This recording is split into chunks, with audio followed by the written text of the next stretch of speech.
I don't talk to numbers, guys. You have to do a reaction to the twin cousin he has. This comment keeps showing up. I don't know who that is. I didn't want to miss any of the stream, so I pissed in my sink. Oh, dude, that's so nice. That is one of the funniest things Mark ever said to me. Like, before we just started talking, he texted me. He said, "Hey, real quick." Yeah. And then he's having a chicken. Great guy. Special time, dude. It was a special time, for sure. That time was really special. And when he hacked Sean's account, not that I matter, but it was like one of 8 people for a while that saw that. Yeah. That was crazy. Yeah. It was in a taco truck. Just fight because he felt it. He felt like he was. What are we gonna do? He was like, oh my god, my life would be so much easier if I just did shit. Yeah, time for my favorite time of the week, baby. Walk down the roads down there. What was gonna happen? What's gonna happen? The homies and how much more fun we would have. Yeah, we What kind had of stuff would you do? We like play video games all day. Oh. Work out. Yeah. I can fuck each other.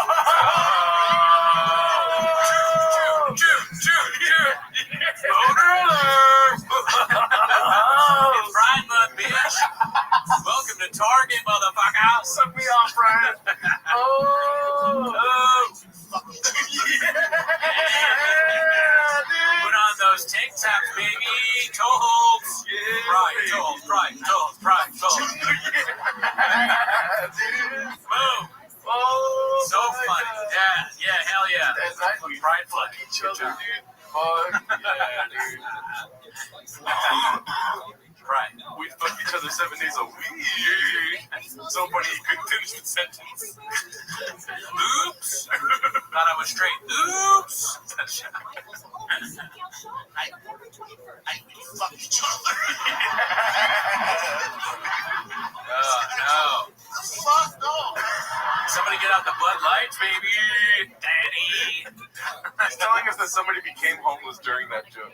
Oh, The guy's like, what the fuck? No. stop posting this.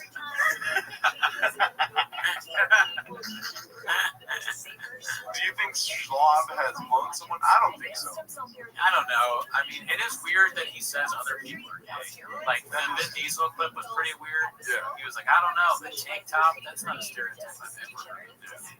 If you stay away from speculation and just go straight to the horse's mouth, he does say that the massage therapist put digits in his butt. So Yeah, I mean, a lot of guys seem to be into that. That's a common trope of like, your butt is whatever. has a G spot, right? G-spot, Yeah. right? So that in and of itself, but with everything, when you put it all together, that's it's a painted narrative. Yeah. Job, maybe. But you know what else is a Not G just spot? that. My penis has a G spot, dude. Yeah. Stuck in my butt. Dicey, dude. Yeah, He jerked the guy off back in his locker room days. Oh, okay. That might. He's trying to. Dick Winkler is the source of that. So I don't know if you should trust that. the source be we need to ask is the roommate. Yeah. The roommate might know. G spot. The G stands for. All right, nice. Teacher's There been we watching go. for a while. Teacher is awesome, bro. Man, we just became. Did we just become best friends right now? I purely thought he was a guy that hated bird, and that's it. Yeah. A one-issue man. Yeah, no, but he's a real raccoon, dude. Fair enough.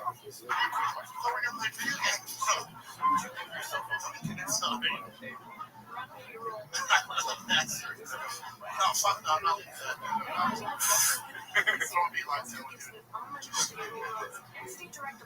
are you gonna do? Bro? Get over. Oh, hey, there's a question here for you. Mr. Elon Musk here has been here since the beginning of this. You guys made my day. I'm a full raccoon. Shout out Chris Dietrich, dude. Oh, nice. But Elon Musk said, has any progress been made on the roommate search? Do you want to keep that redacted or? Oh, like mine? No, the roommate search. Oh, sorry, douche. you You can say redact that. So, yeah, redact that. Okay. But no, I mean, Sean did say that he found him, but I never texted Sean back about that. Yeah. Which reminds me, to text Sean. So, I mean, I can check, but I have a feeling it's very hard to find this guy. We'll never stop trying. Did we find Hitler yet? Right? Did we find Hitler? He's dead. Yeah. Yeah. Did you find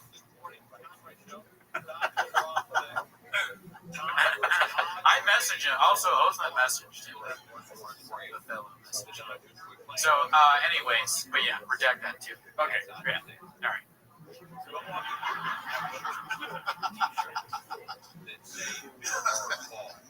One can dream, Dallas. One can dream. I never thought I'd say this to a live audience. Uh-oh. One thing that I'm grateful for the younger California governors locking us down, retiring here, small businesses. That's what you're grateful for? I realize this unless I was locked down with my family for an entire year. Right, sarcasm. I realized my girl's not cool. She's just not. To go from Newsom, like just shitting on Newsom, and I mean, how many he's in Dallas to write to talking about how your wife is stupid, the bitch, or whatever. Yeah. My girl's spicy. Pretty redacted. Not the best line of logic there. I don't see the connection. Yeah. But I would like a more political show because I am entertained. I think we're all entertained by the talk of the DA. Yeah, it's a classic. He does not like Gascon. I'll tell you one thing though. I really want to quickly highlight something. Let me get rid of that text real quick. Look at the ring here, right? The ring finger here, right? Tattoo.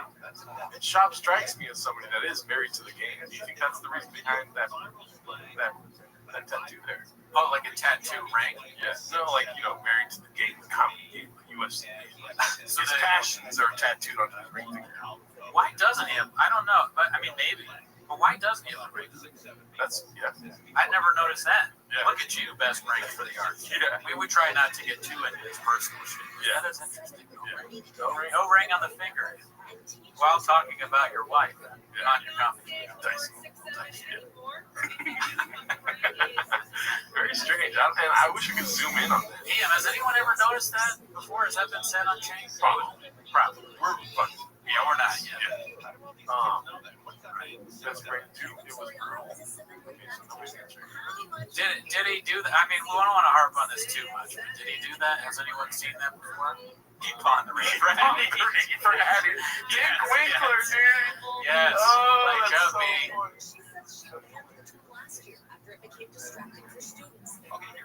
All right. Let's go. Thanks, Adam. Right. She's not a friendly human being. Only Brendan we have love for here is Coon. I think he's holding me down, Coon. Only Brendan we have love here is Coon. Yeah. There's some good. Yeah. You're like, fuck off, man. No, I'm saying okay, yeah. I mean, there's some other Brendan considered B-holes. Yeah, Spencer, I'm staying only because you commented 20 times for me to stay. That's the only reason why. There you go. I made a goddamn rattlesnake. She said, "This is my girl. This is my girl, man. This is what I'm dealing with. Yo, now listen, LA's different than Texas. Right? They just opened my son's school last week. They've been school in a fucking year. They just opened it last week. First day of kindergarten. Check out his first day out.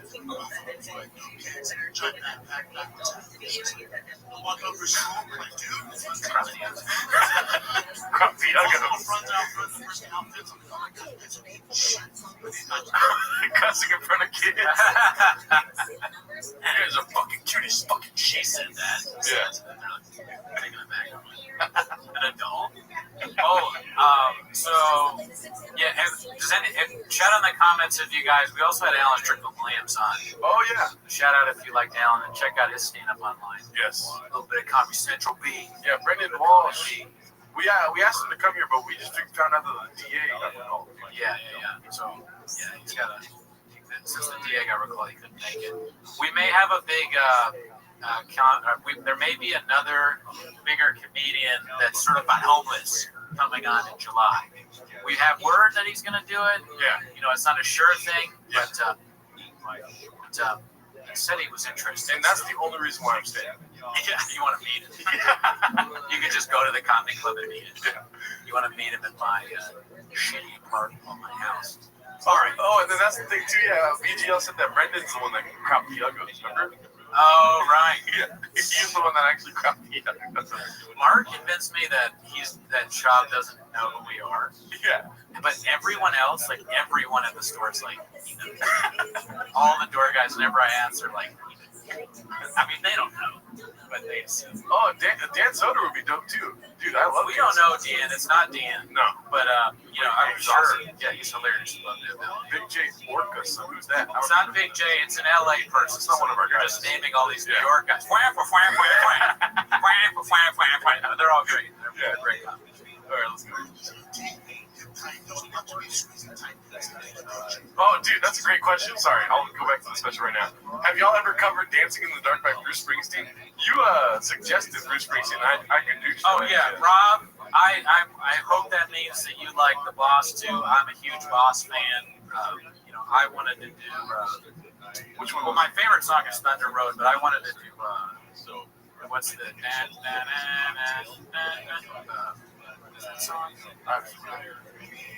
What am I thinking of? I'm like so tired from work. I can't. Any other Boss fans? You hate everybody, Shaver. You hate Berg. You hate the Boss. Jeez. No one's one of your guys. Glory Days. Thank you, James. That's I did all the lyrics for Glory Days. And Gerardo told me to fuck off. No. We'll do it. No, we just difficult. Yeah, I mean that's a difficult. I'm down. I just never got into Bruce Springsteen. Atlantic City. There we go. That's not the song, but yeah, great. Who else high as fuck right now? Shout out to Steve Moreno. He has a funny joke about that in comment section. What, being high? Yeah. Yeah. That's the punchline. The punchline is who's high as fuck right now. All right, here we go. Oh, just rebound the Pixies parody. Great job, Jerry Bardo. I don't know who that is. That one I couldn't do, and Gerardo did a great job on it, and he picked it very, very good. Maybe one of the better sounding songs. Yeah, it was awesome. Cheers to you. Cheers. Yeah.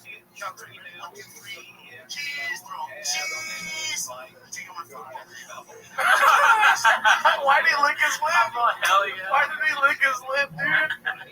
He's trying to build their song. Look at me. This is Steve. Look.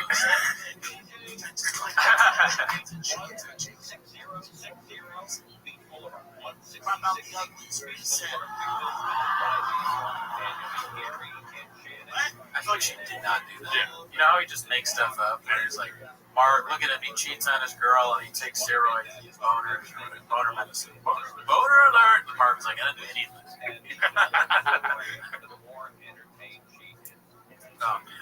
Crop out the uglies. Teddy.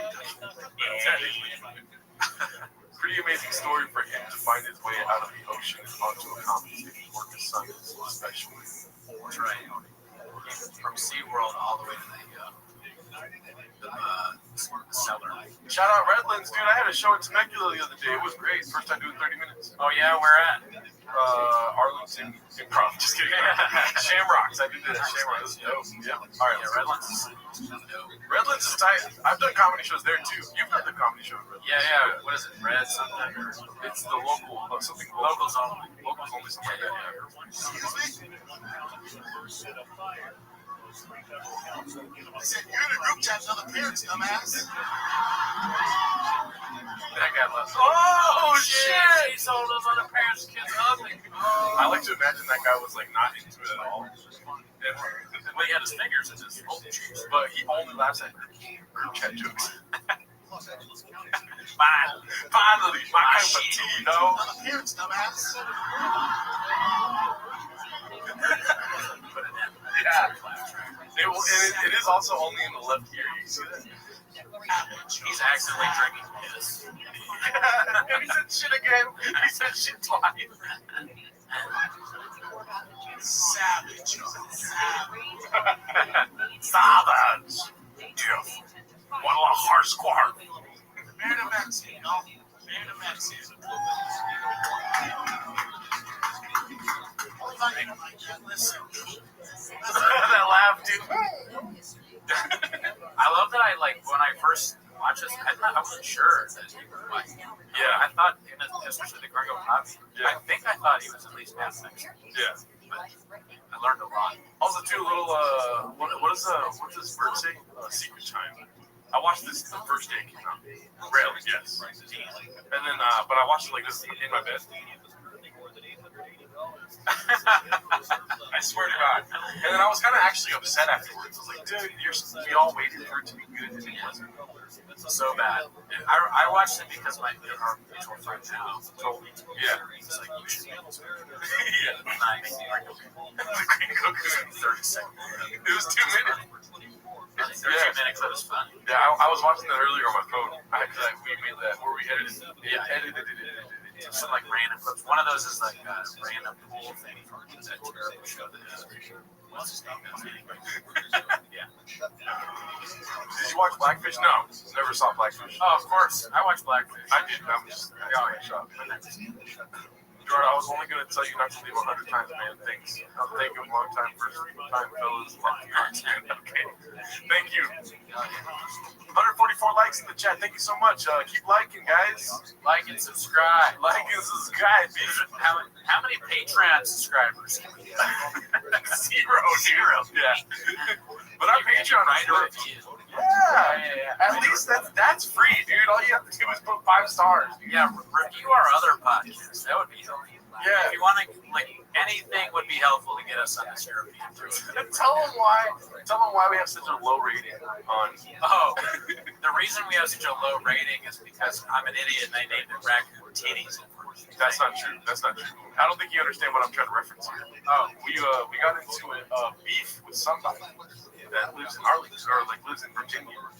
A woman that does dating. oh, right. That's and then right. Her whole fan base negatively rated our podcast. Before we got into the shop stuff, we got into the TikTok star that randomly lived where I grew up. Yeah. Yeah, you can if you want to go through it, check it out. Yeah, we're not gonna say their name. No, I don't. She threatened me many times. Yeah, with legal shit. At least Shaw doesn't threaten me. Natalie, shout out Natalie. She's on the Patreon. Natalie's OG. She's a patron. Natalie, watch out though, because Coco may read that. Yeah. Get fucked up. Coco's watching. Coco is watching. Oh my God! I said it I twice. said it too. 10 minutes of Natalie. She's going to talk about you and your husband and your family. They ruined her life. Watch out. Oh, let's keep going. I thought you'd like that. Listen. Did you ask her to walk you through your truck? Not yet. 300 pages of evidence. Oh, we're missing the best part. I don't mean like Taco Bell. Of course not. I'm talking about my heart. Born and raised in the States 10 years ago. Illegally. And then cut to the clip of her being like, I was born in Hollywood. Yeah. Real deal. Real deal. Holyfield. Shout out to you guys. We just got 30 subscribers just by doing the live. Whoa. Fuck yeah. You guys are awesome. Yes.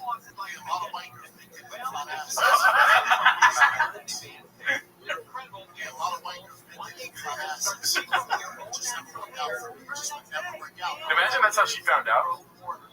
She's like, what do you mean you were? You told me you were a virgin. You just lies to everyone. You talking about the white girl in town? No, like the Mexican, his wife finding out. You only like me for my culo? Babe, it's a joke, babe. I'm a calm here. Look, I have to say that you throw Cheetos. I have to say that your family, when I hang out with them, is always eating Cheetos. It's like fun. Joe Rogan said. Joe Rogan told me. Well, he didn't say it was funny, but I prefer.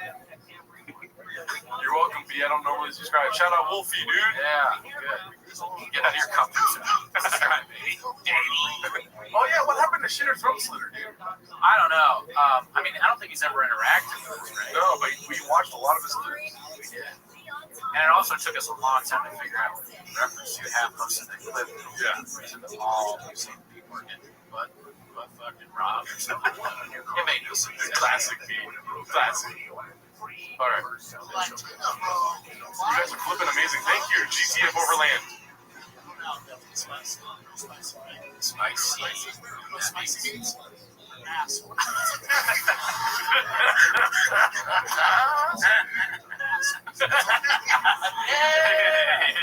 And if they're Latina, they got big ass. Yeah, talk about it. Motor alert. Yeah, B. I'm not talking about Taco Bell assholes. I'm talking about that Guadalajara asshole, dude. You Taco Bell Mexicans, dude? Spicy, dicey.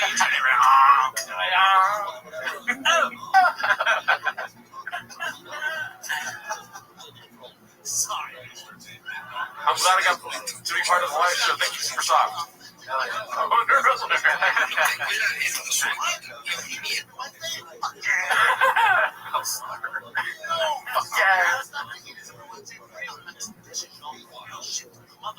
talking.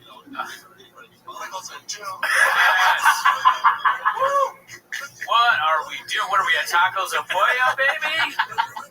Potato de agua. Potato de agua. Is Gerardo Taco Bell or Guadalajara? You can answer that. No, you answer. You answer for yourself, baby. I mean, you know what I'm saying. Does he have more specials? Yes, he has one other special. I think I am in between. Right. You know.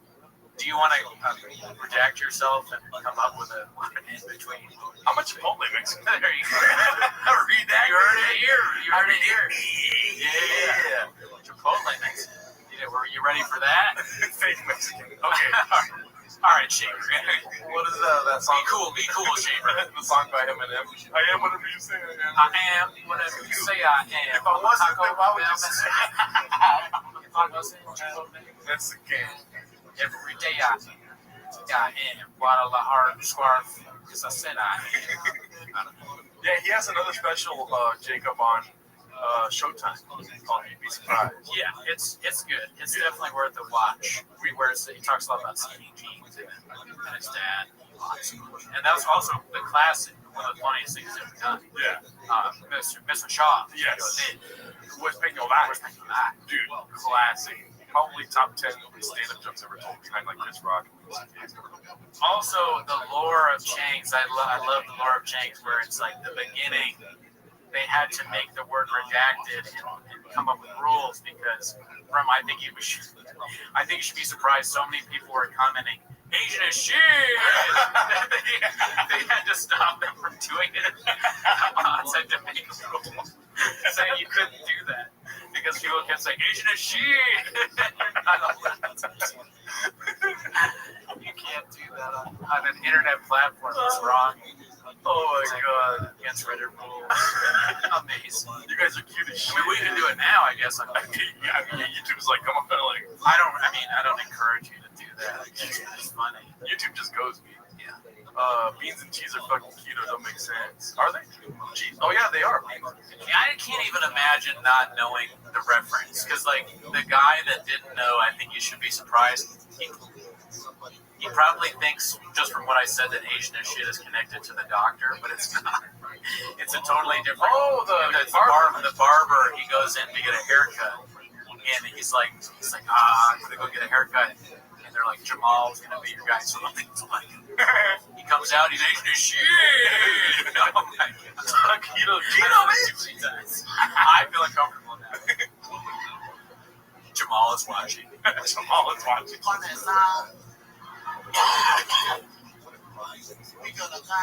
No, we're missing some gold here, dude. What did you do? His tongue. Put your tongue back in your mouth. Read that.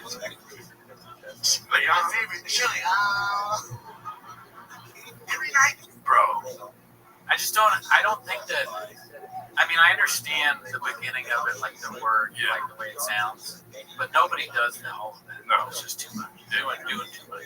Just go me. He just goes. I'm gonna look back into the Reddit lore. Yeah, it's worthwhile, dude. Yeah, check it out, dude. Check it out. That's what we do. We just made one person homeless, dude. Come on. Yeah, clap it up. Thanks. Cheers. 100,000 should be 200,000. I can't talk. Top 5% of Reddit or something like that. Wait, top 1%. Hey, talk. Yeah, you pushed. Yeah. That was. Oh, okay, my mic. Yeah. well, every night, 7 years later, every fucking night. I know I look like what's going on with him. She's like, honey, what the fuck is happening right now? Is he not a border like shortstop for the Dodgers? Shortstop. Yeah. Pretty big for I shortstop. did that 23andMe. I did that shit. Spend the company million. I did that. I said we drive ratings. See that big guy fitting into a shortstop baseball outfit at any size, like a big guy like that. Top one in our hearts, Pete. Ooh, yeah, true. Bro. Very true. Dude, this could be my favorite special of all time. He thinks he's killing. Yeah. Like, look at his face. But you Pause there, he's killing. And then Tiger on his arm. Time. Why does he have a stopwatch tatted on his arm? See, that when Tiger's gonna die soon. This is before this is the prequel to this Chombies. Yeah. Chombies.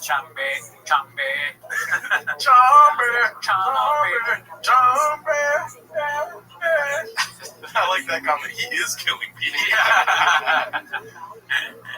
Can you guys fit your cars? Absolutely not. Not in any size, any facet. That tiger thing. Yeah, dude. What's it called? But yeah, I think this is my favorite special of all time. I mean, it's great. Look at what it's done. Look at it, all the people it's brought together. Yeah. To watch and see this. It's amazing. Yeah. Can't talk for a long time.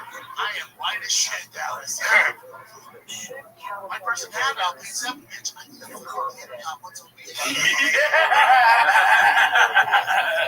White person That's where handout. the times that we came from. Yes. Yeah. My person handout. Dude, page 7. White person handout, page 7, dude. Oh my god. Oh man, This is amazing, dude. What's so weird? how many? If you had to guess, Chad, Yeah. how many baddies do you think are in the crowd tonight? Oh, Ooch just showed up, dude. What's up, yeah. Ooch? Oh, watch out, guys. Ooch will light you up. Yeah. Just watch. Netflix. Thank you guys. Shop has a new deal with Showtime, $19.99 a month.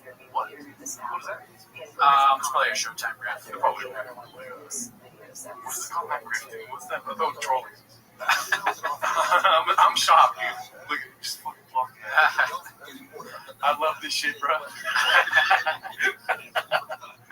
John is confused now. Dude, you want to watch this like 5 times? Oh, which one? Oh, My person handout, please help me. The dice, dude. The dice is part of his brand. He's got the dice roll. You know what I mean? So yeah, I mean that's the dicey. He brings the dicey back into it. On the soundboard we have that's a good one. We should probably put that. Yes. That's probably that. That would be great. Yeah. Oh, Yes. yeah. Put it in. Wait, check. Person handout, please help me.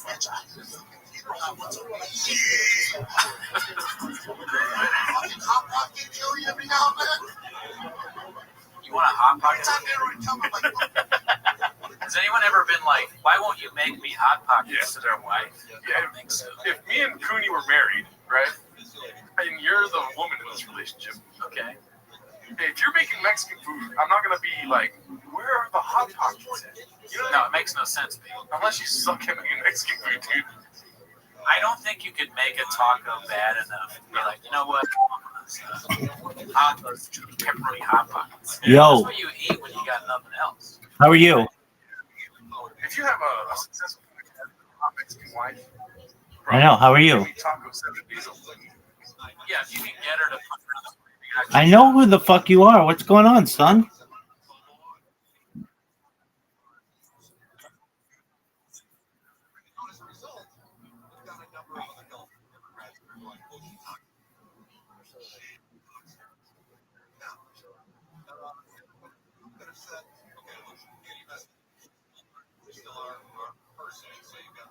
What's good in your world, son?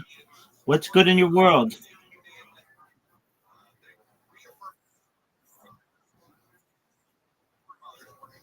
Did you hurt your knee from being a little bitch?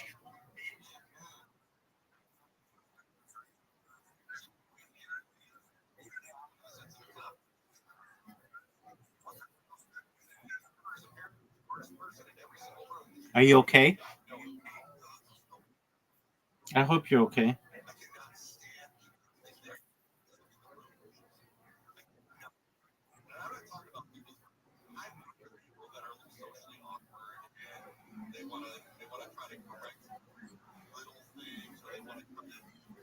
Stop being like, need a Fauci, need a Delta, need a, get making food.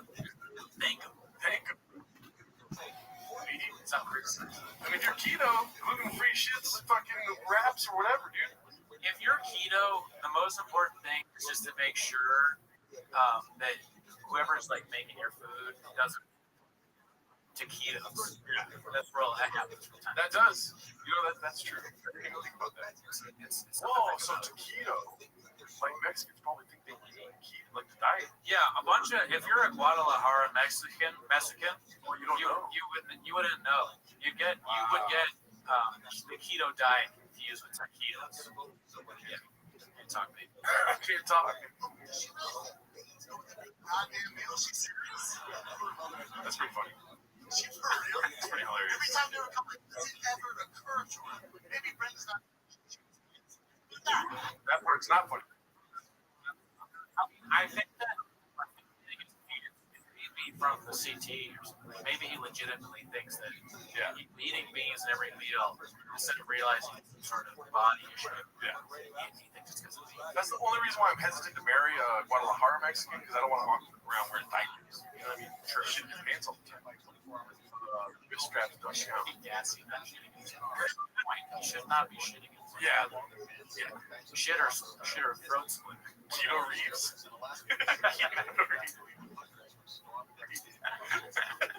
I've used Brandon. Honestly, I would eat tacos every night. Yeah. They're pretty good. Even Netflix. I don't know if you've tried tacos. Ever heard of it? Food trucks. Ever heard of them?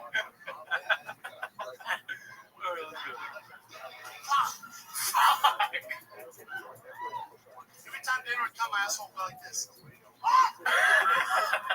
So stupid. Poppy. Asshole calls him Poppy.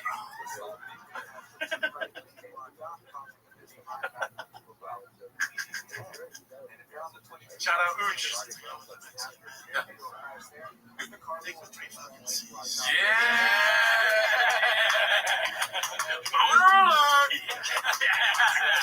Three C's, baby. That's where, it's 3 C's. Oh. Come in with 1 C. Mr. Spoiler McGee over here. There we go. Wow. Looking at the future. Okay. Big boy squad. SEAL team think. Precinct. Over 600 live viewers, not bad, fellas. Wow. Hey, the numbers guy. We welcome. Dude. Dude. Thick with 3 fucking C's, dude. No K's. Dude, we're hotter than Brian LA time. I was about to say. Do you remember when we got gadooshed? Anybody remember? Gadooshed on the Reddit? Listen, everybody gets gadooshed except for the real heroes. Okay. All right. This is the Mount Rushmore podcast. I like the rainbows in the chat. Boner alert. Yeah, exactly, actually. Boner alert. What is AHS? Hey, American Horror Story. Yeah. No, Blackfish is way better. Yeah, dude. American Horror Story is good. It's a good show. You know, a lot of good seasons. But do they have any fish? Because I don't know if you know this, but Gerardo is balls deep. Yeah.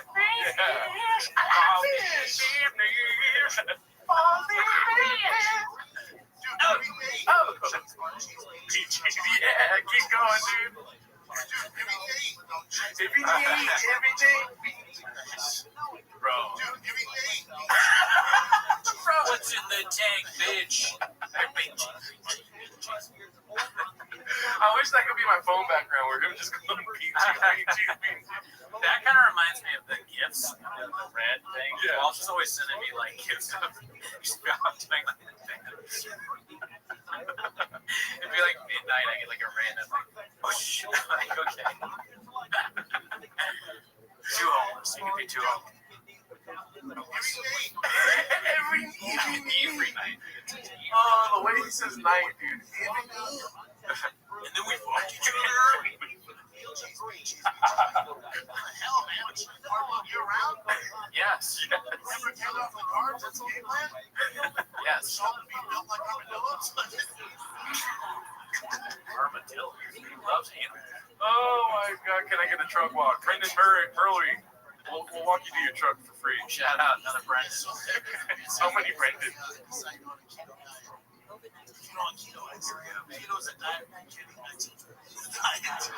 I think I said last time. No. Yeah, I like a solid. I feel like especially even the material has as redacted as it is, it would be at least 20% better with flash Yeah, maybe. I'd have to see it. On the rewatch things, him laughing makes you just like kind of feel bad for him, and also just like it could be better with him laughing. Because it's not legit laughter. It's not because you're laughing at like jokes you've already written. It's not new. They're not new jokes or anything like that. He's not really vibing with the crowd and laughing at it. He's just nervous. That's a great point too. Mexican keto is just cilantro. That's a great point right there. Hey, whoever wrote that, he should have gotten in the Gringo Poppy and written some jokes for Poppy. Suck on me skunk, or suck on my skunk.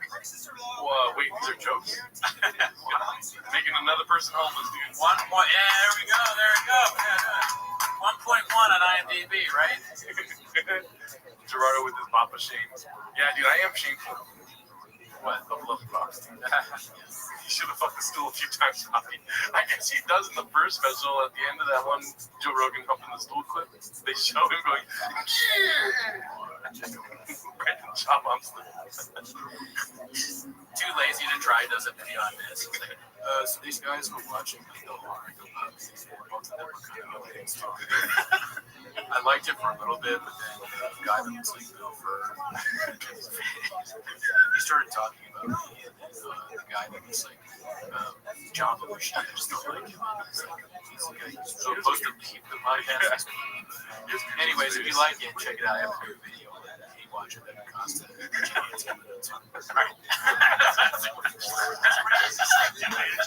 I do love Too Late. Hey, he's great. I watch all this stuff.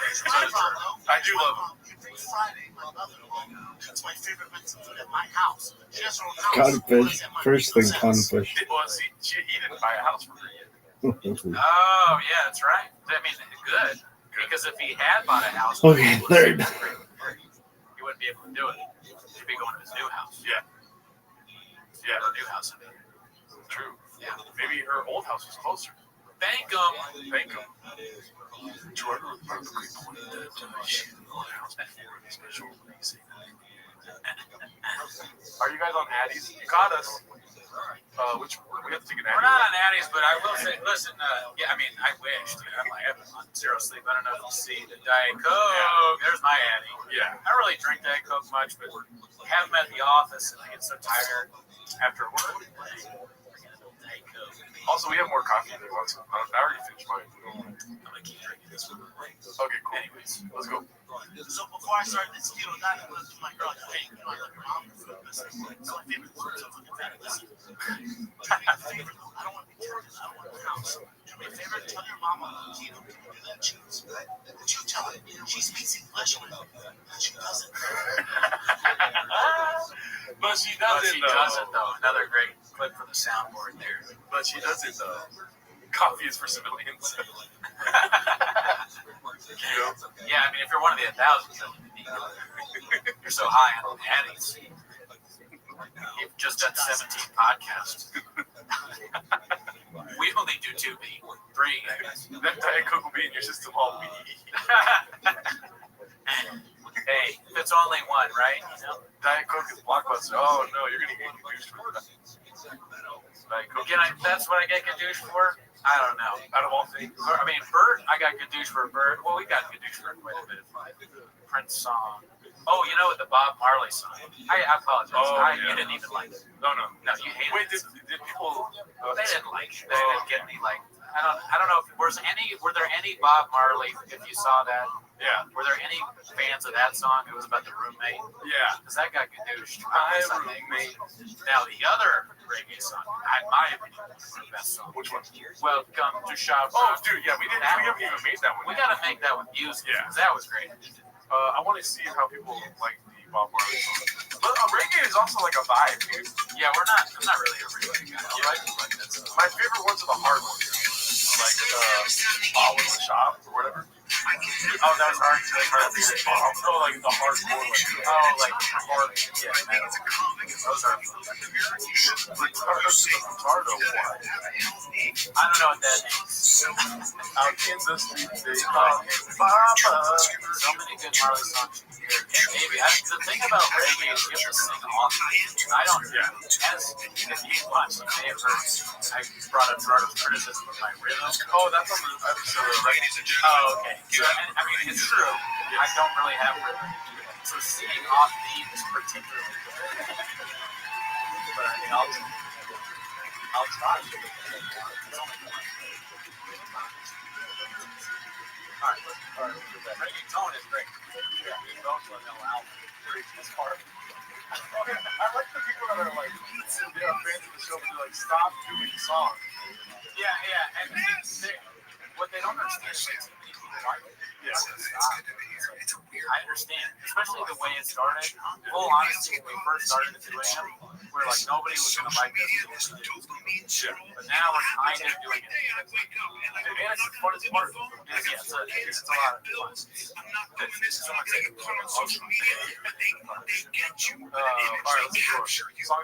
Yeah, we're not going to Sucks. Landslide was the best. Yeah, but no, my favorite is the smashing bumpkins. Oh yeah, that's a great one.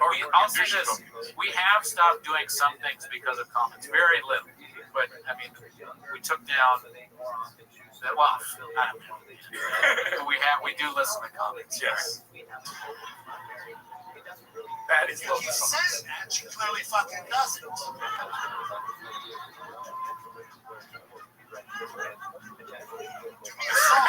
Intergalactic shout out. You stopped the songs, I'm unsubscribing.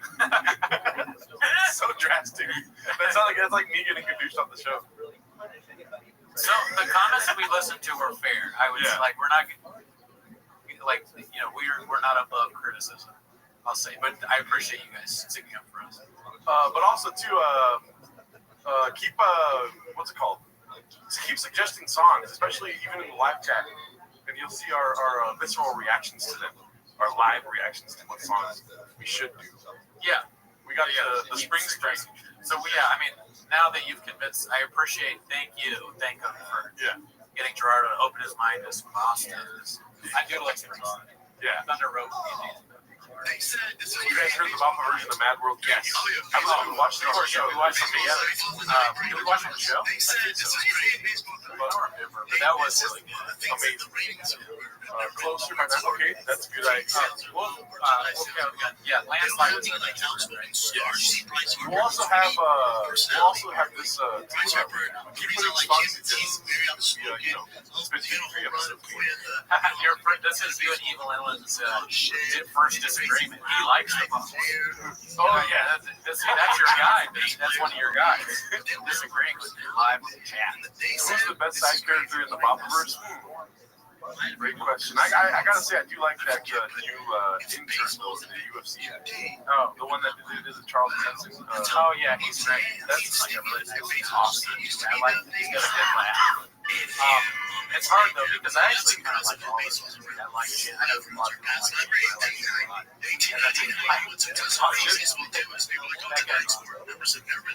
Yeah, just guys being dudes. I like how he's such a homer. Just guys being dudes. There's like a composite showing his penis and pissing. Just guys being dudes. No, it's not. You guys never pissed in the same street? I draw the line at you showing me penis. I don't want that. The hot chip is the least of my worries. Okay, don't fucking whip out your dong while I'm working. Weirdo. All right, here we go. Obsession, you were working as homeless candidate. You can go for the worship. From my fucking windows, eh? 8 weeks goes by, your boy hasn't touched the floor. Nothing. I walked in the house last Friday. Nothing. The fucking fiesta. He puts all these different words that shouldn't be in his dialect together. Show enough. Fiesta. It's like black, Mexican, Asian. He's like. He's a redacted. It's not even doesn't even seem racist sometimes because he's so stupid that it's like he's not even meaning it that way, but it is. A man, hey man. How come no one's brought up hey man? What? There's something that oh fuck, I forget. All right, let's keep going. Favorite food? You know how I feel, Mom? Can't pronounce cocaine. I wasn't doing this. Yeah. I don't think it's cool to do material like this. Yeah. I could about friends, but I wouldn't. Right? You know how Gerardo, you know how he's all fat? Yeah, that would be even worse. He can eat a taquito from left You go on field, dude. stage or talk. No wonder, Theo, that your friend goes on his special Yeah. and he starts talking about how much cocaine. Come on, I wouldn't want that. Would you want that? No. I mean, I don't know. Ellen, I don't know if it's why. I don't know Theo's. I have no idea. I don't even know if he hates it. But it might be. That's hilarious. I think that person was trying to put oops, but they forgot the P. So it's just ooze. Ooze. Here, well, you can pause it and talk whenever you want. I gotta go pee real quick. Yeah. All right, we're gonna watch the clip for a while, and I'll rip on this. Like if there was cocaine on you right now, you'd fucking snort it from right field. You feel me? God bless him. I love that fucking guy. That's I am with him. Okay, I don't know. The baseball reference there doesn't make any sense, right? That makes sense. Snort it from right field. There's two reasons why it doesn't make sense. One is that the saying for something that's like out of the blue or out of whack is out of left field, right? So he's wrong there. But then also the sports thing.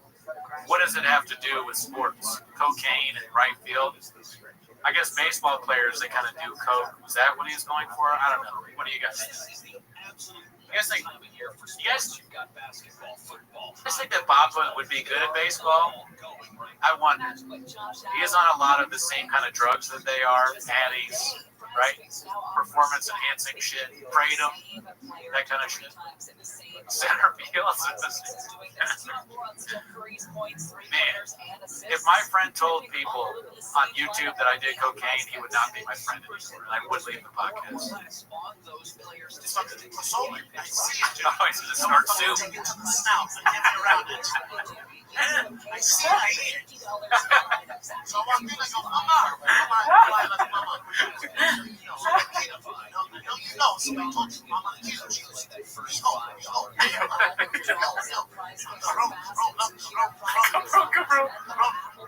Yeah, just treasure keto. You walked back in at a great time. Yes. When he finds out, the special times, when he finds out that this awful mother-in-law, instead of supporting his keto diet, because she's a Guadalajara Mexican, running keto or taquitos. Thinking it was part of the diet. What a dagger! Dagger alert! Boner alert! Got thrown so terribly. If your stepmom gives you food, be happy about it. Yeah. Same thing with your wife. If you're lucky enough to have a woman in your life, a beautiful woman in your life who's making you food, you might be happy about it. Happy about it. You're spending all this time at food trucks, eating street food. You got a beautiful wife at home who's cooking you food. You know, it almost makes me think, now one of our guys. Yeah. Right? It's a very stupid criticism. And the stepmom, I mean, you're supposed to, a lot of people have like very sort of contentious relationships with the mother of the chick that you're dating. He's lucky enough that this woman is bringing him taquitos. And she's homemade taquitos. Sounds delicious. Yes. Yeah, so there was too many dishes in the sink right now. I can't use the sink. I had to go to the restroom. Can't talk. Yeah, Gerardo couldn't piss in the sink. Is he? She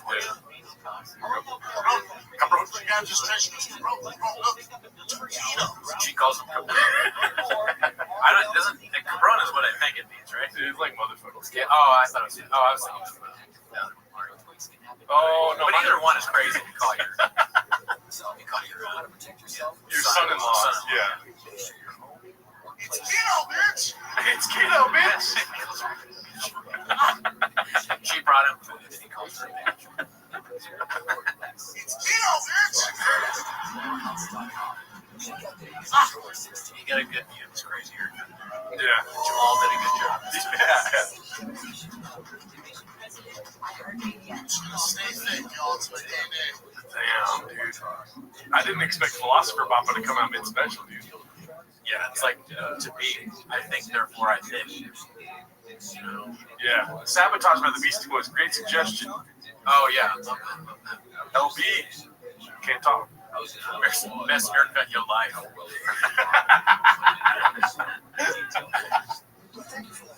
Better than Shane's hair in his special. Sorry, Shane. Well, he's watching. So Yeah, he's watching. Be cool, Cody Quayle. Be cool. hi, Shane. Oh, the other thing you should know about the events is nobody told me this. There's me flipping hot Cheetos all over the house.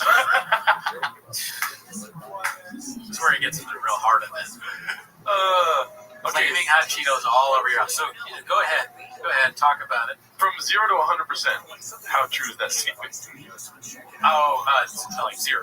I would say 10%. So, okay. But not from his mom, because remember, Mark. Oh, you're right. Mark is like, she would never Yeah. hot Cheetos. Yeah. And then his wife is like a fitness geek. So she's eating hot Cheetos. It's possible. I don't know. Maybe like a cheat meal. I don't know. I mean, that's a stereotype about both Mexicans and black people that they eat hot Cheetos. And Papa coincidentally is using it. Yeah. So it makes me think it's not true. Okay, there we go. I forgot he uses that from a stereotype. Yeah. But I mean, I don't know. Like, that you thought, we talked about this the first time we watched it. It is offensive, right? Yes. What he's saying. You don't really think that your relatives are act like this, throw Cheetos. I will say that, being 100% Mexican, we are fascinated by how good hot Cheetos are. Yeah, you like them, right? Yes. You like spicy shit. I come over here and he's just throwing spicy candies all over the place. I'm like, God, I do. I have so many spicy candies, dude. It's like, I'm keto, bitch. I'm keto. Owner alert. Oh, shit. Brian Callen's watching, dude. Oh, shit. What? What's up, Brian? Gerardo needs to start eating hot Cheetos. What's up, Rinks? Oh, he does, B. Oh, shout out to you guys. We just hit 200 likes in the chat, dude. Thank you very much. Boom. Wow. Boner alert. Boner alert. Let's see, how many subs are we at now? Oh, we got 50 subs, dude, just off this live video. Woo! Shout out to you guys. Numbers, You guys are the guys, best. big. Hi, Keep Shane. subbing, okay? Get us to Ireland. Yeah. They loved it. They loved it. It's like catnip for Mexicans. Okay, see, that's, It says the Irish passport guys looking at the passport. It says right here, you're certified homeless. Not letting homeless people in. It's your cat. You don't have enough cats. Says right here, you're the CEO of PFT. They wouldn't say that about us. Do you know Brian? Do you know Brian Campbell? Skins and boots. They loved it. It's like catnip for Mexicans. They loved it.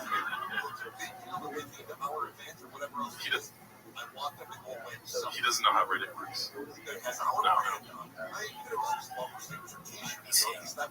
only person in my house who don't speak Spanish. You're like a refugee, but only out of your house. There she is.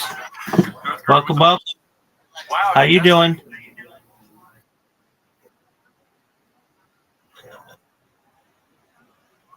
I'm lovely. Can you wait a minute while I use the restroom? Thank you.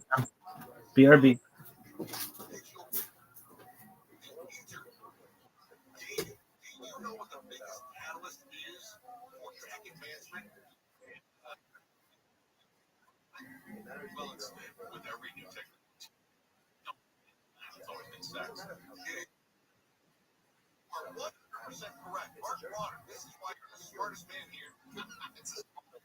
That's right. So, what's the next step? We're trying to get widespread AI adoption. How are we going to do it? AI. Yep. So, Brock,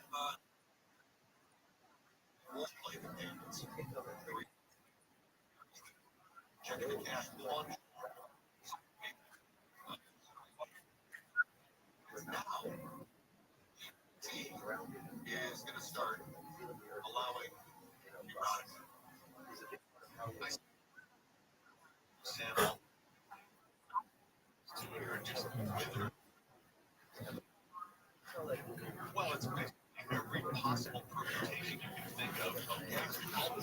All right. You ready? Oh, well, maybe he's tired. All right. 10 seconds until You get an invitation. 9, 8, 7, 6, 5, 4, 3, 2, 1. Bingo. Heck. All right.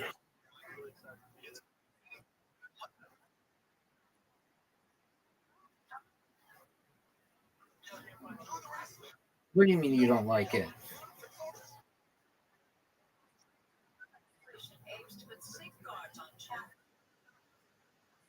Oh, well, that made up for it. Take it.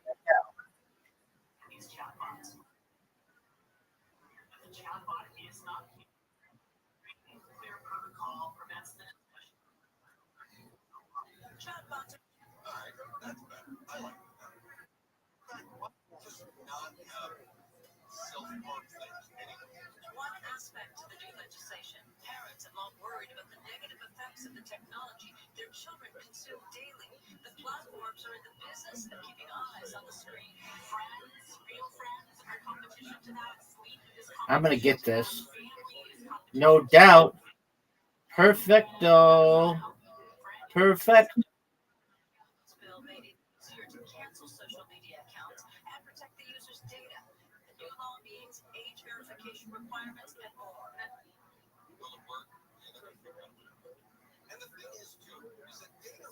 Get it.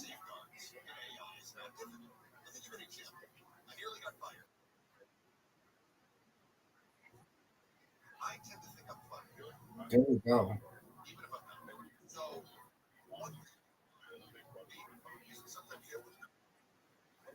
Thank you, ma'am. There you go.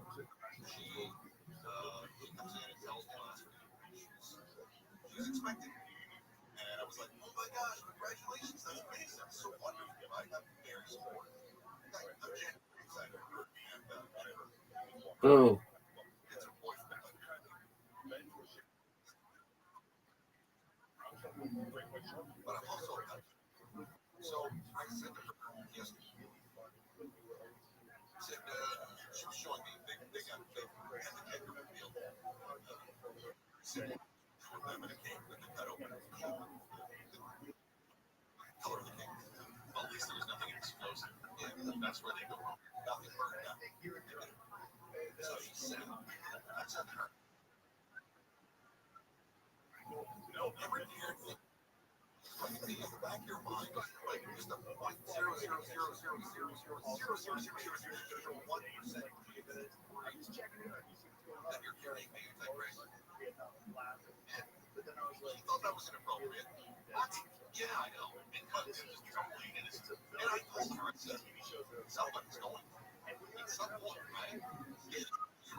Thank you, ma'am. I win, you win.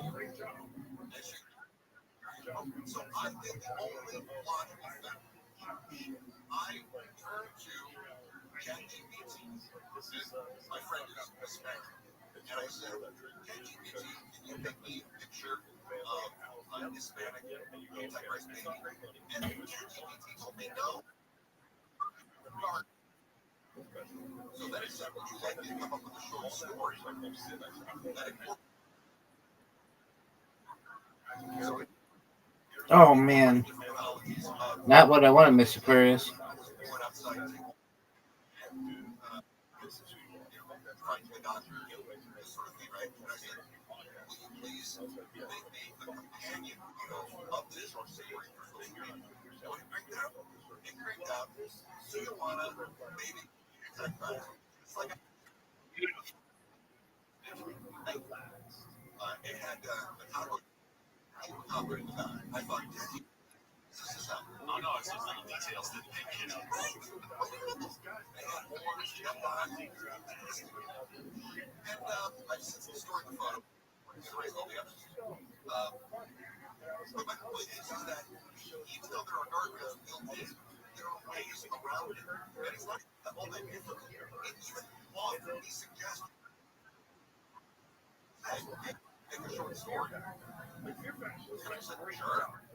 Oh, wow. No doubt. No doubt. Oh boy, Miss Aquarius, this is hard.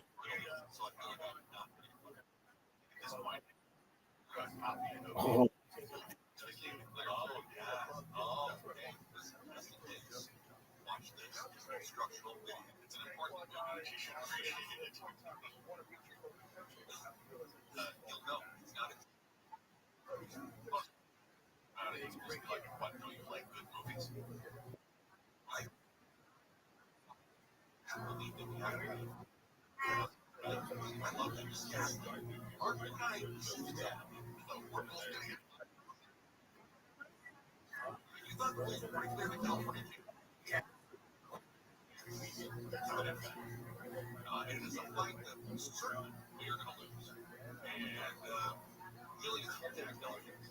all right, you got this. No doubt. No doubt. No doubt. They shouldn't even make you do it. Yes. Oh, no doubt, Miss Aquarius. Give me that strike. That's all right. Winner, winner, chicken dinner.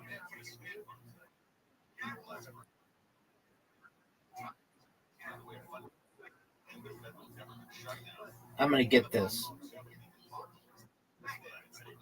No, I'll take it. I win, you win, Miss Aquarius.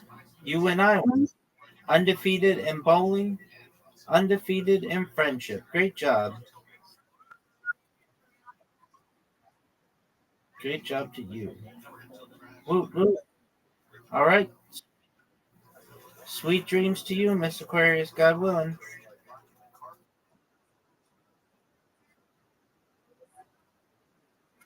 Excellent.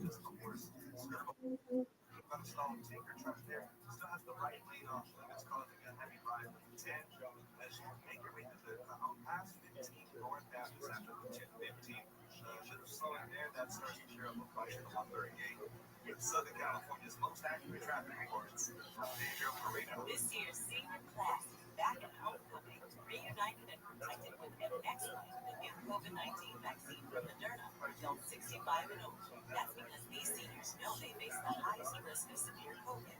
MX-Life COVID-19 vaccine mRNA is a COVID-19 vaccine for people 65 and older and 12 to 64-year-olds at high risk for severe COVID. You shouldn't get MX-Life if you had an allergic reaction to a previous Moderna COVID-19 vaccine. Rare cases of inflammation of the heart muscle and outer lining of the kidney. Common side effects include pain at the injection site, tiredness, headache, muscle or joint pain, chills, nausea, vomiting, and underarm swelling or soreness. MX Mike may not protect everyone. This year's senior class came ready for a COVID-19 vaccine that helps them keep showing up. MX Mike from Moderna, here for the senior class. Visit mxmike.com to schedule your vaccine today. That's MNEXSPIKE.com.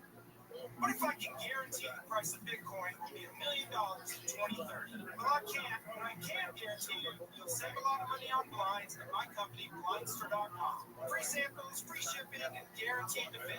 Shop at Blindster.com today. This report is sponsored by Allstate. Some people just know you can save money on car insurance by checking Allstate first. Those people are probably saving a carload of cash right now. So what are you waiting for? Check Allstate first for a quote today. You're in good hands with Allstate. Conspiracy with nuts. Crazy. The only place you can ever hear it is on the corner of the bullfront. Everybody ran and just these crazy guys blabbering on. And now they're on social media, and now they have traction. And now people believe it. Tomorrow morning at 6 on KFI AM 640. For many of us, it's happening. Your hair is thinning, your crown is disappearing. For me, hair loss is like identity theft. Well, I got good news for you from my friends at Advanced Hair. They're incredible yet simple. One-day treatment starts regrowing your own natural hair the very next day. And it's all guaranteed to grow more light. It sure works for me. Now we've all seen pills and lotions that come with a monthly subscription. They might retain the hair you have, but they'll never regrow the hair that you completely lost. From Advanced Hair's state-of-the-art facilities to their world-class physicians, it's not maybe will your hair regrow, it's guaranteed that your new hair will grow. You decide how much, how thick, where you want it. Advanced Hair has changed tens of thousands of lives, including mine, and I personally recommend that to everyone. For your free consultation, $250 off, 250 free hair grabs, call 844-333-HAIR, 844-333-HAIR, or advancedhair.com. Advancedhair.com. iHeartRadio LA Jingle Ball, December 5th. Into a dome. Tickets at Ticketmaster.com. Thinking about renovating your kitchen or maybe taking that first vacation?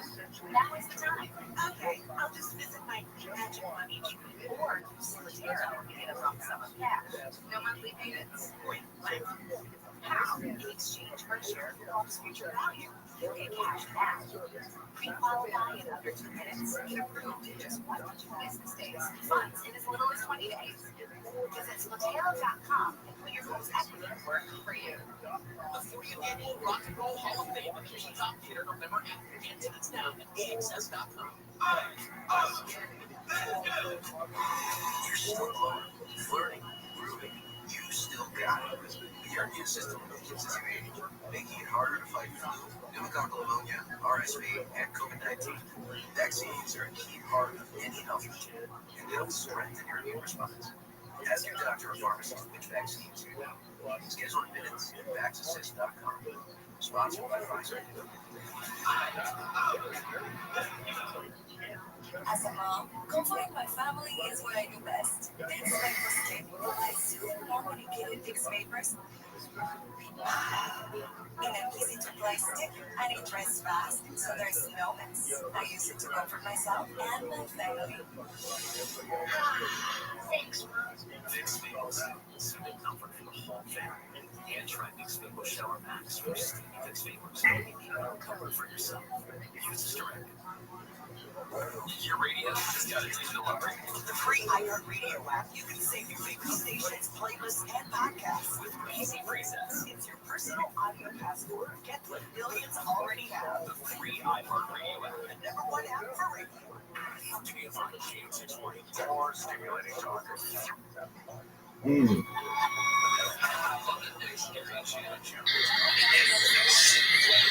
Goes, you can now masturbate.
There was only Bubbles in anything. Why Bubbles is going to be like, oh, I'm in this, I'm in it to win it, girls. Like, Bubbles doesn't win it. I need some Bubbles is like friendship.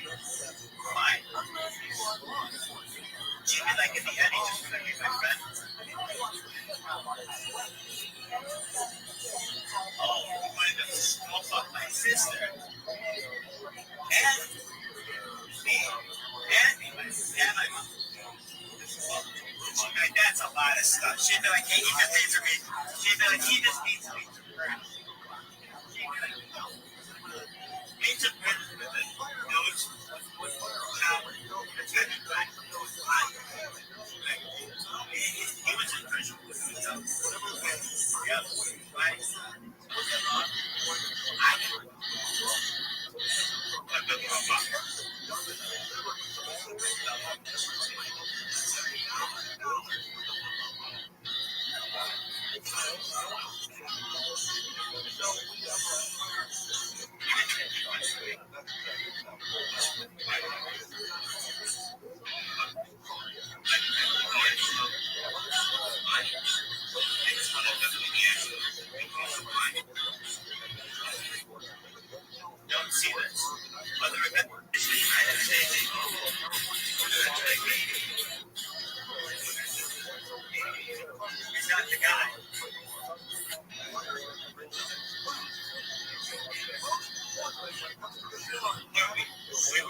61 in Sherman Oaks and 61 in Burbank, too. We got a stall now on 101 in downtown LA.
I want to find powerful solutions that are also gentle.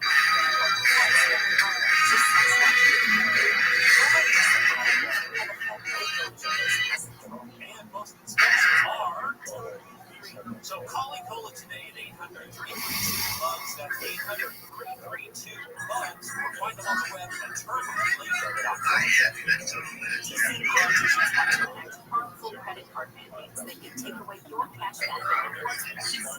Perks that stretch your budget and make life a little easier. Losing these benefits means less money for your family's everyday essentials like gas and groceries. With higher costs and fewer options. Start your card and oppose the Durbin Marshall credit card mandates. Dan owed an unbelievable amount of money to the IRS. I got my taxes. It's a horrible feeling. He was in denial. When I got the letters, IRS wanted it to exist. Finally, Dan turned to optimal tax relief. He understand the laboratory requirements of trial. They resolved over $1 million for their clients. Talked about having settlement with the IRS. These people are really people friendly. It was every bit of a place of life. The message and the great results made Dan's head spin. I felt like I was in a great it's real. I have people working for me. They get the job done. And life is good. For tax help you can trust, call if you're worried about the IRS, make the call now. Call 800-764-6222.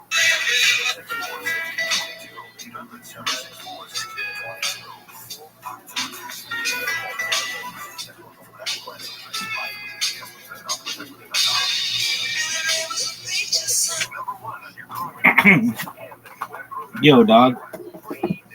Why don't you keep singing? Sucks.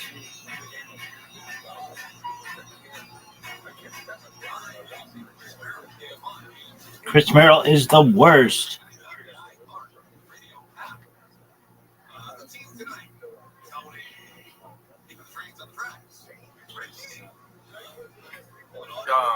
The audio right there is very funny. You think you mess with it? Yes.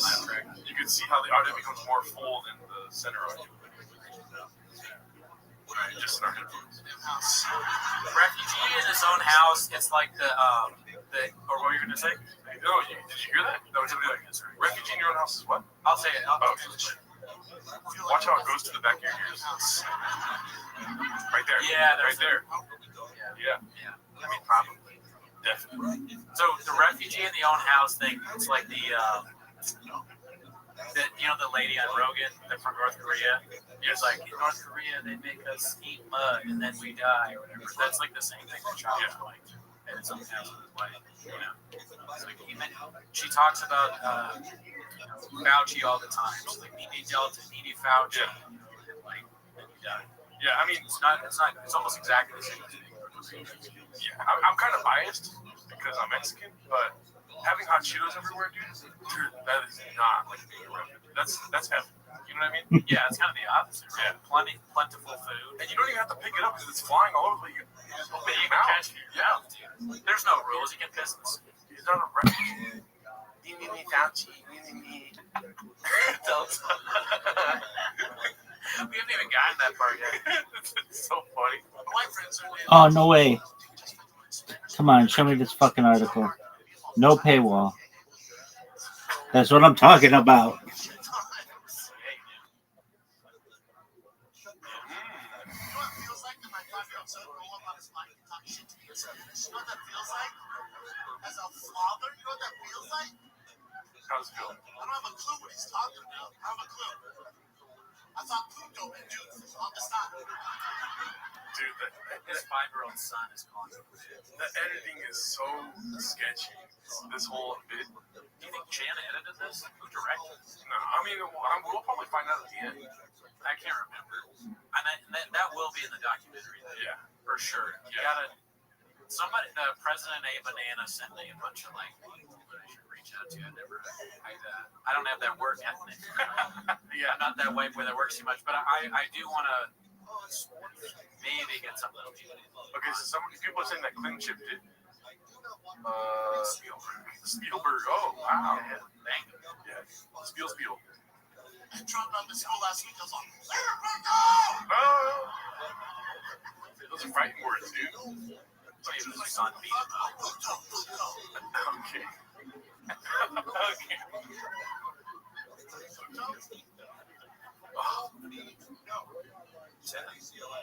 one of many things I love about the Mexican culture is Say it right, dude.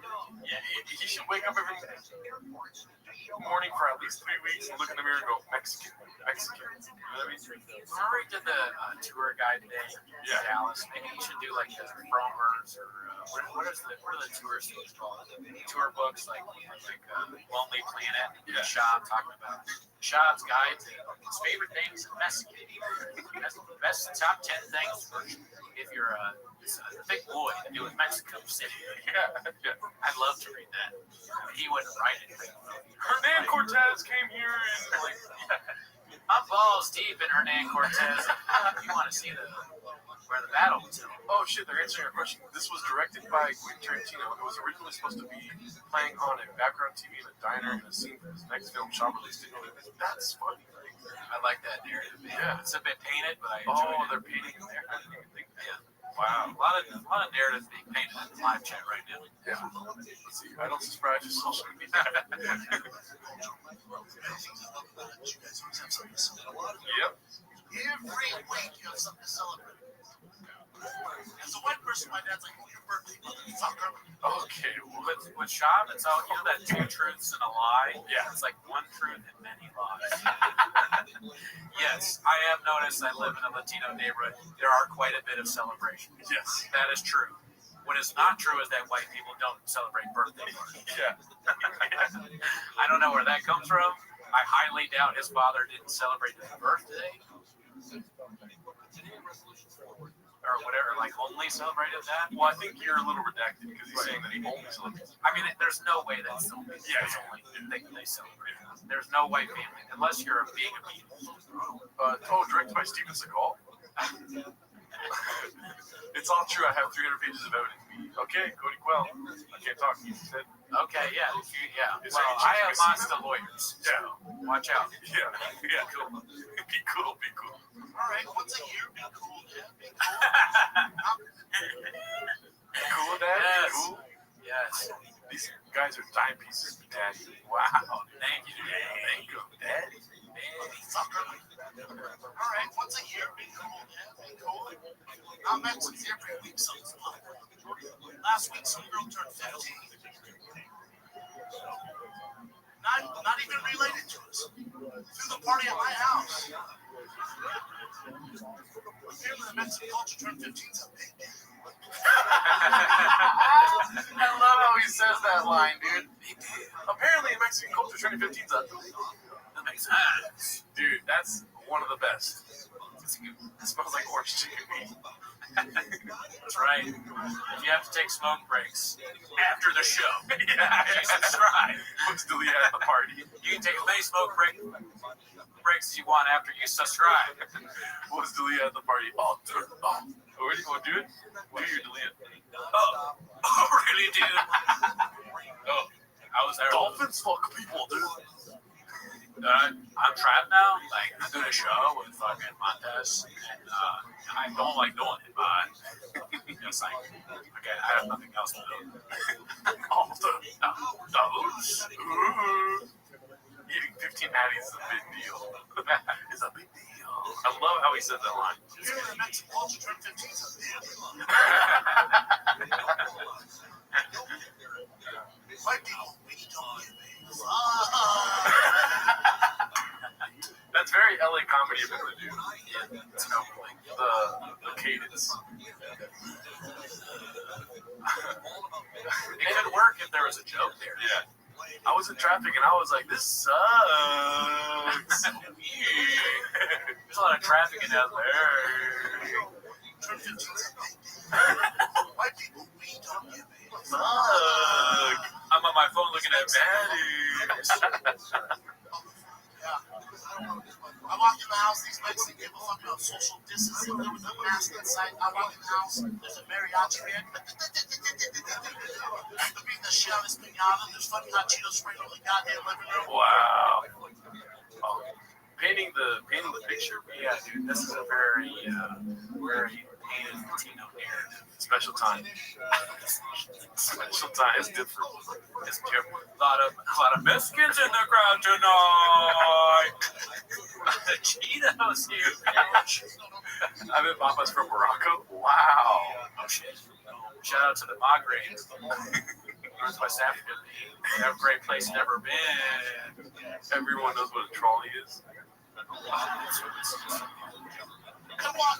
Wait, which one? It's in your equal spot. It's funny. And I look at my girl, Jesus Christ, quite the party. What are we celebrating? What, she into Harvard early? What's going on here? She goes, nope, just turned 15. I went, fuck yeah. Fuck yeah, I'm excited. That was one of the clips on the episode I did with Wall Street podcast. Fuck yeah. Fuck yeah. Fuck yeah. We asked my question. That sound. The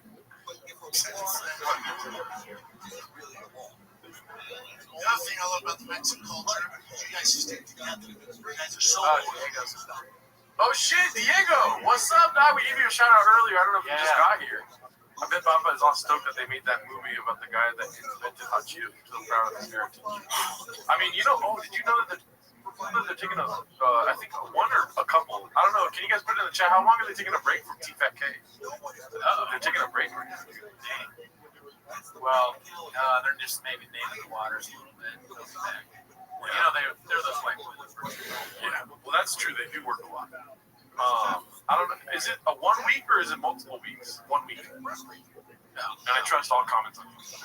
We could do another one of those IG episodes too. Yeah. I thought that was pretty good. Yeah. Oh yeah, that's true. But I'm sure the freaking Reddit's gonna be open no matter what. Yeah, the cats will create content. Yeah. I mean, Papa's posting 7 days a week.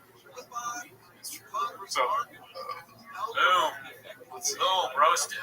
Cooney at the mothership. Shout out Danny A right there. I want to see it. Boner alert. Ashley. I want to do it before shop. And Gerardo too. Yeah. Is Gerardo leaving? You spelled my name wrong, so we're not answering that. I did want to see this at the top, dude. I want to see the worst interpretations of my name. And if you could include shopism in the interpretation of my name, like Chili Rardo or something like that, you know what I mean?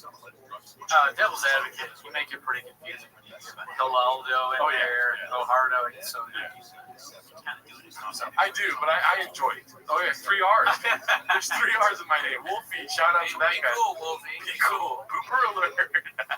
Geraldo, he just goes. Goes, dude. each other's back on a little bit. White people, we're not like that, are we? As soon as we turn 16, we'll fucking see Peter. That's my real parents' name. Ian. That's my real names. I love the special. It's amazing. Yeah. Oh wow, Geraldo. This can get dicey for Geraldo. Yeah, Yardo. Oh, also your Discord name, your Majesty. Yeah. You've done everything you can to confuse me. Which, by the way, join us on Discord. Geraldo Lahara. Geraldo Lahara. Speaker, man, that was a good one. That's a good one, dude. Gerardito. Like Good. Gelato, okay. Gelato's okay. Cool Guy Club, yeah. Geraldo Riviera. It is kind of like karaoke. It is a little bit like karaoke, which I think is weird. Yeah. What do you mean by that? Well, like he does his bits and we kind of just like repeat them. Yeah. Mexican Jerry. Oh, Geraldo Madoff is good. I like that. My Discord is like that it is is amazing. English look, never met him. See, yeah, get us to England too. Oh, it's so funny when you watch that way. It makes me think that you've made a life man. Okay, Diego, naming the watch. Let's not forget it is June. Oh, I think they're trying to make it like Kratom. Geraldo Africa. I love this, dude. Yeah, this is pretty good. You never walk in the bars or events. How can you spark great learning experiences? So, you're there with her weekend. I was taking my family up for dinner the other night. I'm feeling, you know, That's just straight racism. Does he have 15 people in the family? I want to know. But I mean, don't look at it. Don't be weird. I mean, that's just straight But I just don't. Yeah. You guys hear about how Mexicans have too many people in their family? They have 15 people a week. Shut up. That's just straight up racist. Yeah, that makes me feel like, I'd be like in the crowd. Oh, that's a great question. You said that. Sean Muse. What city landscape is behind me? Oh. That's a huge city. And there's like a strange stratosphere looking That's Dallas, Daddy. there's no way that's Dallas, dude. It's poorly done, but it's supposed to be Dallas. San Jose. No way San Jose has that many buildings. Well, I mean, that's funny. I mean, I've only been there like once. I was in Fort Worth. Yeah. I don't really know what the Dallas skyline looks like. Yeah. I just know I only really know the continent of Texas, not the state of Dallas. He can't spell CTE. I'm sure his family count was off by 10. Ryan Landis, shout out. Okay, pop quiz. Where is Dallas located? What is the area called? Let's see. Where is Dallas located? Yeah. Glasgow. Glasgow. No. Guadalajara. No. All wrong. Mexico. No. There we go, B. New England. Outfitting got it. That's right. Dallas is part of New England. The continent or the state? It's right near Rhode Island. Guadalajara. Okay, let's do this. We walked outside now, gathered up my car.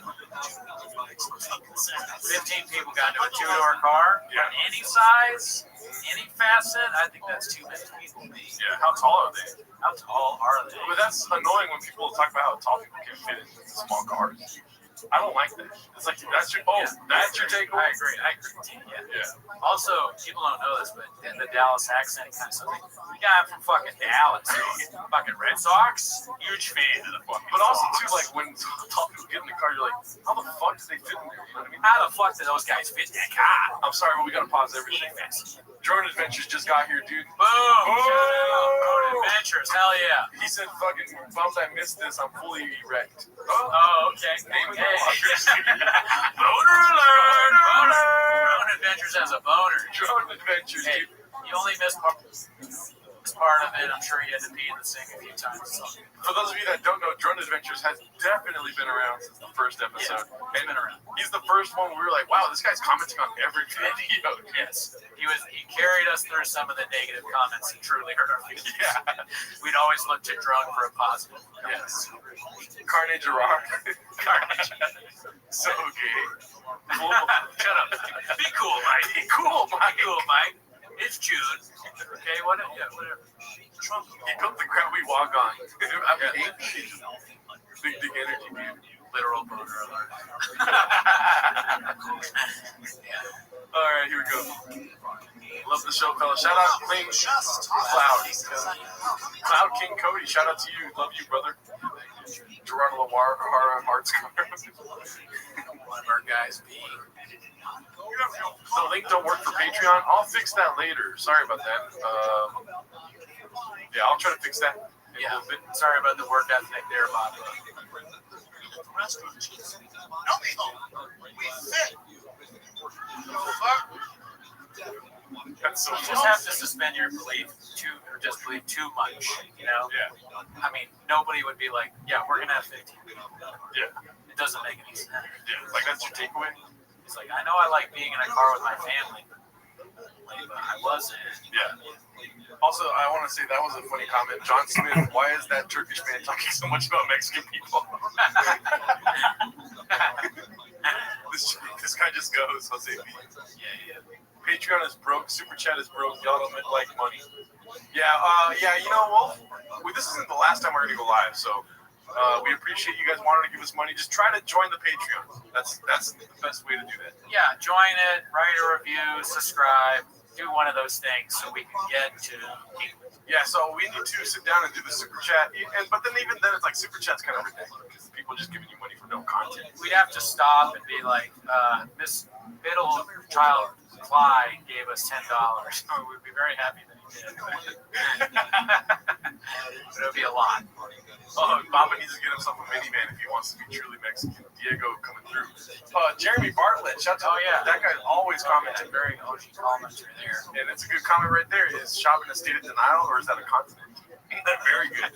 Very good. All right, here we go. Huge fan of Timo. Someone said the hugest shout out to David's son. You were leaving Super Chats on the table, B. Our review link was broken today. Is that the reason why people aren't leaving reviews? I'll take that. Really sounds like a shop thing to say that. Yeah. It's like, guys, we'd have more reviews, but the link is broken. The DA got recalled. My team, the DA for the district attorney who works for Apple got recalled. We're working on it. But I told my team. Yeah, we'll fix it all, dude. I mean, I'm not gonna leave.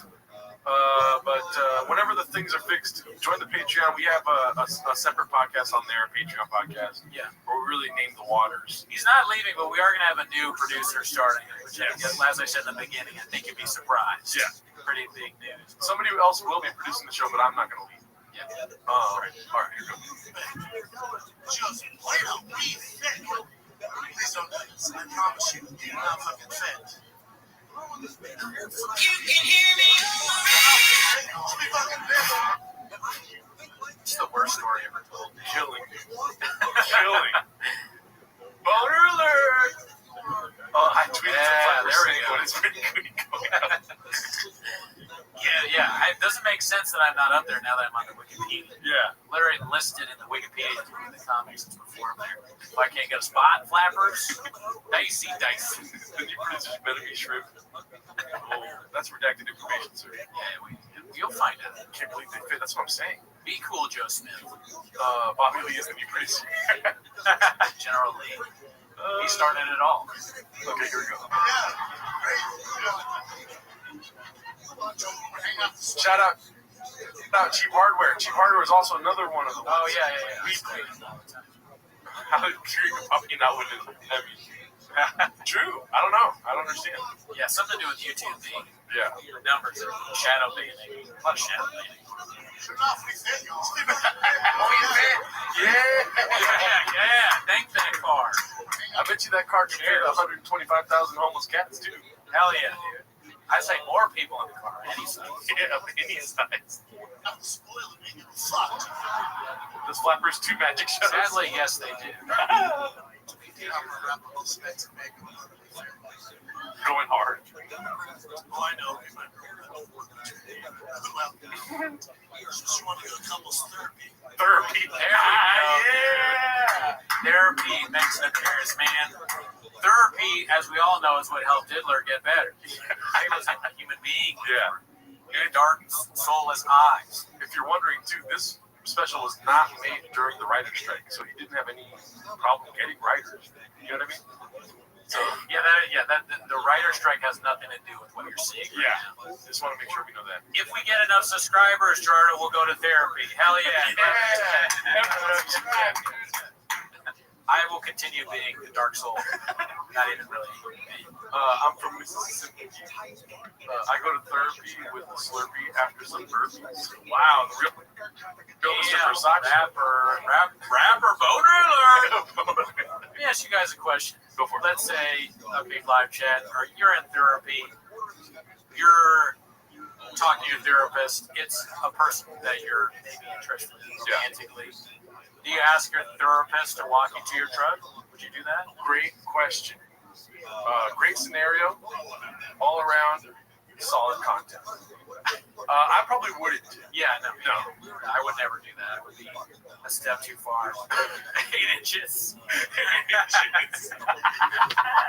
Yes, you know how to respond. There's only two. When somebody asks you a question, there's only two things you can say.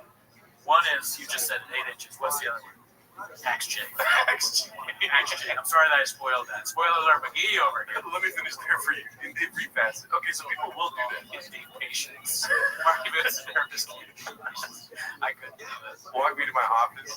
You have to gadoosh your therapist if she, if there's something romantic going on. Thoroughly alert. That was another good thing. So my favorite things throughout the whole thing, well, number one was the people trying to convince Jarvis that was very nice. We appreciate the thing. But number two was the guy that said that Jarvis was playing 2D checkers. Folks, look at this And then number three was the guy when someone wrote, "Why is Jordan leaving?" Another person is leaving. I stole that just like Bob. I started texting it to people and put it on the chat. It's pretty good. The funny thing is, Brennan looks more Mexican than his wife. Naming the waters. We don't like to talk about family stuff here, Pete. That's true. Don't get too much into the family stuff. Don't get balls deep in personal issues. Also, okay, another good question. Don't answer with 8 inches. If you do go to therapy, and let's say the office is pretty big, right? Do you piss in the sink? It's so good. The surprise punchline is something Bob could have done. Yeah. That was very good because I thought I was going to laugh if you were going to do a side joke. Oh, yeah. But you went to the sink. Yeah. That's because you're one of the 1,000. One of the 1,000 that can do it. Okay, not just a civilian. Okay. On Pets 24/7. Shout out to you. I love this watch along in every facet. Yeah. If you guys think we should do more of the lives, we'll figure out how to do it. Just put cry emojis in the chat. Wander Campesino brings up a good point. That's what we're trying to nail home here is that we do discuss the podcast. Yes. I've been, I've made that mistake myself. I've done things where people are like, "Hey, we discussed the podcast." And I'm glad that I was told that. Yes. Brought me back. Yeah. If I said I was going to discuss the podcast, you'd agree. I can talk about T-Fat-K all day long. We're getting a lot of cry emojis. They want to see us do lives more. What do you think about that? I mean, this was fun. This is very fun. It's going good. It could all crash and burn at any point. Yeah. But right now, I'm enjoying it. I want to see cry emojis and dice emojis. If we get at least 100 people doing that, then we will do more lives. Yeah, get us to enough subscribers. Yes. We'll keep doing lives. Here we go. Pandemic. She found one, man. She fucking found one. Yeah, 2-star review from her going. So 2-star review. Papa knows about that. We're driving a couple's therapy. Oh man, look at that. Just dish around the flipping Cheetos. Keep it busy. Intergalactic. Oh yeah, intergalactic. Some of his comments are dicey. Oh really? Yeah. Dicey guy? Yeah. Okay. I never discussed anything but the podcast ever. Okay, Oscar, shout out to you. I know CBX. I think that's well, I don't. Oh yeah, don't. Yeah, sorry. We know that. Yeah. Okay. A lot of people. Okay. I mean, dude, I'm a numbers guy, and that's a lot of people putting dice and cries, dude. You know what I mean? Dicey.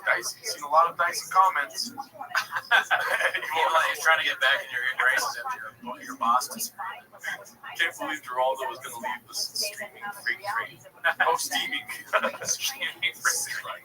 Santa. I mean, I hope that's a positive thing. More lives, but no emojis. All critters. Trying, Papa. Listen. We're marketing geniuses, not grifters. 700 viewers is Netflix. Oh, we hit 700, dude. Yeah. 125,000, dude. Let's do this. Can we pull up this brick building, this small brick building? What's up, Paul? Good to see you. Paul Card. Never met you. Look at late MNF's comment, dude. Pan the camera down so we can see your vaginas.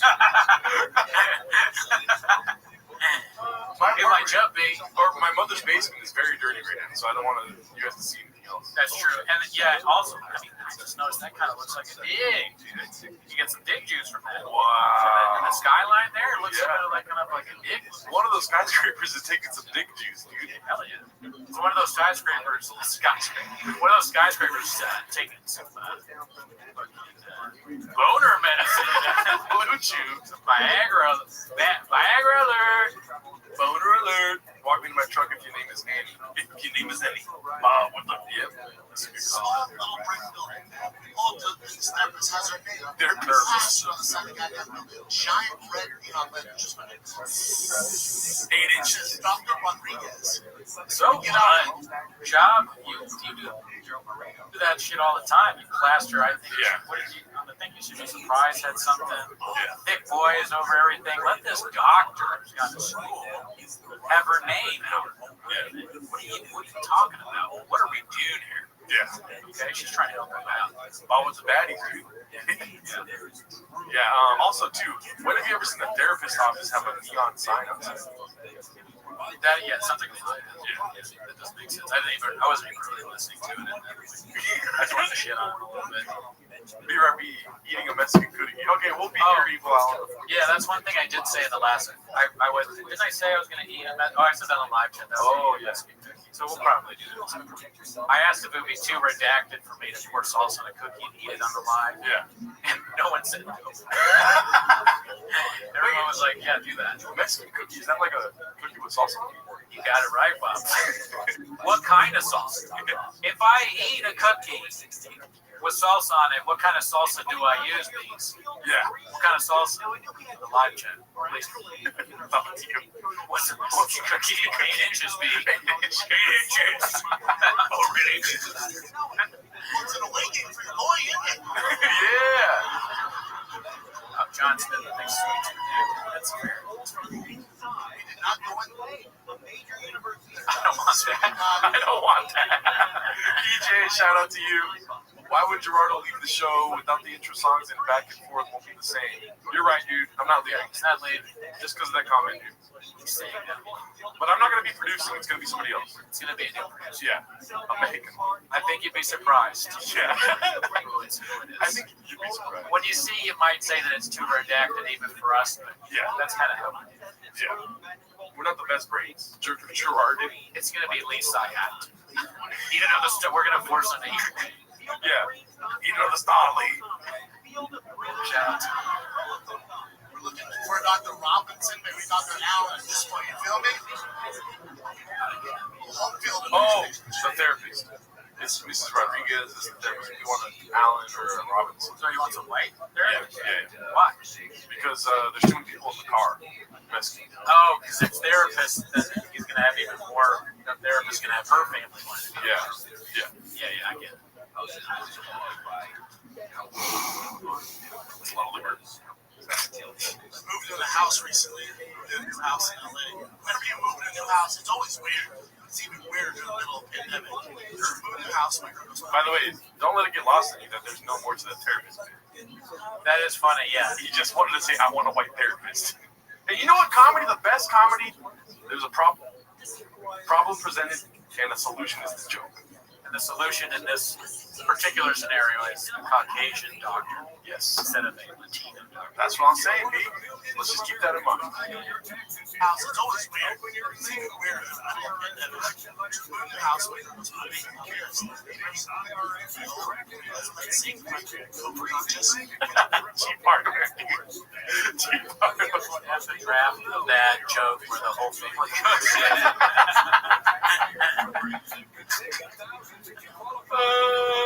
We're going to our new houses.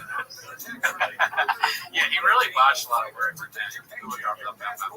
It's always weird. It's even weirder in the middle of a pandemic. Moving to a house where you We're in the first house. He moved into the house. every day. It's been safe and COVID conscious. Don't you just introduce yourself and I look expecting Introduce yourself. Introduce yourself. Introduce yourself. Yeah, well, here's the question. So when you recreate the Gringo Papi, should you keep the same pronunciation or try to enunciate more than the Papi does? Whatever the funniest thing is, I don't know. I'm trying to put myself in the Baba headspace. Yeah. I'll probably mimic a lot of it, but when we mimic when we mimic Baba, a lot of times we put our own little thing on it. We're not even trying; it just comes out. And it's like Gerardo's Baba, Cooney's Baba. As all of you have your own Babas, which we'd love to hear. Yeah. And maybe someday we'll meet you if you get us to the right amount of subscribers. Grifter, you're blockbuster. Yeah, I'm gonna be in San Jose July 19th, and we need to sell more tickets, or else the DA is gonna get recalled. You know what I'm saying? I'm not on Kratom. Yes. We're not on Adderall. We're not on Kratom. Hidalgo, your phlegm is atrocious. Joel Rogan level. Yeah, my phlegm is pretty bad. Listen, sometimes you vape, and other times, I have phlegm too. Yeah. Human beings, Bubba. Yeah. Be cool. John Bolton. Yeah. All right, let's keep going. Because I think you should enunciate. Like, that people are like, fuck that. Instead of like, that people like, fuck that. You know what I mean? Yeah. People are like, fuck that. Oh, but you're pretty good at doing house shopping. Yeah. Bad people are like, fuck that. There you go. I could do like a John Mulaney version of Papa. That's what that might be another character. Yes. John Mulaney Papa. So I'm new in town, and I noticed that my wife is a spicy asshole. So I'm new in town, and they recalled the DA. Yeah, there's three things. Like, I have a wife who's a spicy Mexican. I gave my dog away. And my co-host wants to work on Louder with Crowder. And I'm new in town.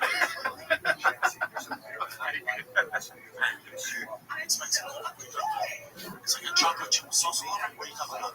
Oh, God. It's like a chocolate chip sauce. What are you talking about? Wow, dude. This time it almost seems subtle. Yeah. Dude, we're 2 hours in, and we finally got to the Mexican cookie. Yeah, thank you. A little bit of history here for us. Not that we don't matter, but we first watched this. We cut it off. Yeah. I don't even know if we watched it. No. Not live. On the episode. Also, too, keep in mind, going back in time, we have probably 20 viewers per episode. Yeah, we like that. Yeah. I think probably one of our friends posted the episode in Chang's back in the beginning. Yeah. And we were like, what? Why are so many people watching? Because of this episode. Yeah. Alright, well, that's dicey. Yeah, that's dicey. Yeah, you said the name again. Why would you say that, John? What did John say? Oh, John was like, 5th grade joke. It's like a chocolate chip sauce. What are you talking about? He didn't even laugh at that joke. You know how he laughs at all his good jokes? Yeah, I mean, this is a risky joke to do. How? Because it's so bad. Okay, so the risk is that it's bad. But like, I thought you were saying like it's a dicey joke because you get problematic. No, I guess in a way, sure. It's not problematic at all. It's stupid. Yeah. Yeah, I mean, those guys, the two black guys, Yeah. You chose the most obvious thing. Also, he's trash. He's trash. That would brutally scar me if those guys were talking to me like Right. Yeah. But you just posted ghosts with your mom. Yeah, I won't you know? read any comments. I just Even some of them are like, no. Boo! I like to picture BGL in the corner with the clap sign, like, no, clap. Cookie alert! Cookie alert, salsa alert. I still don't think people didn't really say salsa. They said like verde. That's a kind of salsa. Yeah. Like a Greek kind. So they want like authentic, like a literal like something someone made. I was thinking more like brands, but maybe they're right. Maybe it should be like from the future. Late to the party, Andrew Griffin. Shout out to you. Thanks for showing up. Yes! It's good to be here. It's a weird day. I'm on my phone too much, huh? I know, that's the same shit. It's like a chocolate chip sauce. What are you talking about? The guy's like, oh, it hurt us. I'll figure it out. So first night in the new house, everything's all good, man. Everything's all good. Kids fall asleep, girl falls asleep. Chocolate chip tortillas. Chocolate chip tortillas. First night in the house, like beach. Yeah. So everything's good. 3 a.m. I'm done. Open up to Fellas howling outside. What? Whatever. The next man installed the It's a patty. Trying to get some cock. Guys, we met you in the Bible verse and we love you and your show is Netflix. You guys blow up in for real time. Shout out to you, Jeremy Thank you, Bartlett. Jeremy. Thanks for another great comment at Netflix. This all sounds made up. None of this is real. Chamoy on the cookie, intergalactic, yeah. It was Andy Letterman. He's trying to break it. I want to walk to the truck. I said no, but I want to now. His name was Andy. Walk me to my truck. that night.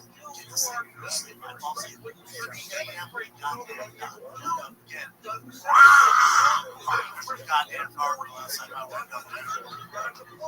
I didn't know about this ring app. Download the app. There's an entire community of people just snitching on each other. It's like Takashi 691.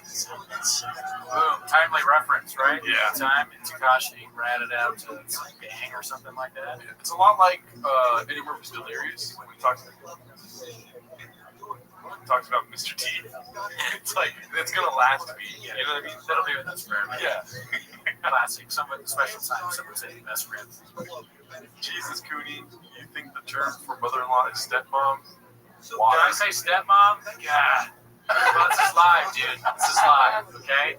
Be cool, John. Be cool. I told you once. I've told you a few times. I said I'd be cool. You said to be cool. John is like, John likes you. I can't believe I said stepmom. Dude, I'm tired, okay? Yeah, we never record for this long to begin with. I know. I didn't get much sleep. I blame my team. All right? COVID restrictions. DA got recalled. DA got recalled right now. Fantastic. I scroll that app. Thank you, Eunice. Eunice, I've seen your name around before. What up, kid? You're killing it as always with the sunglass emoji. Shout out to you. I was trying to sleep last night, and outside my window there's a gargoyle. That's why. Yeah, so yeah, that's why. But you think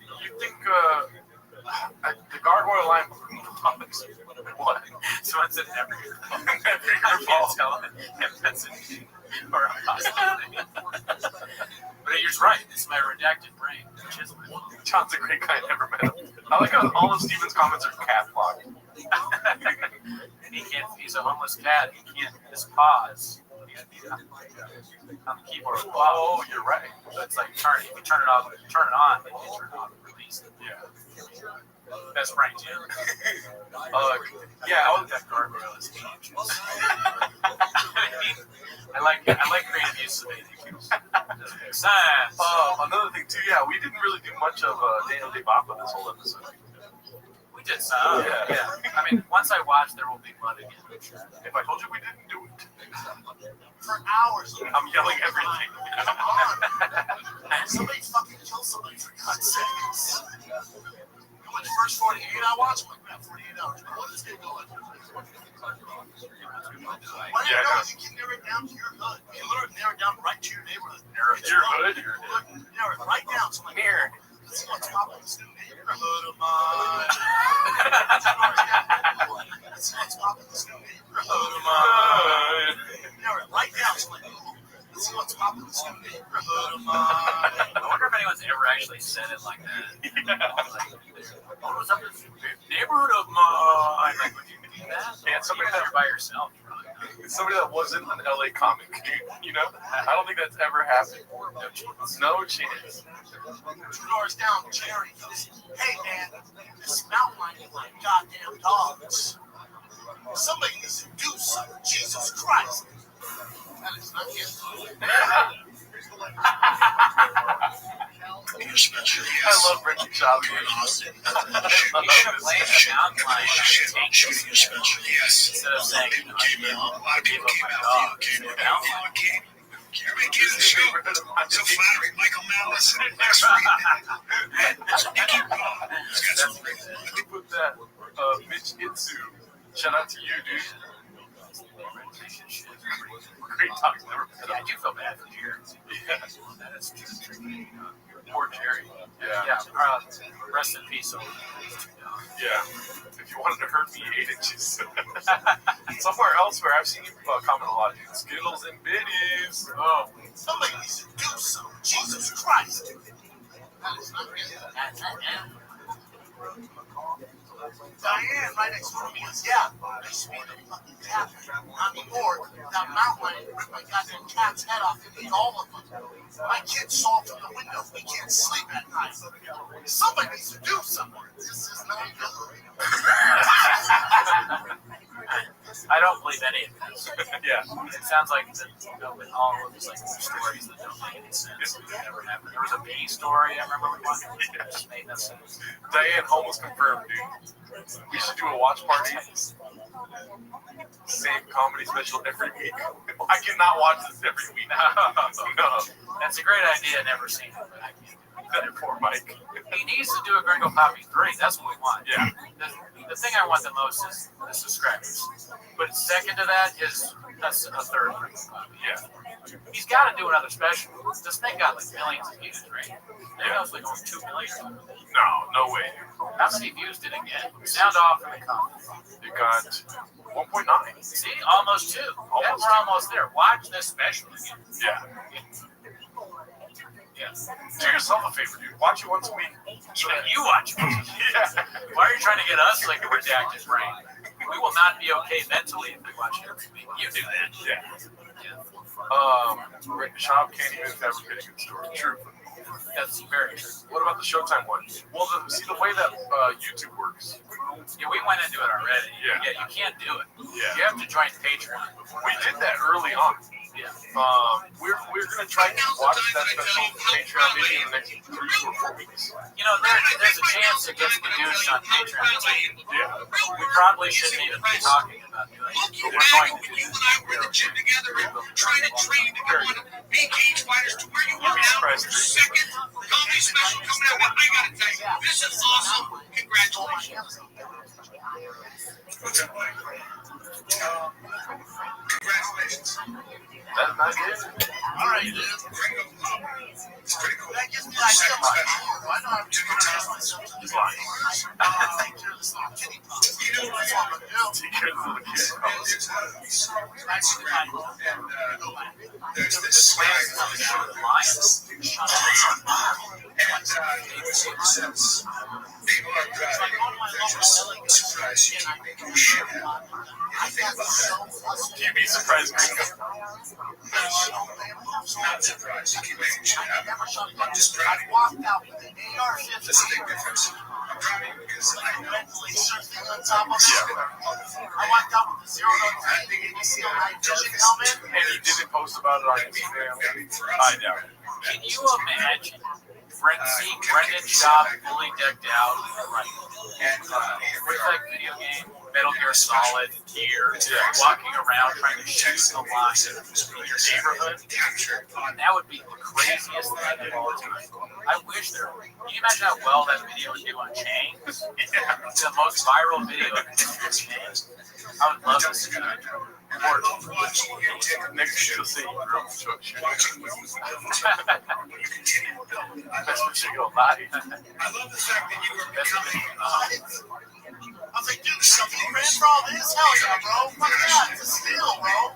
He thought this was so funny. It's all weird now. I can see everything, dude. Like, that's fuck, bro. What's the definition of a weird? I'll let you know, man. You're embracing your best side, your best self. I love you for He's always got his darkness. Like, I mean, this is funny. I'm not saying that anyone's scary, but like I should be. But I'm probably just doing this, but it doesn't. Because you were just like, fuck up my girl. Circle the back. It's such a moment. What can I say? My truth on it. He could, yeah, remember the time. Yeah. That's physical comedy. That's right. Yeah. He's a master of Something like himself. probably want to use civilians on the live chat. Like John. Congratulations. So I get home, I'm just going to Brendan Schaub, your boyfriend just died. Very proud of you, buddy. Too special. I've got 0. You already have 2. It just shows that you're a better worker, and you're funnier, and you're better. And stronger, you can beat people up. I'll take hands. Right? Plus, it brought crush you. Of course. So funny. No, I was like, it's like great. Just like, What's up, Big B? Yeah. so yes, the We'll try it. Big too, huh? Something. My neighbor has been doing good. every time the Oh, phone. I'm in this house right now. Here. This chillin' man, this big Drive on voice, 1 month a year. just wanted to say what's up. Wanted to say this, man. Congratulations on the special, baby. Way to get it done, baby. My favorite special of all time, baby. Yeah. Not ready, baby. What's up, Snake? I'm proud of you. It's your second special. And it's going to be great things for you. I still got a lot of people to see. Yeah. Dig down here. Dig down here. Keep this short, because I know a lot of guys are saying congratulations. And also congratulations to Side Cast. It's What do you think that Dick is going to do? How is that going to protect him from the line? what's up, man? Oh, the line is Working here. here. That's why they're Congratulations. Yeah. Motor alert. We should all fit. You're all If going one is to one thing, so doing two is another. So POV, you're congratulations the again, lion. man. All the best. And, Lion's like, is that a we should reset? congratulations I've been eating these cats and dogs. Now I'm going to have to eat a reset. Big things are funny. Join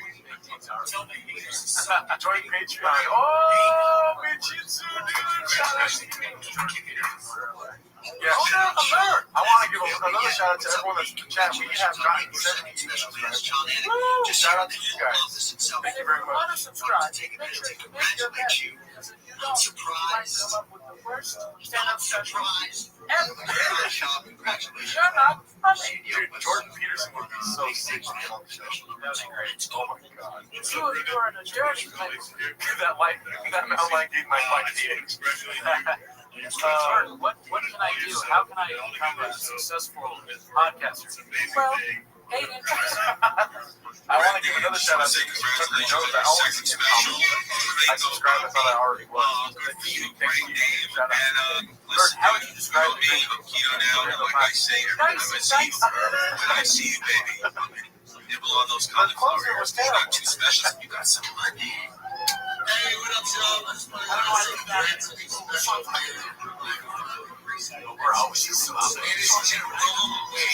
There's not even a girl right there. What's up, Brendan? It's Giannis. I wanted to congratulate you. Second stand-up comedy special. Amazing feedback is she's so offended. stand-up comedy special for every year you've been doing comedy. You're ahead of your time, my friend. You got out of MMA and got into real blood sport comedy. You know, managing no controversy. Congrats on that as well. The script says That's mimics amazing. automatic fire. And a lot of Did you say AR-15? Yeah. And, So he's picking the school shooter. future comedy, I think you're in because now we're getting hit I on don't know. stage. There's probably some deeper meaning to I think this pretty joke, soon but it's it's so bad that just nobody only wants gonna be guys to like you out there Yeah. That's the deep who meaning get of hit that back one. with force. Bob and Nick was great. It must be I nice like the to be cucumbers in chat. I don't know why you guys keep doing that. tries to get smart. Oh shit, spoiler alert, the mountain lion is actually John Ashton. I don't know how weird your jiu-jitsu's at, but No, you don't need for me. I know it's gonna be funny. I can't wait to see Mind man. firing fully auto. Rats. Hit AR-15 semi-auto. I don't know what else is sitting Hey, big boy. Big boy. So, Brendan, my friend, damn, I don't even know what to say, but ever since I made fun of you at the improv, because I was like, what's this? He UFC fighter doing thinking he can do comedy. Oh, like that. And since that, Man, what do we call ourselves? you've proven to be a person that attacks everything that you do with the same sort of energy to be successful. You got an energy that's where your fans are. King Henry, that's a dicey comment, sir. That's what people like working Yeah, with come on, you. That's come why on. people hard for you. It's because of you. It's because of what you have in your heart and your soul. Yeah. I really appreciate that. I admire the work that you've done. And look at you now. 2 specials in, releasing another one right Another one of now. those timeless references. It's great, man. It's great. I'm proud of you. I'm older than you, so I can be proud of you Out of breath, by the way. Out of breath. Done a lot of walking. Yeah. For a big boy, done a lot of physical activity. It's a testament to you as a person, and congratulations. Dorothy, I can't wait to see what happens next. Yeah, 9 minutes. If you want 5 minutes in this other room, I'm going to tell you what they're going to do. Flap this. Don't forget first. Okay? See this T Mostert? It's Monday morning. Grab my cock. Monday morning, cocks. I got to smoke my cock. I got 5 weed edibles that you got to eat right now. And you got to pay the price. It's going to be a lot of that. Yeah. Yeah, that's the new guy.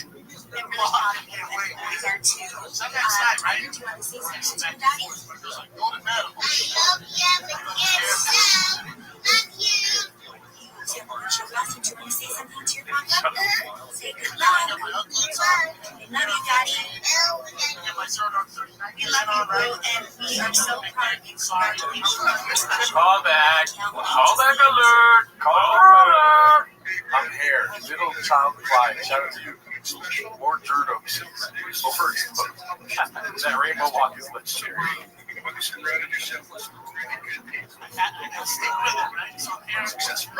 Stretchy dog.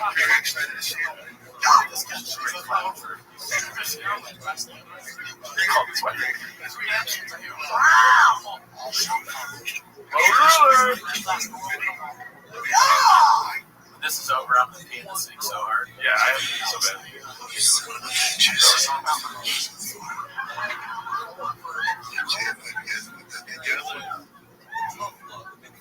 My head, I was thinking like a school type of bobcat type of thing, right? Like, the gun's a little extreme. I don't need the Navy SEAL night vision, dude. Like, you'll probably grab him by the scruff of the neck and be like, enough's enough, kitty. Wow! Wow! So no, dumbass, it's a line of the mountains. Oh! It's a line of the mountains, dude. Yes. Yeah. Make it longer. Make Mountain Lion longer. It's a lion of the mountains. Wow, dude, you could have the special on that. Wordsmith. Wordsmith, dude. Holy shit, Gorilla Finger's right, dude. It's a lion of the mountains. It's a lion of the mountains. Oh my! I thought it would be a small lion. I thought it would be. Yeah, I thought it would be a dirt serpent. Yeah. But no. Wow. That's. Let's watch that one more time. Oh no, dumbass, it's a line of the mountains. It's a lion of the mountains. That's an epic botch. Insane. Lion. You didn't say lion. Yeah. It's a lion of the mountains. Wow, he's not even calling anyone gay. That's just so crazy. I don't remember if it ends with a kill. Oh no. But that part though, dude. Oh no, dumbass, it's a line of the mountains, dude. It's fucking. That's comedy. This thing was just awesome. There was 999 before he said that. Yeah, he just became the 1,000. The 1,000K grand, dude. You can really see the difference between him and a civilian. Yeah. He's really, Yeah, dude. You don't see people working at PFJ looking like that. this guy's ready to, like, just like the guy said before. And tonight's musical guest is. Yeah. He makes it. You guys ready? He can do any show at any fast food. Yeah. Anybody. In front of anybody. Yeah. Dude, it's fucking. It's a lion of the mountains. Awesome. It's like this mountain lion named Joe Rogan's trash. Oh, Papa. Joe Rogan is watching too. Damn, the lion's on Alpha Brain, bitch. Wow, The lion's are eating shit. The lion was eating trash at the comedy mothership, dude. Yeah. Wow. The lion's on Kratom. The lion's on Diet Coke. The lion smoking a little bit of weed. Rogan alert. The lion sleeps on a Helix mattress. Yeah. He's got rogue nicotine in his mouth. Drinks Tiger Thick whiskey. Like big name drop. Or as sweet as Tiger Thick whiskey. You're as smooth as strawberry love. Can I go shit in a urinal? Woo! Wow.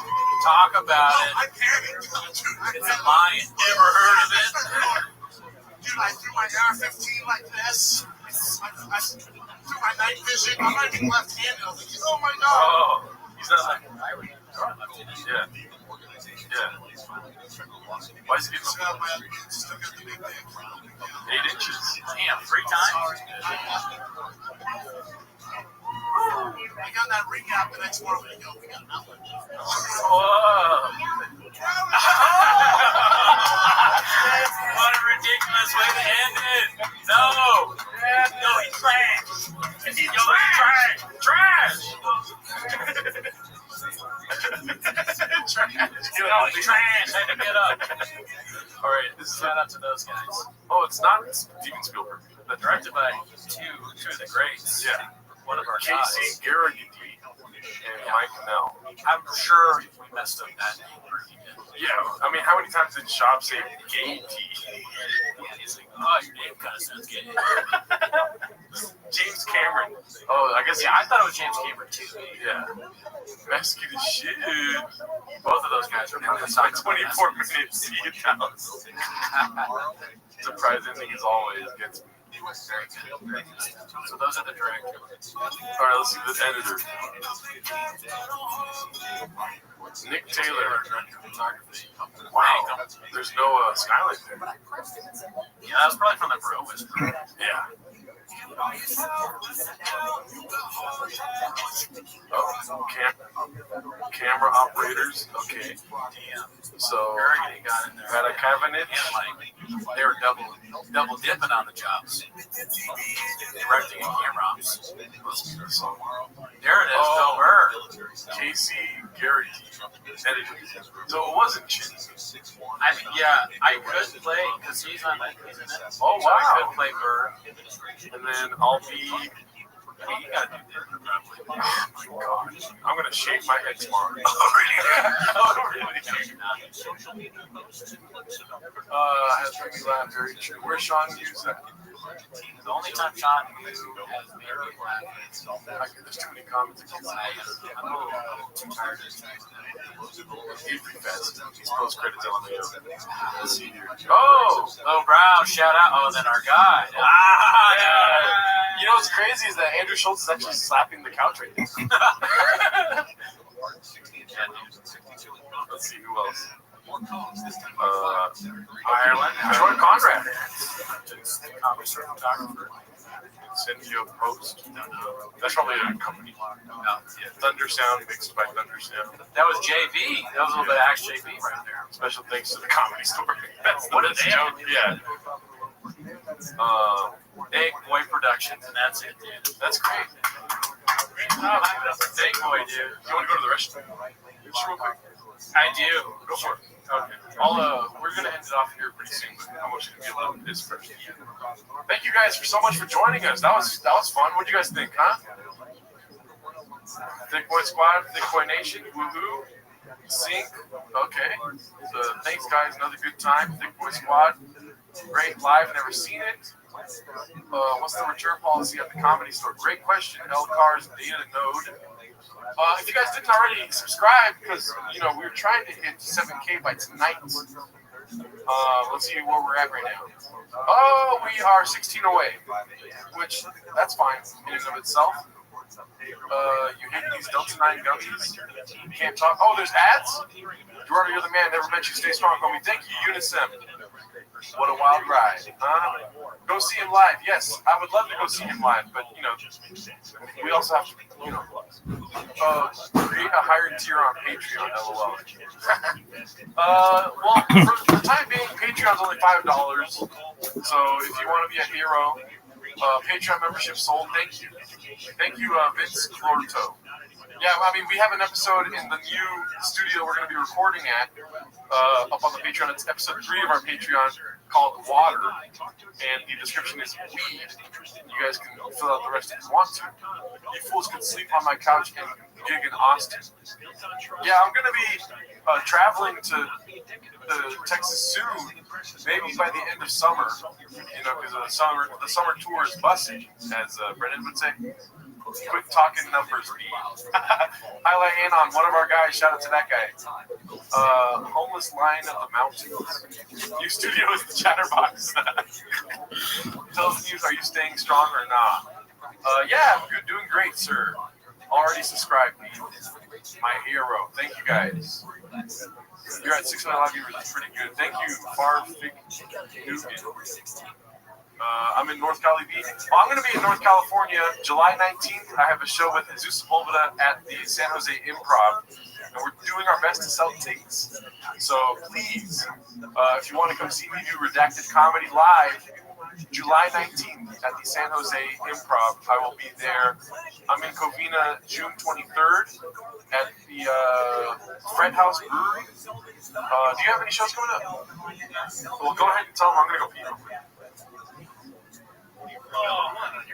What up? I just got back from the sing 7 times a week.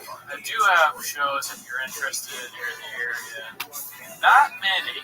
Should have more. Okay, so let's see.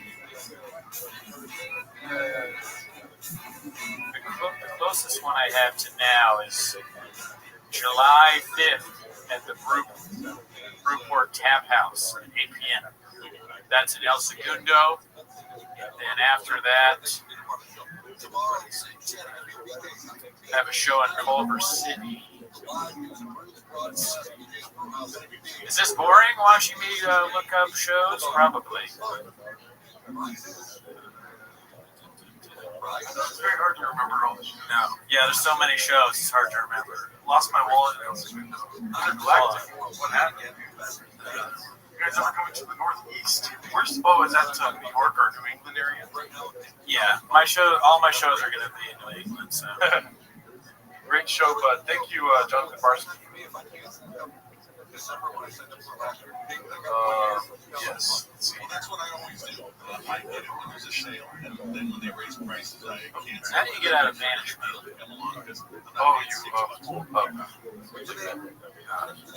Did you see that? I don't even know how to get out of management.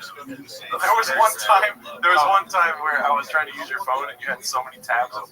That was when I had 100 tabs over. This is a real view. But the other show that I have coming up is the 26th, the setup at the Citizens Market in Culver City. So those two shows are the soonest shows. Well, yeah, I mean, if you guys liked it, we'll do another live. Yes. I don't think we'll watch this again. That was a crazy suggestion. But do something like that. Yeah. What's it called? I do have a show this Saturday at Studio M. It might be already sold out because it's with Alfred Robles. Wanted to draw it up the San Jose Improv, but I'm only 19. I don't know. Is it 21 or over? I think the improvs are not 21 and over. Am I wrong? I don't know. You got to call them. I don't know. But I will. This July 17th, I'm doing a show with Alfred Robles at Studio M in downtown Los Angeles. June 23rd, Fred House in Covina, and July 19th in San Jose at the Improv. If you're 19, just go with your dad or something, or like an older cousin or brother or mom or something, because you can get in, as we all know, with Hitler. Oh, okay. Yeah, Cody just texted me. I did think about doing this. I was going to go on the YouTube and be like, I'm messaging in from the sink, but then I knew I get shit on it. I got shit on it. You guys want to do a hot shit? Come to San Francisco, motherfucker. I'm in San Jose, July 19th.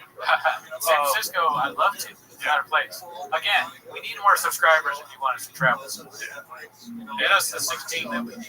Tell your freaking family to do it. Yes. Sell the house. Oh, I was saying, so, okay, I'm going to end the live. Ended it. Okay, so what did you think of the live?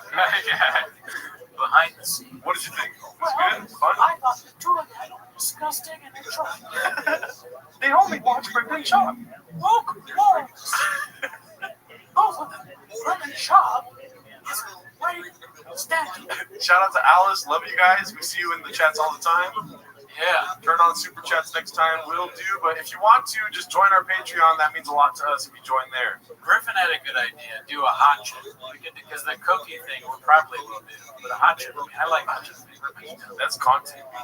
Hot chip. Oh, yeah, talking too much content. No, I'm saying it's good. It's good content, but it's like, God, it's nice here. Hot chip. You tried the habanero sauce at the yeah, I like food. You thought I was going to die. That didn't bother me at all. That's our food truck diaries. old head sweat. Spicy stuff. Don't leave, Gerardo. Stay. I'm going to stay. Gerardo, stay. There's a new producer, though. You'll find out. Oh, Probably think we're connected. Nino Bone, dude. I've seen you in the comments all the time. Any more shows near South Pasadena? June 23rd and July 17th. I'm going to be in downtown and in Covina. But just follow us on Instagram if you really want our shows. I'm going to force myself onto a Barkley show one of these days. Yeah. Maybe Square Deal. Square Deal's a good show. I don't know if it's still around, but I think I'm going to get back on that show. That literally is so fun. Yeah. So if you're watching it, you'll be proud of it. Book me again. Ready for Gerardo. All right, well, we love you guys. We're out of here. It's been 2.5 hours. That's great. Well, thanks so much for tuning in. Yes. This is 7,000. Have a good night, guys. Later, y'all.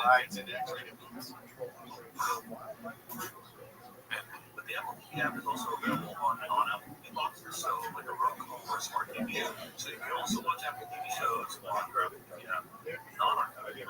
So you can watch Apple TV on Apple TV, but not on Apple TV. You know what I'm saying? You can also buy TV shows on your Apple TV app. So you have to put you up. Anyway, truck walk, Eddie. Anyway, truck walk, Eddie.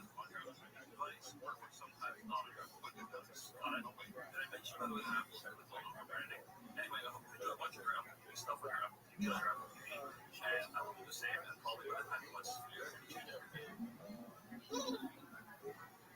You know, normally I find honestly these sorts of videos or whatever, not just actually.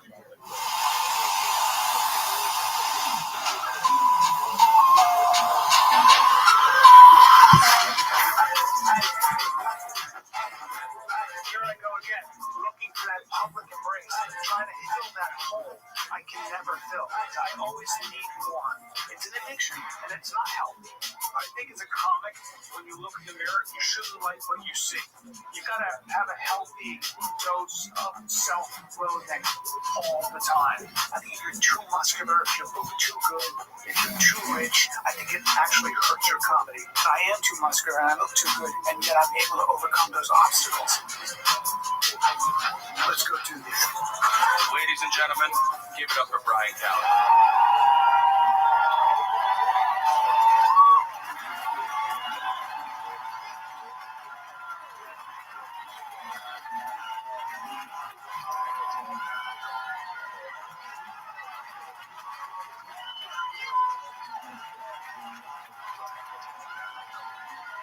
What's up, Boston? What's going on? Yes, the mothership. Oh, I don't know, man. It's good to be here. It's a weird world, man. I'm on my phone too much, huh? Anybody else get caught in this infinite scroll, this social media, this dopamine scroll? You know what happens every day? I wake up and I go, I'm not going to look at my phone. I got 4 kids. I have bills. I'm not doing this. I'm not going to get caught on social media. But they get you with an image. They capture you. And like, I'll just see an image of like a woman in a bikini on a skateboard. No, because but I have to make sure she's safe. Right? And then an hour later, you're like, I can't stop, you know? This is what happens. The problem is it gives you desires you shouldn't have, and it makes you feel like you're missing out on life, which is ridiculous. Look what I get to do. And I'm on the other day, I'm scrolling, and a dude does a perfect backflip off a yacht and just disappears into the azure waters of the Mediterranean. And the girls on the yacht are like, woohoo, you know? And I was like, my life sucks. Right? Now then what happens? Then I get to another reel where a dude, he's a cowboy, a real one. You guys know this. Most of you probably own horses here. And dude, he's a horseman. He's on a horse, a real cowboy. Hat, buckle, rope. He wrangles cattle. That's his job. Dungarees. Like this is a man who comes home and he smells like steer, you know, like and rawhide. His wife is probably traditional in a prairie dress. She's like, I baked you a pie, you know, right? Listen, we owe, you know how much we owe to cowboys? You guys eat your steaks. You never think about what it takes. Do you know how unruly cows are? Do you know that cows are like, I'm free, and one of them breaks off? You need somebody to be like, hey, get the fuck up. You know, you have to. A cowboy is nothing less than a man who specializes in breaking crushing really any semblance of individuality a cow may have. Right? Remind them that they're a herd animal and stay in your fucking formation. That's not even the point I'm making. So I see this dude on a horse. Now I have a lot of horse fantasies, and I'm not going to go into that. I'm not. It's a stupid thing. I don't want to go into. I don't have time. But the dude's on a horse, and he's no saddle, just bareback, bro. That's a horseman. You want to talk about being connected to a horse? That's not a guy who can ride a horse. That's a guy who will break a horse. That's the kind of guy who can be like, and his horse shows up. Right? I mean, dude. What up, man? You guys know. You know.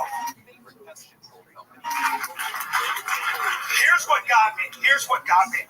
I watched this 5 times. He's not moving a muscle. He's on the horse, okay? It's just him and the wranglers. And I don't know what he did, bro. Nothing moved on his body. Nothing. But whatever he did, that horse from a dead stone still stopped. Took off full speed. That guy sent a signal from his root chakra through his taint into the beast's back. And that signal was, go now. And the horse was like, yes, master. And took off running. He wasn't even using the reins. He was just controlling everything. To control 1,200 pounds of bone and muscle with naught but the golden crescent that is your inner thighs and taint. Like, dude, what an expression of masculinity.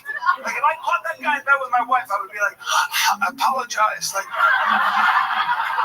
so I go from acrobat to cowboy, and now I follow a guy. I come across his reels. He's a sensual chef. There's no other way to put it. He's a sensual chef. He wears naught but an apron. An apron jacked. He's got, first of all, his skin, marble brown skin that sweats olive oil naturally. I don't know how to describe his body. If it was a landscape, it would be unsafe to traverse in a regular car. You need special shocks. Even then, you'd be like, this is crazy, dude. You know, his body was demoralizing. Like, I was going to work out that day, and I was like, there's no point. Like, right? Like, why go to the gym? I'm an imposter. Nothing's going to grow. I'm not going to look like that. You know, if you can't afford a Ferrari, putting a fin on the back of your Honda Accord. So watch this. So now I'm already in. And the dude, he's a chef, so he just looks at me through these Mediterranean curls and just goes, let's make a sandwich. And I was like, okay. And he pulls out a piece of raw meat. We were having a meat sandwich, obviously, and of course this guy takes his protein very seriously. And there was no marbling. This was not a domesticated animal. This was made. This was something wild. He probably slew with his own hands. And he threw it the way he whacked it to the counter, such force, it tenderized the meat. He then looks at me and goes, let's spice things up. I didn't know what he meant until he began to grab handfuls of spices from cloth sacks, just recklessly. He wasn't even measuring. Just grabbing and dashing the spices, just dashing them, covering the meat in every color powder you can imagine. Aleppo pepper and cardamom and smoked paprika. Who the fuck smokes paprika? Dude, he was chopping vegetables with a machine-like speed and precision. His forearms, I swear to God, looked pregnant. Like, the kind of forearms, just the vascularity, they looked like a cluster of angry horse dicks. Like, just blah, blah. So then he pulls out a loaf of bread. I can't believe the guy eats bread. And I don't know what kind. It was a rustic varietal. Probably a French bouillie. And he squeezed it at the camera. He just squeezed it gave way under his heavy fingers with a moaning crunch. This was the most outrageous part. He takes a naked hand, and goes wrist deep into a vat of raw honey. A vat? Who has a vat? This guy. And just comes up with a wasteful amount. I mean, wasteful. His whole hand was covered in amber gunk, and I was like, what are you gonna do with that? And he didn't answer. He just began to rub it. Some of it made it to the meat.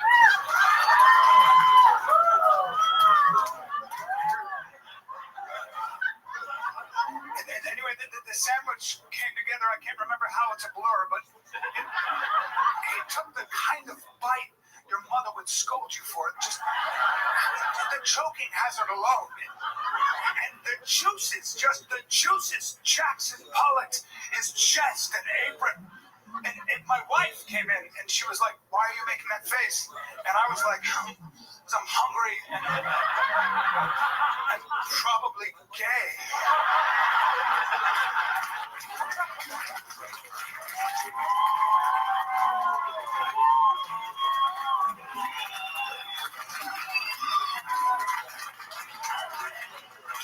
Several days later, I purchased an apron. No, I wanted to make my wife that sandwich, my younger wife.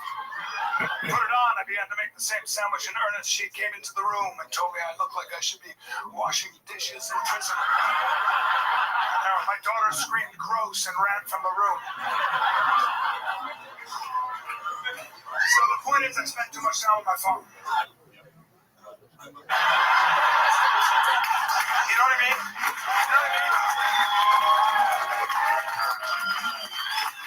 Like to just go from at 57 to go from wanting to be an acrobat to a cowboy to a gay man. The problem is that social media has a lot of useful information. It just does. You know, especially when you want to be healthy. You got all these PhDs with gorilla necks who can deadlift 500 pounds. You know, like my doctor has abs. It's crazy, right? Just traps, and they've got all the secrets, all of it. There's so much information, though, just to try to live forever. Good luck. I gotta just narrow it down, man. I'm not a health crank. Like, you gotta get sunlight. Get sunshine, direct sunshine, at least 20 minutes on your genitals. Like, just, right? Just don't go crazy. But if you have a pale vagina or a penis, you're not healthy. We know that, right? Are you guys cold plunging? Are you cold plunging? Huh? Are you? Be honest. I'm going to be honest. I don't want to be a jerk. I'm looking at this room. You guys look very inflamed. Everybody here looks, this room is swollen. You should look 20% smaller. You gotta sit in ice water, guys. You have to sit. It's gonna suck every morning after meditation, obviously, but you sit, get in ice water. It's gonna hurt. It's gonna suck, but just stay there until you're sure you cannot have children anymore. That's when you know. Make sure everything is frozen. But here's the good news: go right into a sauna. Go right in. You want to go from the waters of the Arctic to Death Valley because that's natural. And and you sit in the sauna. Sit in there. I don't give you how hot should it be. It should be so hot it makes you a better person. Okay? Yeah. You should think about health. All right? Yeah. So those are the two non-negotiables. And by the way, balance. You all know this. This is, I give, my presentations are also full of useful information. And they are finding that when you fall in your 80s and you break your hip and die, it's because you had bad balance. And the reason you had bad balance is because you have weak toes. See, you don't know this. It's amazing. We don't talk about toe strength. That is the most, you're working your whole body, you're doing nothing for your toes. That is so irresponsible, all right? Listen, if you're not running in heavy sand barefoot at least 3 days a week, I do not know what to tell you. I don't. And I can't stand where people are like, I don't live near a beach. I can't find heavy sand. I have children and bills. Well, then, die in your 80s, you lazy piece of shit. Yeah, you want to live to 105 instead of 50. Yeah, let your friends die. Slanging dick like it's gone out of style, son. How about you?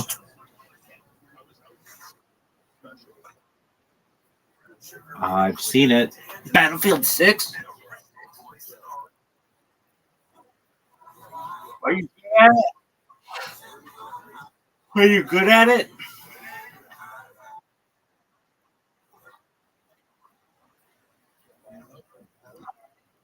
First out of how many?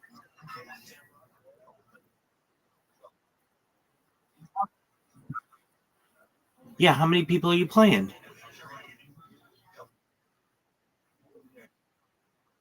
And you get first?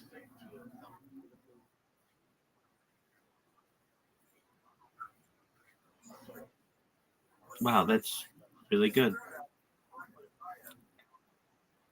So like a dick like it's going out of style, my friend. Just working on my bots. Had somebody post about me earlier today, which is hilarious. Just some random. I have had quite a few people in here. We're approaching 2,200 people in the server, so that's that's an accomplishment. We've had like 10 people join today. My bots, I've done some revisions on them just so that they are just basically targeting more of the words that I want.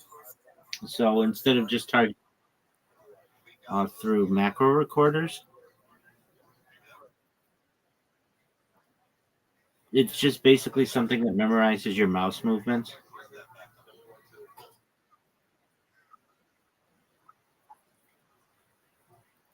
Yeah, so and they're pretty simple ones in comparison to some of my more advanced ones.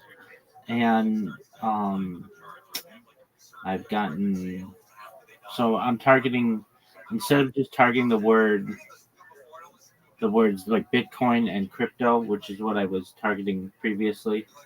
I have now opened it up to YouTube and Spaces because Twitter Spaces are a pretty big thing, and just have more people talking about me, and that's good. And then I get people in here, and I had some guys in from France earlier and from Germany, and it's just basically like wherever uh, it's night in the world, like that's basically who comes.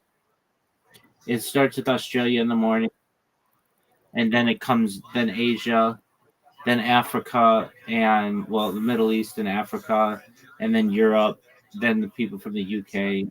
Then there's a little break. Not really though. I get people from the United States to then come in and do their thing, um, and then usually towards the night, that's when most of the United States people come in, and then I get the West Coast, and then Australia comes in, and it's just basically that's how it works.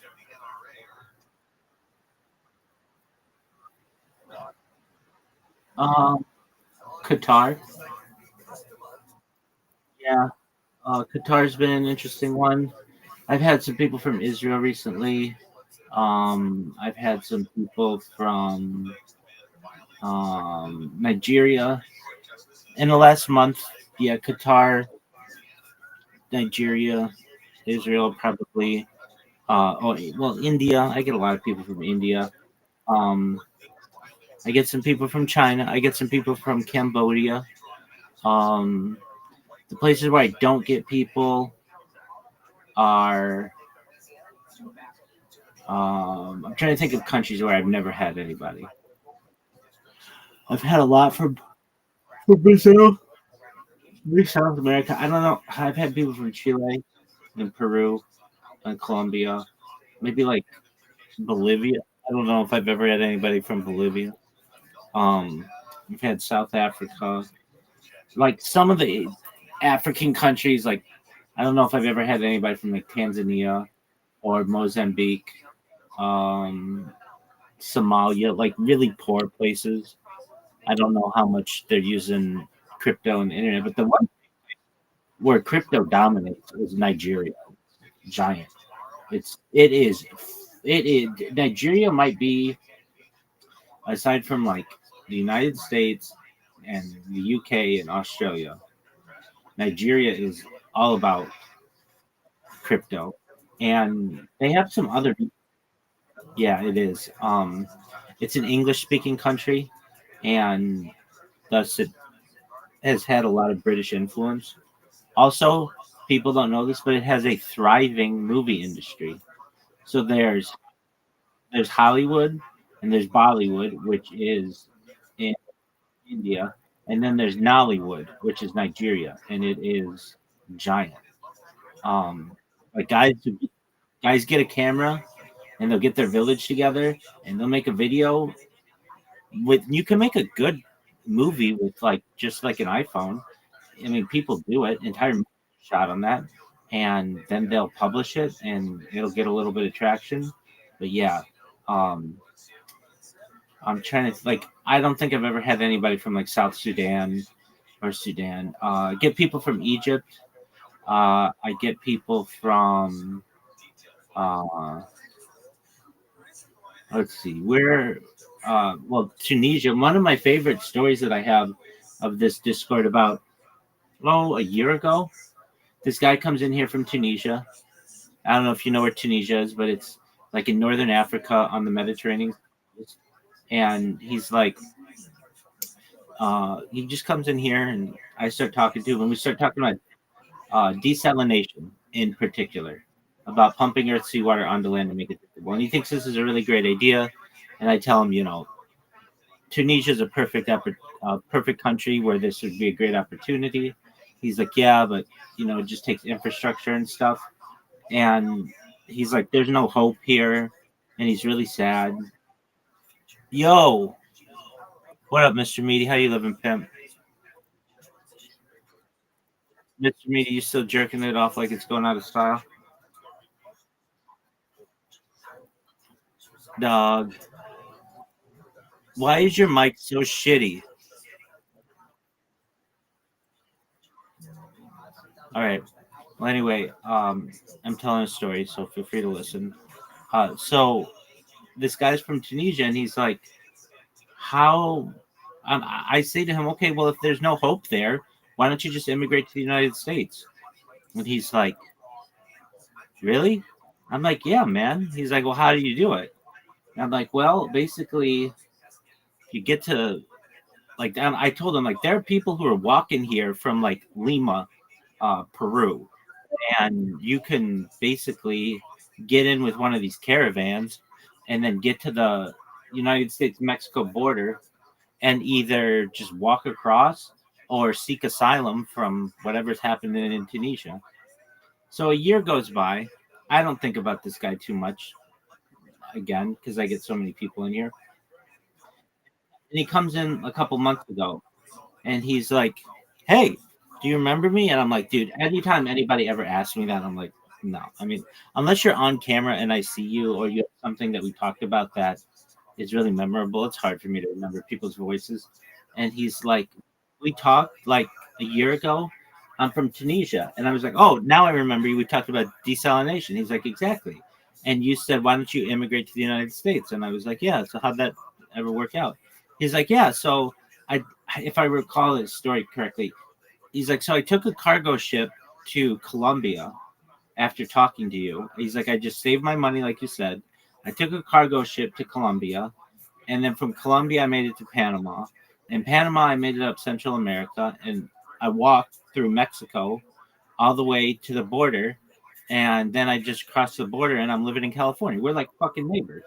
And I'm like, oh, wait. So did you get a job here? He's like, yeah, I'm working as a security guard. And he didn't want to tell me exactly where in California he was, which I totally understand. But because there, he doesn't want to get nabbed by the authorities exactly. But he's like, I just did exactly what you said. So, actually, you were asking what other countries have been here that have been unique in the last couple of weeks. There's a guy from Iraq who's been in here a lot, and he just changed his life. So I told him what this guy from Tunisia did, and this guy from Iraq, he's in here quite often. You might meet him. He, when I met him, he was working construction, and I'm like, okay, how's that going? He's like, it's really hard. I work 10 hours a day, and I make $16. I'm like, you make $16 an hour? He's like, no. I make $16 a. I don't know. I want to say it was six. I thought he said $60, but no, it was $16. I think a day. So he's making like $1.60 an hour, and I'm like, okay, that sucks. Why don't you start working as a translator? And he's like, translating what? And I'm like, well, do you know Arabic? He's like, yeah, it's my first language.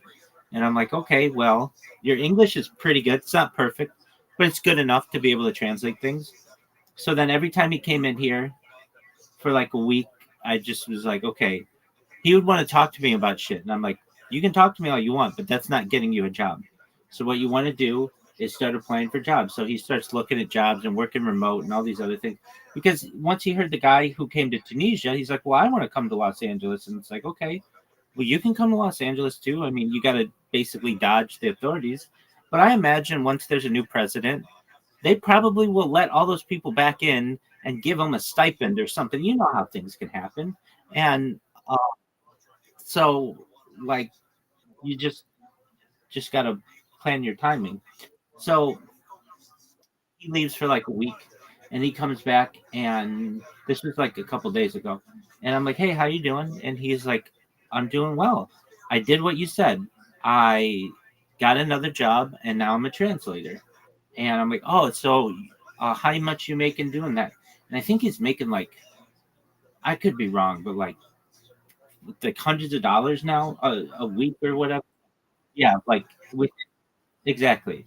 And I'm like, well, that's really great. And he's like, yeah. And I'm saving my money. And fortunately, like, he's not having to take care. He was taking care of his mom and his sister.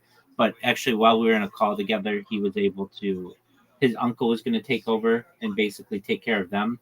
And so that was going to give him the opportunity to start working different hours and have a new job and things like that. So I believe he's working in Baghdad as a translator. It's really sad, though. And he said this on my stream, so it's kind of public knowledge, but his dad was murdered. His dad was beheaded, and by like the Taliban or Al Qaeda or one of those. And so I told him, like, you've got a better argument than the guy from Tunisia if you get to the United States to seek asylum, because you could be like, dude, they killed my fucking dad. Like, what do you want me to do? And so he's saving up money to do that. So I told him next time I see him, I had two things for him to do. I wanted him to quit smoking, and he had reduced how many cigarettes he was smoking. And the other thing was, I forget. I told him something else too. But like basically, people from all over the world come in here, and I do my best to help them with their problems. And I'm trying to think of who else. Where else do I get people? I get people from Nepal. I love my Nepalese friend. Yeah, he's really nice. Very interesting person. India. I get a guy from India in here. He was coming in every single day for for many hours. But he's got like a couple houses, or his family does. So sometimes he moves to the different houses. And so he's been in within the last couple weeks. But so India, I haven't had anybody from Madagascar. That would be a cool one. I've spoken to people from Kuwait. But the thing is, this is an English speaking server, and if they don't know English, it's like not attractive to them. So I get that. We get a ton of people from Brazil. Really surprisingly, not really many from Mexico, like at all. I would think that would be, but I mean, I don't. My Spanish is pretty limited, and again, it's an English speaking server, so they don't know what to get. And then a lot of people think that this is like a religious server, and I get that because I have a religious title, and religion is an important part of my life. It is not a religious server generally. We get now when it comes to the states.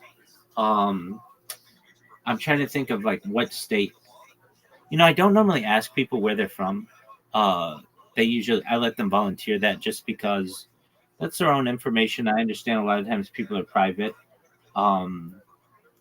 The biggest state that I talk to people from, I would say California is probably pretty big, but that's a population thing. Um, Frankly, I don't normally ask people whether what state they're from. A lot of people don't. Some people put it in their title. Other people don't necessarily want to share it, but I can kind of tell. I had some people from, I was saying earlier, from France and then from Germany. There's this one guy from Germany I was talking to today, and I really like him. I met him yesterday. He and his friends came in yesterday, and he brought in a bunch of friends and was like, "Hey, what's going on?" And I give him my spiel. And this guy was like, maybe this was 2 days ago. He was sad about this girlfriend he had from years ago, and I was like, "All right, well, have you called her recently?" He's like, "Yeah, but she lives in another country, and it's just too hard to make it work, et cetera, et cetera." I'm like, "Okay, fine. Why don't you get on the dating apps and try to find a new girl?" And he's like, he did do that, but he just was like, "It's just, I don't know. I want to meet people in person or whatever." So I'm like, "All right, um, do you guys?" So we get to talking, and I'm like, "All right." So he's in college, and I'm like, college is a big time for partying. Do people throw parties there? And he's like, "Yeah, but it's different than the United States." I'm like, "I don't think it's that different. I'm sure if you threw a party, you could get people to come." And he's like, "Well, I don't really know that many people." And he just, everything was a fucking excuse. And I'm like, "Okay, here's what you do. You get a keg, even just a small keg." And then I taught him what drinking games to play, like beer pong and flip cup. And like, you get some lighting, you get some music, you can use a laptop. We got him a pop-up blocker or an ad blocker, so he could just play playlists from YouTube. And then by the end of today, he had brought another friend in, and uh, he's got a whole party planned for October 25th. He's got a Halloween party planned, and so yeah, he's got a costume. He's got all kinds of shit. So um, yeah, but that took like 2 or 3 hours to get through that conversation. Maybe not that long, but it sure felt like it. So when people, um, a lot of people want to come in here and just talk to me, and that's fine. I'm open to that. But frankly, I like what basically you're doing and what other people do, where they just mind their own business and do their own thing. When they want to talk, they can, but then that allows me to do my own thing too. So with that, I'm watching. Yeah, I mean, yeah, they're. It's just, you never know what you're gonna get, and it's really an exciting thing about streaming your life, which people don't necessarily realize, is you never know who's going to come through that door, basically, or who's going to come in the Discord.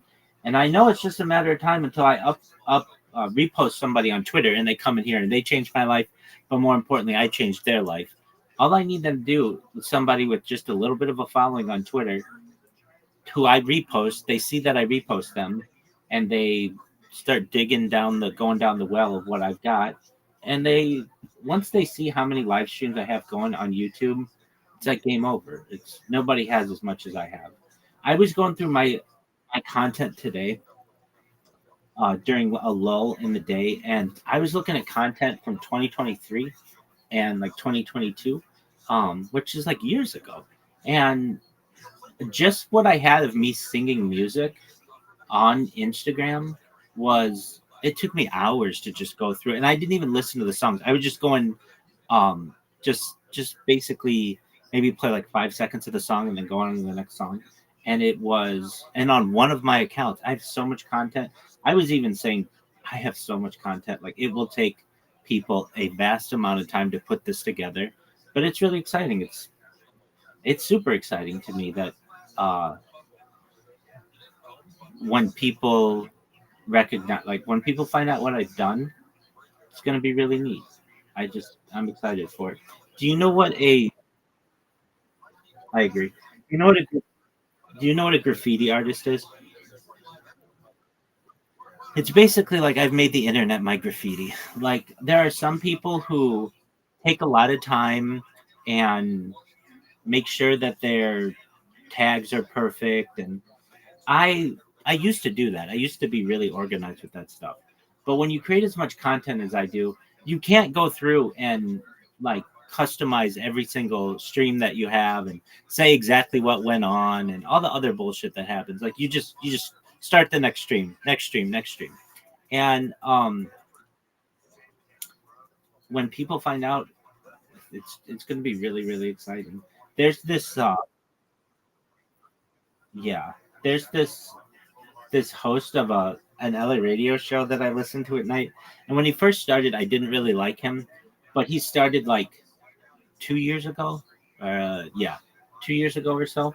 And just recently there was an article in the LA Times like today that they had let him go. And I thought this was really interesting that like when this guy started, I didn't really like him, but he's grown on me. And I have every single second basically of every single show that he's ever done. Like because it's like always going in the back. Like his he would do the like 7 to 10 p.m. segment in on KFI Los Angeles radio. And like it's just funny to me that this guy had a whole career. Basically, he started in other parts of the station, but his entire broadcasting show I have archived. I just think that's hilarious.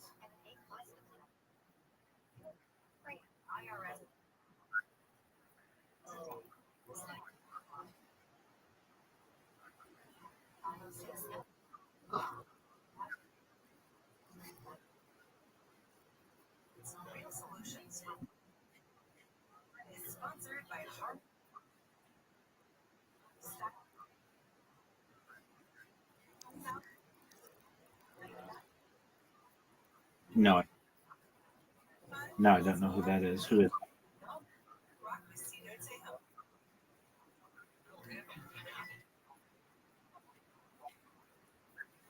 Do you know who Doctor Disrespect is? Yeah. Either Doctor Disrespect, Amaranth, or Aiden Ross. So the way that I met Doctor Disrespect, um, I was. Do you know what like chat roulette is or like Omegle? Or I was on one of those.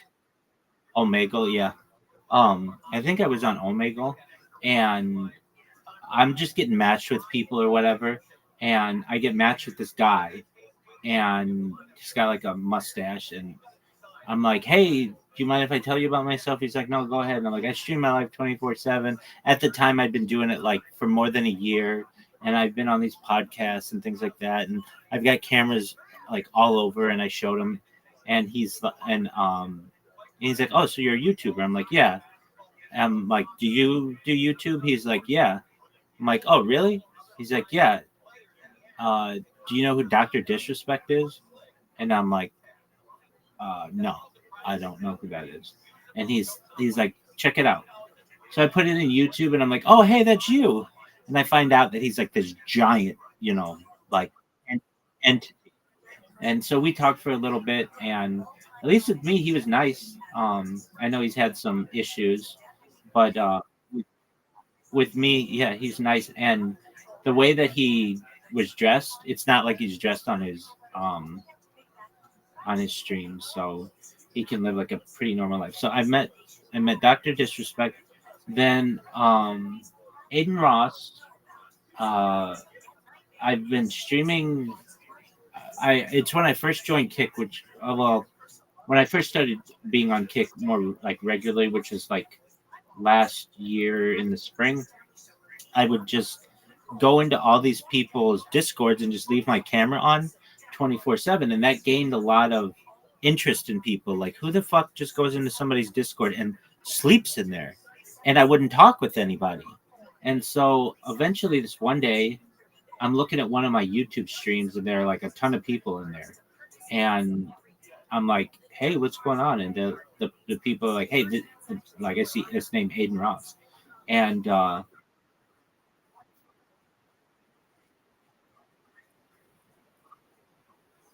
okay, very well. That could have been. And he's like, hey, you're streaming in my Discord. And I'm like, yeah. And he's like, so you stream your whole life? I'm like, yeah, my whole life is open. I'll show you my driver's license right now. I went and got my driver's license. Like, here's my passport. Like, nobody else is going to be as open as I am. And I'm like, they're like, get your debit card. And I'm like, I had like an old debit card. I'm like, here's my debit card. Here's the 3 numbers on the back. Like, whatever you want. They're like, wow, you are really fucking open to the world. I'm like, yeah.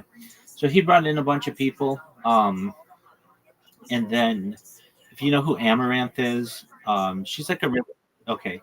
So she used to do a thing on her stream every night where she would allow people to come into the Discord and just she would look at she would really go on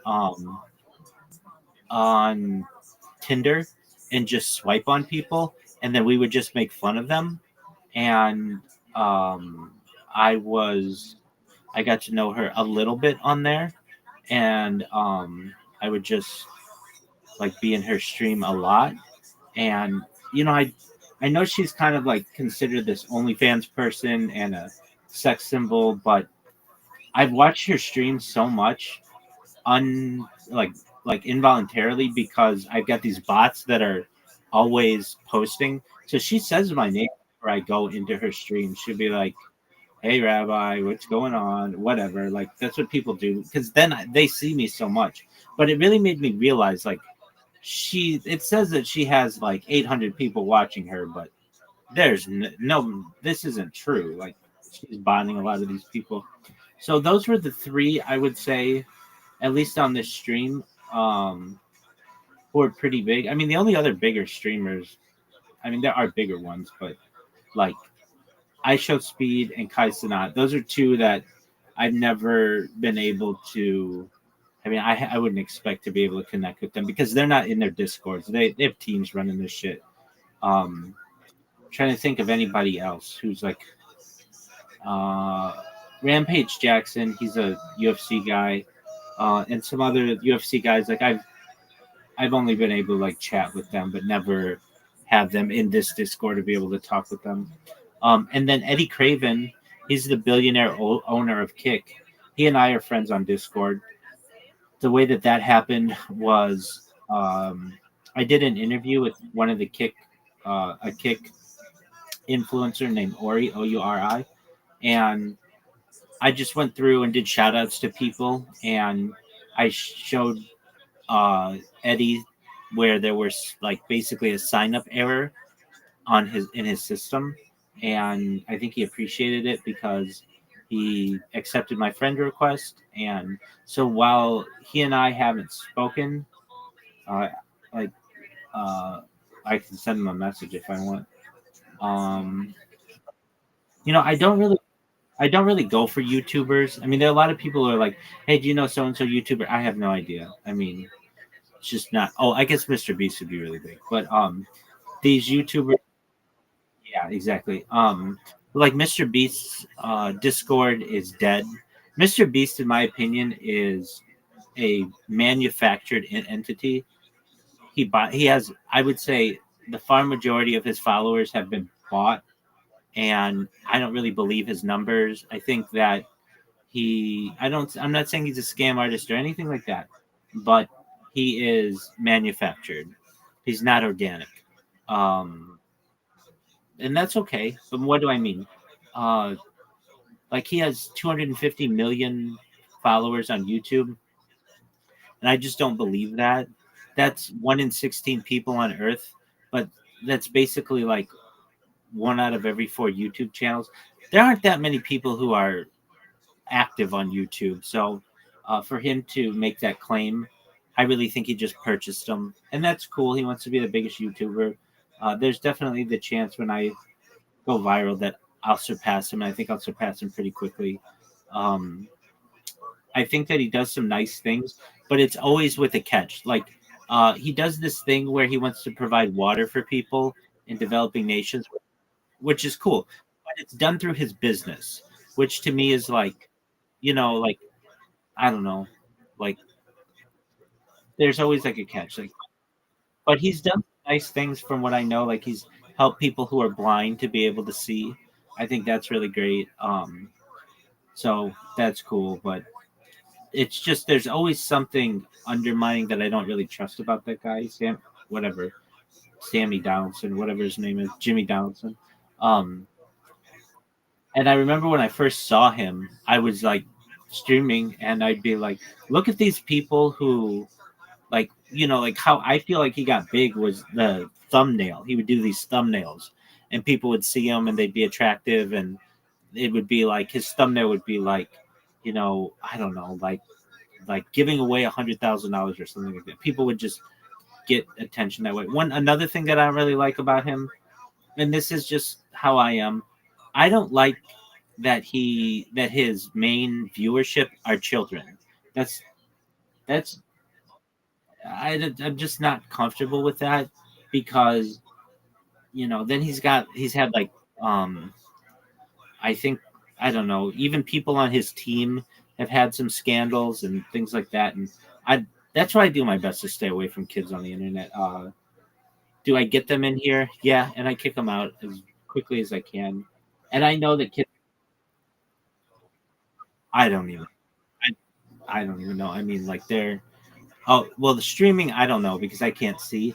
But at least in here, I'll get people who like will see me in I don't know like e-girl world. I'm in e-girl world, and they'll click on that, and then they'll click on my name, and I don't know. I've had people who say they're like 4 years old in here. I don't believe it. Oh, you know what? The youngest person I've had though was from Facebook. This was kind of funny. So this was like 2 or 3 years ago. I have this thing called the Facebook portal. Facebook doesn't even support it anymore, but it's basically like an iPad for Facebook. It was for grandparents so that they could talk to their grandkids in an easy way by just pressing a button. And so I would do like a Facebook Live, and this one day, it had to be like a 4-year-old kid came in there, and I was like, um, at the time I was just in shock that somebody came in, and um, I was like, okay, you've got to go now, take care, and that kind of. But yeah, that was probably the youngest, and I would say that usually like Twitter is like you have to be 18 to be on there. Discord you're supposed to be 13, but there are a lot of people who are not. And I wish there was a setting that just said don't have anybody who's under 18 be able to communicate with me, but there's not. Um, YouTube, it's a wild wild west. They're starting to make it much stricter on what stuff you can access as an underage person, but it's still anybody can basically see it on on YouTube. Instagram, they've put in some protections for children of what they can and can't see. So, really, no one's on Instagram when I do Instagram lives. Even with my main Instagram account that has 10,000, more than 10,000 people on it, I don't get that many people to come and watch. Um, I'm trying to think of what else that I have that people like Pump Fund, which is a like a cryptocurrency site. I don't think there are any children on that. It's pretty complicated to use. Rumble, there could be kids on that, but I don't really pay attention to that. Twitch is one that I'm sure there are a lot of kids on, and they could probably watch me from that. Then I'm on probably another 10 or so, but adults don't know about it, let alone children. So, and answer your question, the youngest I've ever had is 4. I do my best to keep. I don't know. There's probably been somebody younger than that in here. Not in here, but who's seen me on YouTube. I go for it.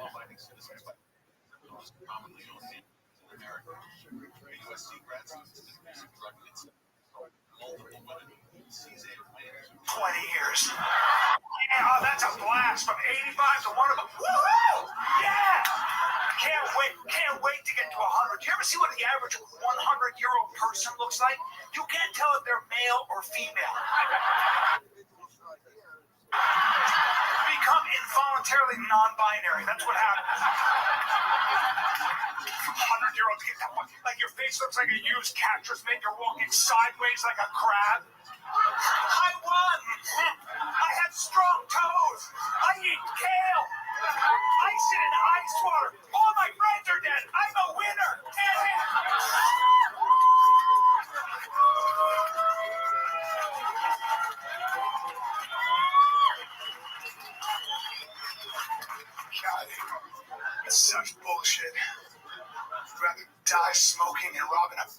until a man goes out, right?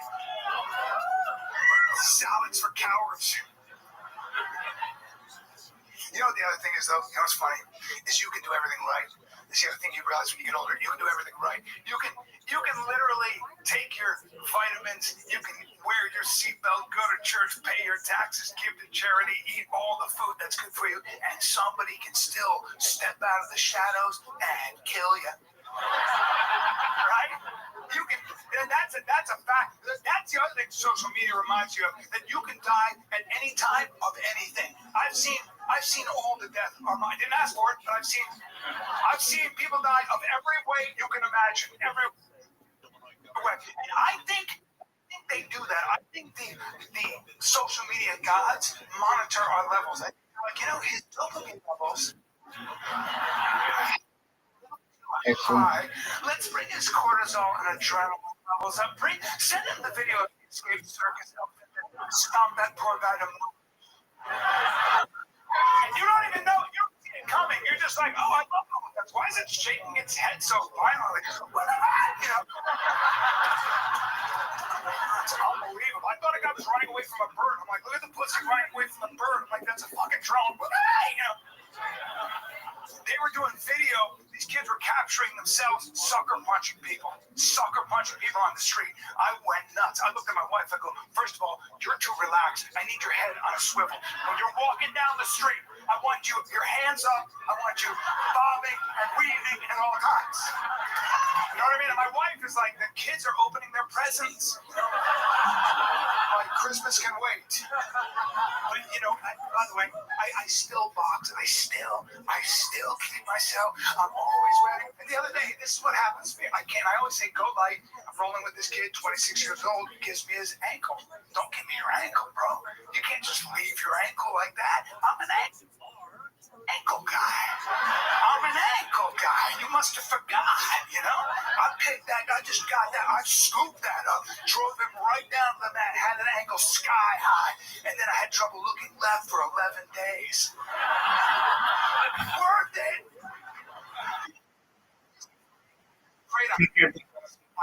Sweet dreams are made of nail. And my wife is young, and she's going to be like, it's just a business decision, He'll raise my kids under a different name. I don't know what I'm thinking. I don't know. Like, in my mind, in my fantasy, I'm going to be 85, still training. I'll be in Kane, and some guy will be like, what's up, old man? And I'll be like, oh, no, you chose the wrong grandpa. But you know what the problem is? The problem is, here's the problem. I'm starting to calcify, okay? I am. That's what they don't say. I don't care how much yoga, I don't care what you do. Listen, you get to an age where if I have to fight for my life, if somebody attacks me on the street and I gotta go from 0 to 100 like that, I better be very warm and thoroughly stretched. I'll pull everything, bro. I have so many delicate spots. Don't worry about road rage. If I've been sitting in a car for more than 20 minutes, I can't just pop out of the car. I can't. I don't get. You could be beating my mother to a pulp, and I have to do my foot twirls. I have to. Dude, my Achilles will pop right off the bone. I do. I'll be right there, mommy. I'll be right there. Put your feet in his hands. Hands up.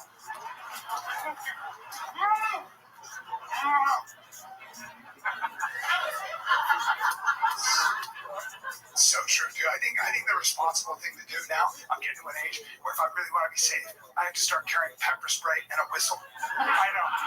Because that takes no warm-up, and then, just call the authorities.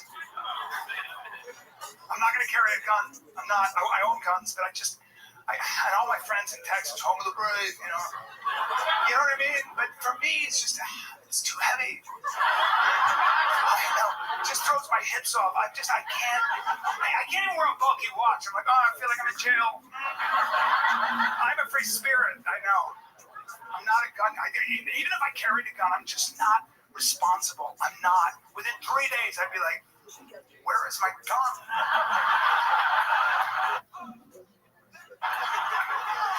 100%. MSNBC. I'm not carrying a knife. My buddy, this is great.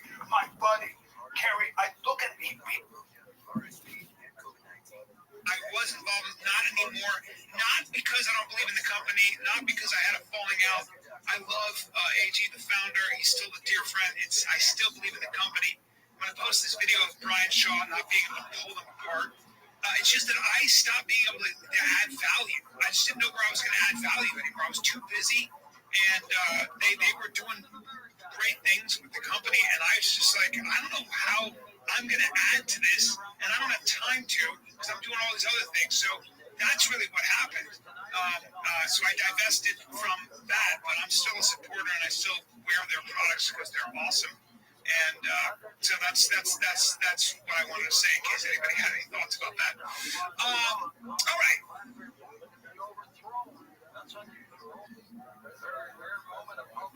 The crowd joined street musicians in the central square to sing anti-war lyrics that have been called extremist under Russian censorship laws. No word on what happened to those kids. A federal judge in San Francisco has blocked the Trump administration from continuing government reduction in force, granting a temporary restraining order sought by labor unions that argue layoffs are unlawful during the ongoing government shutdown. Investment analyst Mr. Luck has done double duty for us this week. Is with us. When's this shutdown going to end, man? I don't know, George. I thought by the end of the month, we'll see. I think for that to happen, Trump is going to have to take a stand. Here's the story you're talking about. Judge Susan Ilston. Now, she was nominated by President Bill Clinton, so we're seeing a lot of attacks out there of more rogue judges here. She temporarily halted Trump's threat to lay off federal workers. They did a reduction in force. It's just a trial. If it goes through, it's going to be way bigger than this. But she blocked the layoff of about 4,000 employees at a half a dozen agencies, including the Treasury and Health and Human Services, Education, and Commerce. I don't understand politics, George, sometimes, because some of the stuff looks like it's not backfire. President Trump referred to the cuts as Democrats oriented. His policy is taking it in. I suppose we can claim the whole side to do it. But the reason why the judge struck this down, I think this is the reason, is the reduction in force would violate the Anti-Deficiency Act. I was looking at this, and the ADA forbids federal agencies from making expenditures or creating obligations. So they're thinking, okay, how does firing people create an obligation? Here's the answer. Firing an employee creates a legal obligation for severance, unemployment benefits, or for bad pay. And this has been tested in the courts of work, the courts, and the government's accountability on that these actions violate the ADA. So this was the judge's rationale. Okay, as to your question, when this is going to be solved, this is also kind of curious. Both sides think they got the winning. The other side is going to get the blame. However long this shutdown lasts.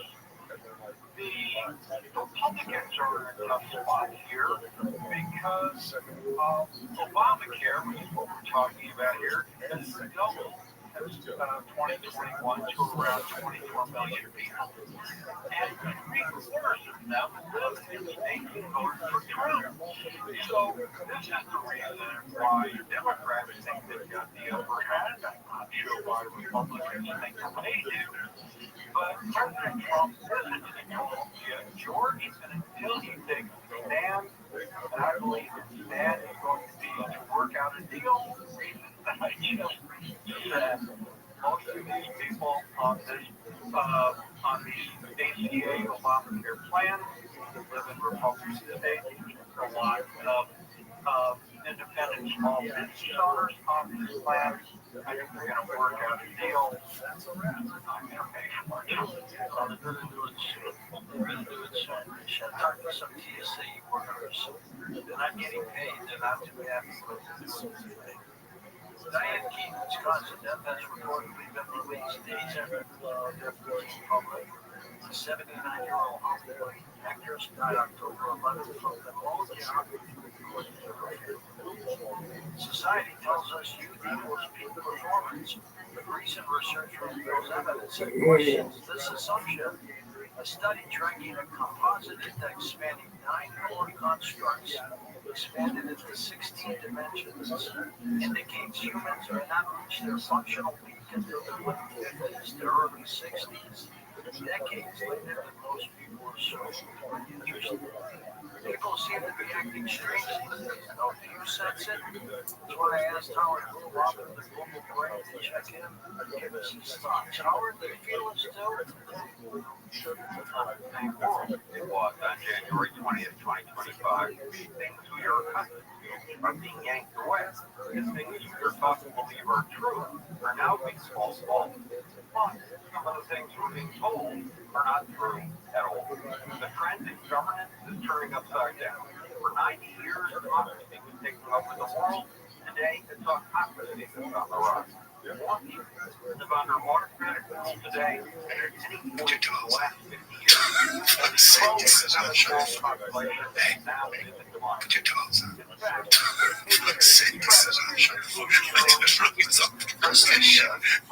Listen, I'm silly. I know you want to promote your goofy. I'm not trying to mess with your good. Settle your mind. Just gotta get in and calm.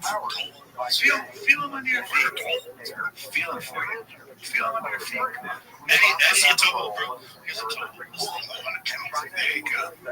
Oh, you haven't seen a total in a hot second. In the OZ. Ow. In the OZ, I never worked very quick. That's dangerous. With your bad knees, stupid. but there are fewer jobs, and the American economy is slumping. 23 American states are in recession, another 13 are treading water. Meanwhile, you're told that inflation is down, but inflation is still going up. The price of a pound of beef is reduced 43% in 2020, and in 2020, the price of eggs has doubled. But for the first time in history, the price of a car in America has broken the $15,000 barrier. When it comes to inflation, to a job, the declining rate of economic growth, there's uncertainty. Why? The monthly employment figures and economic growth from the Bureau of Labor Statistics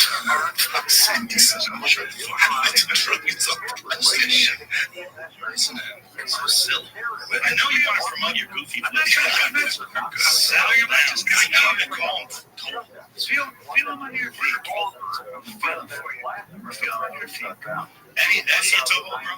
Here's a total. This is the only one account. There you go. Oh, we haven't seen a total in a hot second. In the OZ. Ow. In the OZ, I never worked very quick. That's dangerous. With your bad knees, stupid. changing every week. 2 weeks ago, our tariff on China was 35%. Last week, it went up to 100%. In 2 weeks, our president meets with Xi Jinping in South Korea. It is likely to change again. And our trade war with China is putting 70 generating soybean farmers out of business. What's worse, he's just given Argentina $20 billion. Despite the fact that Argentina is selling China the soybean our farmers can't. Underlying all of that, the very definition of what's true is under fire. Science, the field that has always provided reliable answers to our questions, is being torn apart. Institutions the world look to for scientific leadership have been shockingly destabilized and have been undermined by demands to follow a political party line. This includes legendary science centers like the National Science Foundation and the Centers for Disease Control. At the same time, universities that once spoke to us with authority are now being kidnapped by foreigners. Since the early 1980s, oil-rich nations like Qatar and Saudi Arabia have funded professorial tiers and entire branch campuses in Qatar for universities from Harvard, Princeton, Stanford, Georgetown, Cornell, Northwestern, at Texas A&M. That came for nothing to hell with us. This was the solution for the problems of the Middle East is genocide. That's the meaning of their slogan, from the river to the sea. What piece of the Jordan River and the Mediterranean Sea? Israel. The result, the embassies have been frozen by demonstrations covertly calling for the extermination of a sovereign nation, Israel. In other words, truth is under fire. Our daily lives are under fire. No wonder some of us are going up. Well, lots of people are going nuts over it. Thank you. In a moment, Adam Leroy, the son of the late Leonard Leroy, joins us with his work, The Most Human, Reconciling with My Father, Leonard Leroy. He's next on Coast to Coast AM.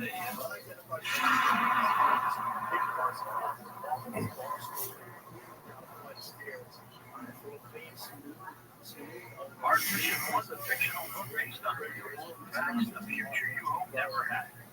Father Christopher Lee Jones brings you Archbishop One, available on Amazon, bringing you real world facts of what our world will look like if we allow the Kessler effect to continue to develop and include the first crew lands on the surface of Mars with a missile blows up a satellite, creating thousands of pieces of debris. That debris sailing along at thousands of miles per hour, destroying more satellites, creating more debris, causing a non-stop chain reaction. The dreaded Kessler effect has begun. All satellites are being destroyed by debris, all cell phones fail, all GPS fail, all power fails. Like on Earth as we understand it, they never think to say. Archbishop One, Surviving the Kessler Effect, you do not want to see it happen. Now available on Amazon, Archbishop One, Surviving the Kessler Effect. It's a great book. Archbishop One, Surviving the Kessler Effect. Real people, real stories. I have bruising exits all over my arms 3 weeks after I was on the carnivore. I noticed, I'm looking at my arms, and I said, gee, I don't have any bruises on my arms, but I'm always still bruises. I can't put my finger on it, but I know something's happening. I have to tell you, that has to be a carnivore. You got a lab report, it's hardly been yourself alone. I won't tell you what's in there. There, and I did not wait for that, and I said, you know what? So I started demonstrating that. So right away, 3 weeks, you can tell, very alert. And there's the protocol. She didn't want you to, she was on the 5 mile walk. My goodness, it's like private. 866-836-8735. That's 866-836-8735. Or visit carnivore.com. That's CARNIVORE.com.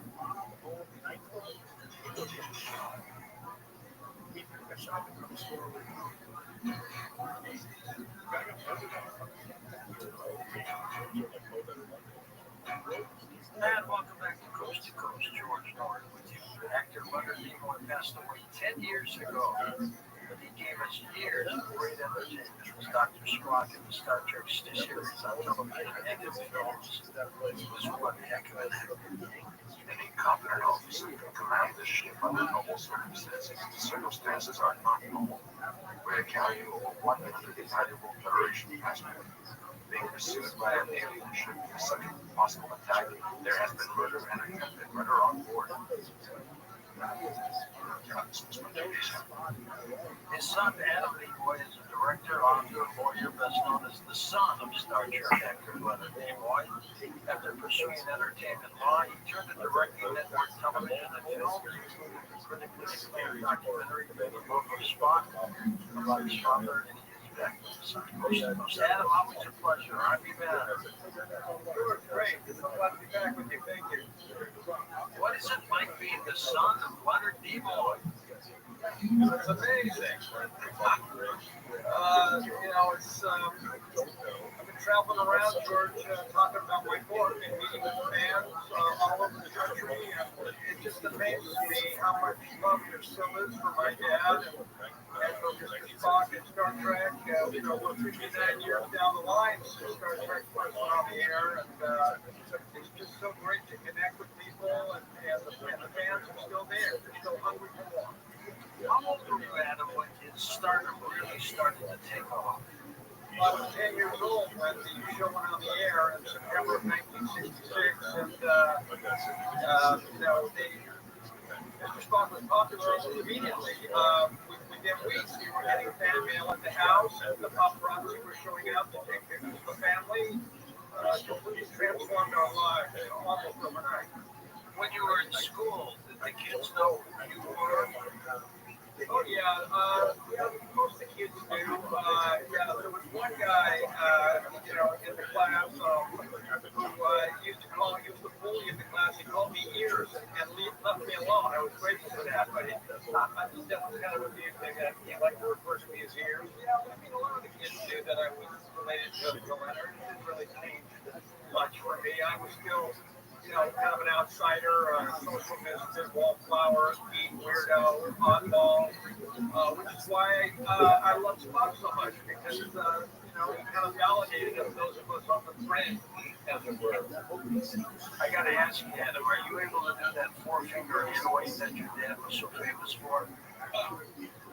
Yeah, George, I'm able to do it, thankfully, at least on my left hand. My right hand simply will not cooperate. I can't do it on either hand. I've tried since I was a kid, but I just can't do it.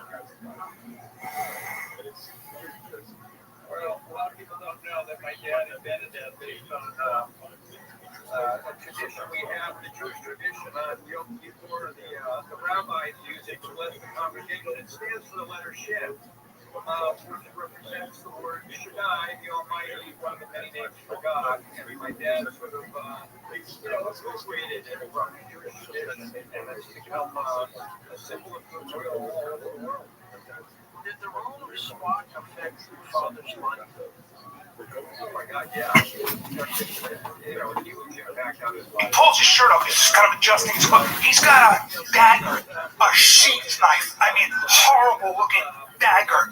Like it's made for one thing. And he's wearing it this way, so he can pull it this way, I guess. And I'm like, excuse me, sir, what is that for? And he goes, in case, bro. In case what? It's like, in case there's a situation, I gotta open somebody up. Open somebody up. It's like, this thing will unzip you right quick. Unzip you? You sell real estate. Why are you talking about this? How many situations are you in where you're like, you know what, I gotta unzip? You said 3 bedrooms, fuck this. Like, what if he has a knife? What if the other guy has a knife? Now you have a knife, now you're in one of these things? Do you know how to win that? I don't. You really want to be safe? You really want to be safe? You gotta make money. Yeah, I'm talking real money. You know what I mean? I'm not talking Austin money. I'm talking Dallas money. Yeah, there's a difference, bro. Oh man, I'm talking billions. My buddy's a billionaire. That's, ready for this? That's 1,000 million. I fantasize about having that much money, and not because I have any charities in mind. I know, I think I just want it because I'm just at heart, I'm just a lazy bitch. I'd love to just stop. I'd love to be like, no to everything. That's why I'm not going to be a billionaire. My buddy, always busy, always. I'm like, how you doing? He goes, crazy week, dude. Crazy week? Why? He goes, just work. Work? You have $1,000 million. I don't even think I would flush. You're like, I pooed, somebody get it. Right? Oh my God. Thank God. Every time you hear a billionaire, they're so ambitious. I'm going to colonize Jupiter, and I'm going to bring irrigation to the Sahara. I will green the desert. I'd be like, I'm going to be cuddling my pony and eating my bonbons. It's a house pony. I'd be such a dick. I would probably have a staff. I'd have them standing at attention every morning, as is the rule. Good morning, everyone. I want something no one else has. I'm bored today. I want a chocolate waterfall and a square basketball.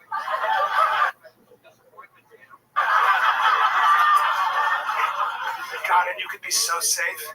You wouldn't have to worry about jujitsu. Please, carry a gun? How gauche. Stop it, I would just outsource my protection. I would hire violent professionals. Powerful men with aggressive beards. Warriors. Warriors who've inoculated themselves to the stresses of combat. Sheepdogs in suits. God, you could go anywhere, you'd always be protected. If you did see someone coming for you, if you did see the wolves coming over the hill, you could just be like, get them.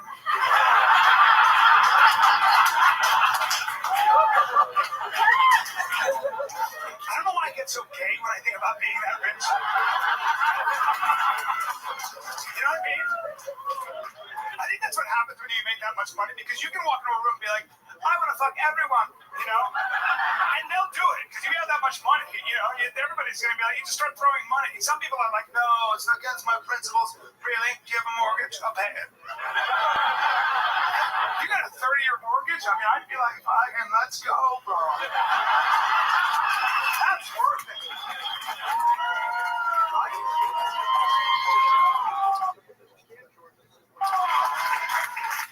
But money, man, money makes you do weird things. Listen, I'll tell you a story. I met a super rich, like super villain. This was crazy. Like from the movies, this was nuts. I go to a party in LA, and this house, it's the kind of house you walk into and you're like, money does buy happiness, you know?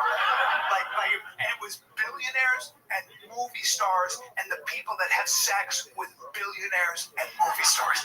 So like, gorgeous power. It was just like, you're just like, what is going on? And I'm a pretty confident guy, but 5 minutes at that party, I've never felt more invisible in my life. Just nobody. I was a spore. Literally, I was just like, shall I clean the toilets? You know? And so I'm going to get out of there. I was going to leave. And one of the security guys recognized me, and he was blocking certain entrances to the house so you couldn't go in. And this guy collected modern art. So he goes, go ahead, take a look. Walk around. I trust you. So I was like, damn. So I'm in the bowels of this mansion. It's like just rooms and different like art things. And then I come to a room, and there's this giant canvas. It's a white canvas, and it looked like the artist that took his long hair and dipped it in black paint and then did this once. Like, right? Just this bullshit I'm looking at, right? And I can hear the din of the party, and I already feel a little bad about myself, right? And I'm looking at this thing, and this duke, this count, this striking Dracula, this like, I didn't see him at first. I just heard him. I'm just looking at this painting, and I hear behind me, I hear this voice, and it just goes, do you hunt?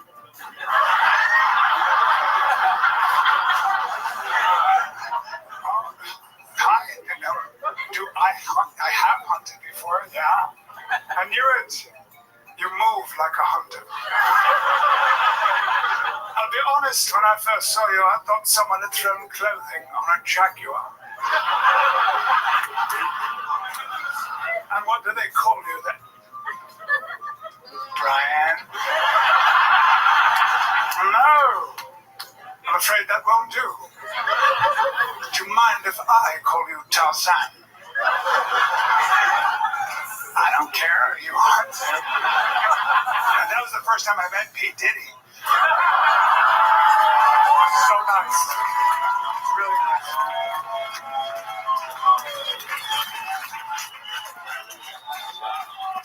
Gotcha.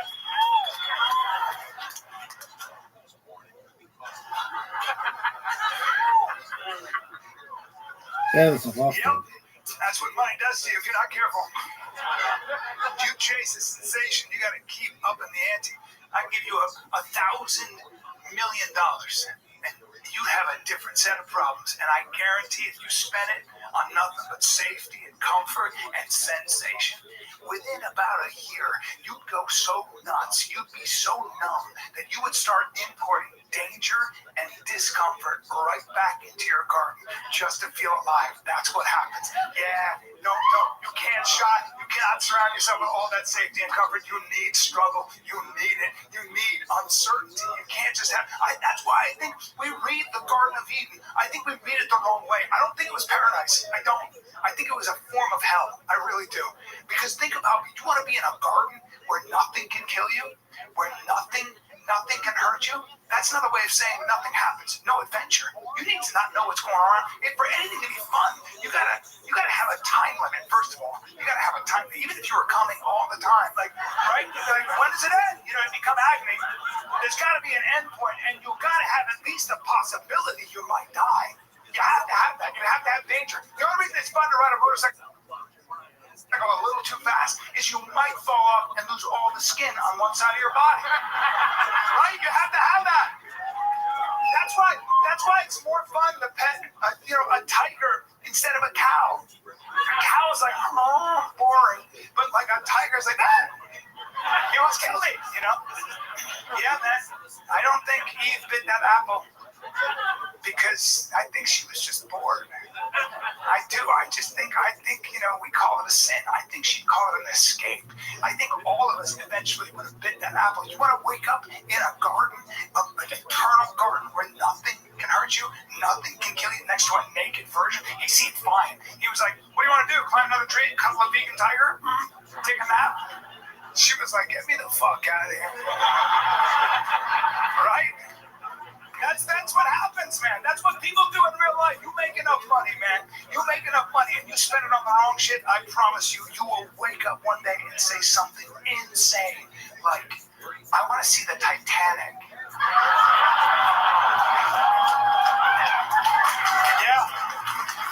Yeah. But that shouldn't be surprising to us as human beings. That shouldn't be. Because, you can get to a point where the only way you feel alive and connected is to get into a tiny submarine, to cram into a tiny submarine and go 2.5 miles under the surface of the ocean to the coldest, darkest, wettest place on the planet to see that much of a boat. Shine the light over here. Look, the hull. Woo! But that makes you feel more alive than being on a yacht in Tahiti for the 25th time. I don't want to do that. Look at sunshine, jet ski, dancing. Isn't that weird? Elon Musk, he's worth $400 billion. You know what he thinks about all day, as far as I can tell? Mars. Bezos is the same thing. That's it. Literally, like, you can make enough money where you wake up and you're like bored of Earth. That's what he wakes up and he's like, I'm done it.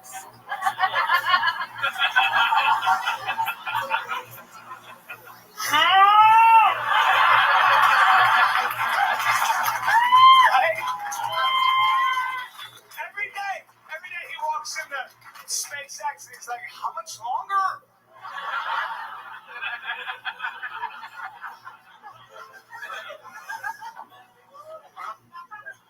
So, I'm not gonna make $1 billion. That's off my vision board.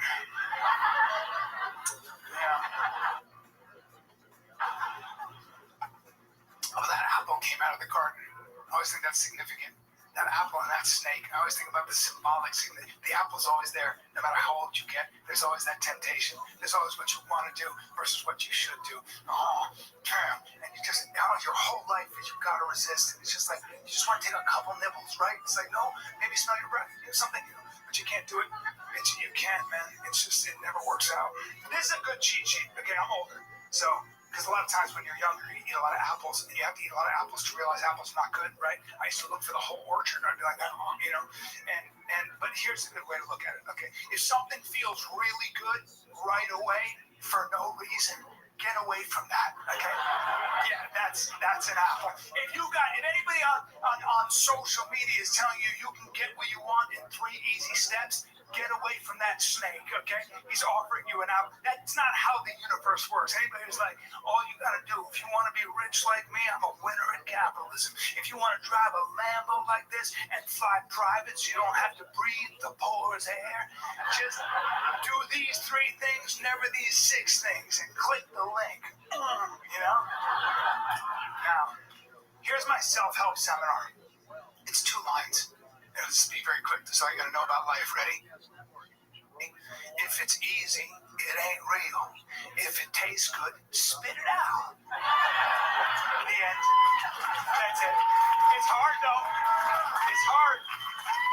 It's hard though because sometimes people can be apples and they're delicious. And you know they're bad for you. You know they are. I used to be that way. I'd find the apple in the group and I know they're going to screw my life up. And my friends were like, dude, don't do it. That girl comes from a great family. And I was like, boring. You know what I mean? I want to have sex with the apple with a bat tattoo to her neck, you know? And my friends would see it. They'd be like, they see things I wouldn't. They're like, dude, she's got track marks. And I was like, or she's a seamstress. Like, you don't know. I know. Women have it too. Women love that bad boy. A lot of women, they have to go through their bad boy phase. I don't know what it is. I have no idea. That guy Luigi Mangione, that kid, dude, he's got more fan mail. This girl's like, I want to marry you. It's like, yeah, I know. Toxic men. They're hot. They're hot.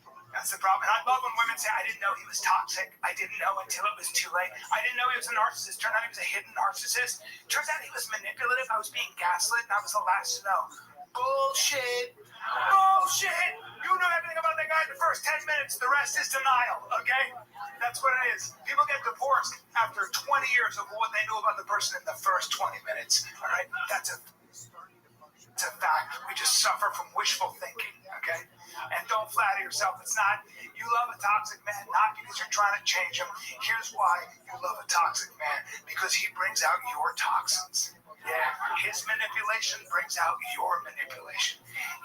His narcissism brings out your narcissism. And let's be honest, those are wonderful demons to purge, right? And express, like, fuck you, fuck me, you know?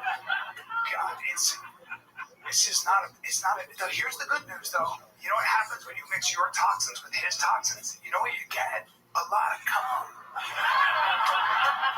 Yeah, I'm sorry, but it's not holy. It's not holy sex. It's not. You ever been in a relationship with like, I can't sustain this shit. It's too much. You know who knows that? The dogs. You know that. Like, you ever have sex when the animals in the house start to freak out? You know that's bad, right? You're going at it, and the dog is howling and pissing in a circle. And he doesn't know what's going on. He's like, what the fuck is happening? You guys fighting? Oh! But the cat always knows. The cat is like, this is unnatural. I'll see you in 3 days.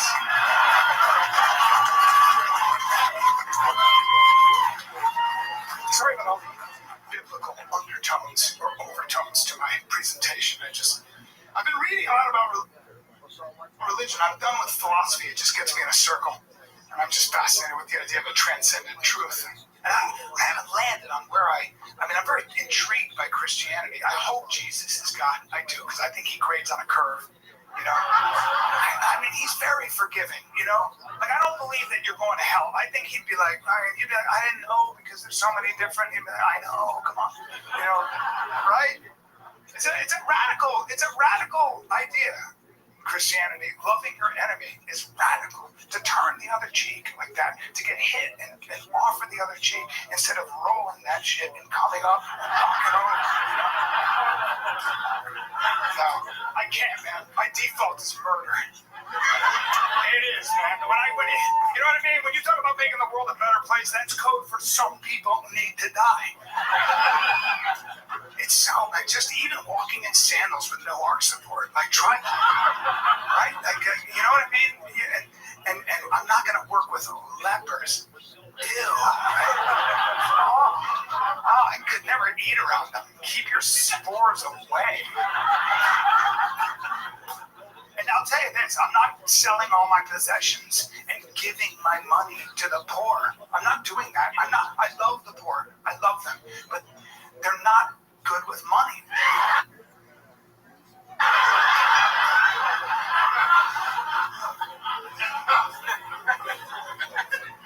I think I've been thinking about the Garden of Eden too, because I got children. When you have kids, that's like raising kids is keeping them away from all the apples, right?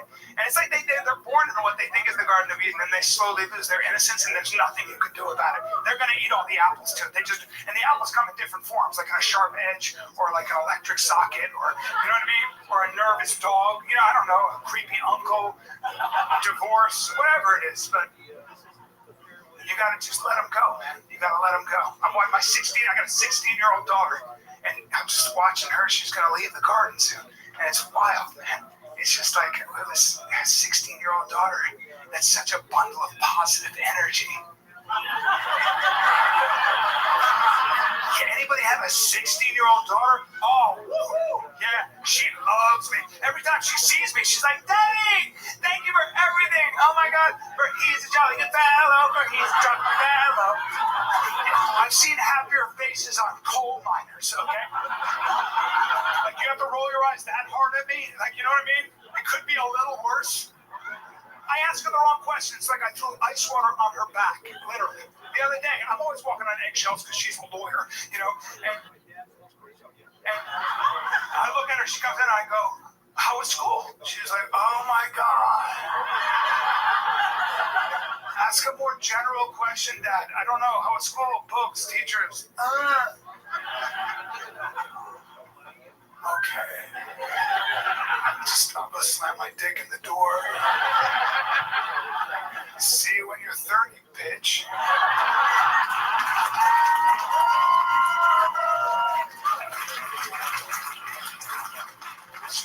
Girls are, by the way, I don't care what you say, boys are so much easier to raise than girls.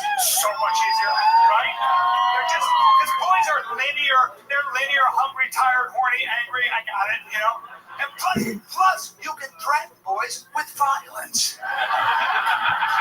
You don't want to do it? Would you rather die?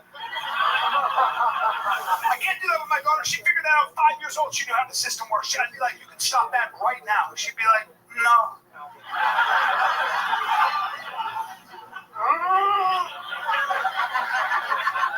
My daughter's an intellectual, like for real. Like my daughter's been reading novels since she was 4 years old. 4 years old. She's watching Lord of the Rings at 11 years old. I go, that was a book. She goes, a book? That's 3 books. I was like, I know. She's like, you've read the trilogy? I was like, I have to take this fake phone call, you know? I can't, listen, man, my daughter wants to be a scientist, okay, for real. She wants to be a molecular something, like, I don't know. I know I stopped, it was too much. I was like, I can't, like a molecular biological engineer, something crazy. Anyway, something that's gonna, the schooling is gonna cut into my retirement. And that's what I thought. Listen, feminism is expensive. That's all I'm trying to say. God bless. God bless. I love that my daughter wants to be an independent scientist, but you know, there's a part of me that's like, you have your mother's bone structure. Like, marry a multi-millionaire. Right? Go hang out in a bar in Dallas. Get a guy. Somebody I can play golf with, you know? But no, she wants to be a scientist. This is feminism you guys want. God bless. You got a whole generation of women. I could be an astronaut too. I love it. But somebody's got to send you to astronaut school, okay? There are a lot of fathers out there who are on food stamps. Like, I don't eat well, but my daughter's on the fucking moon. So.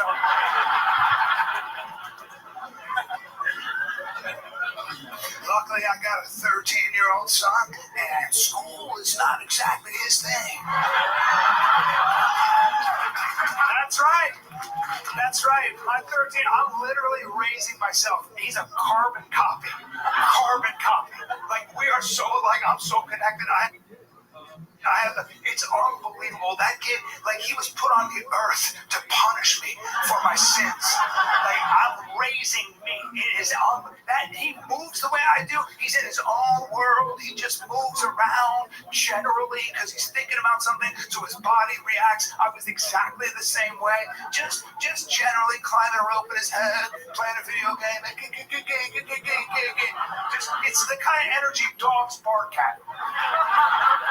Like the dog is like, is he wounded? What the fuck is he doing? That's all you gotta know about my son. You wanna talk about marching to your own drum? He's got 2 options, comedy or crime. I'm telling you right now. I know the type, right? And the kid, he comes down 11 years old. He comes down, he's ready for school. He's wearing a fedora. Don't know where he got it. Fits perfect. A fedora, designer glasses, a summer scarf, and he's holding a briefcase. Nothing's in the briefcase, of course. Standing there with no irony. I'm looking at him. I'm like, what are you doing? He's like, ready for school. I know, but what's going on? It's like, what? Like, come on. What's happening with all this? He's like, what's the problem? I'm like, well, the problem is I'm your father and I want to beat you up. And that's the problem. He just comes in the other day moving generally like he lost keys he doesn't own, just kind of do. And I'm looking at him, I'm already like, come on, man, I was the same kid, so fit in, life's gonna be tough. Anyway, he sees me and he just goes like this. He looks at me and he goes, I'm an atheist, by the way. So I'm like, you're an atheist? That's what you're going to say to me at your age? You're an atheist? He goes, yes, but I'm not taking questions at this time.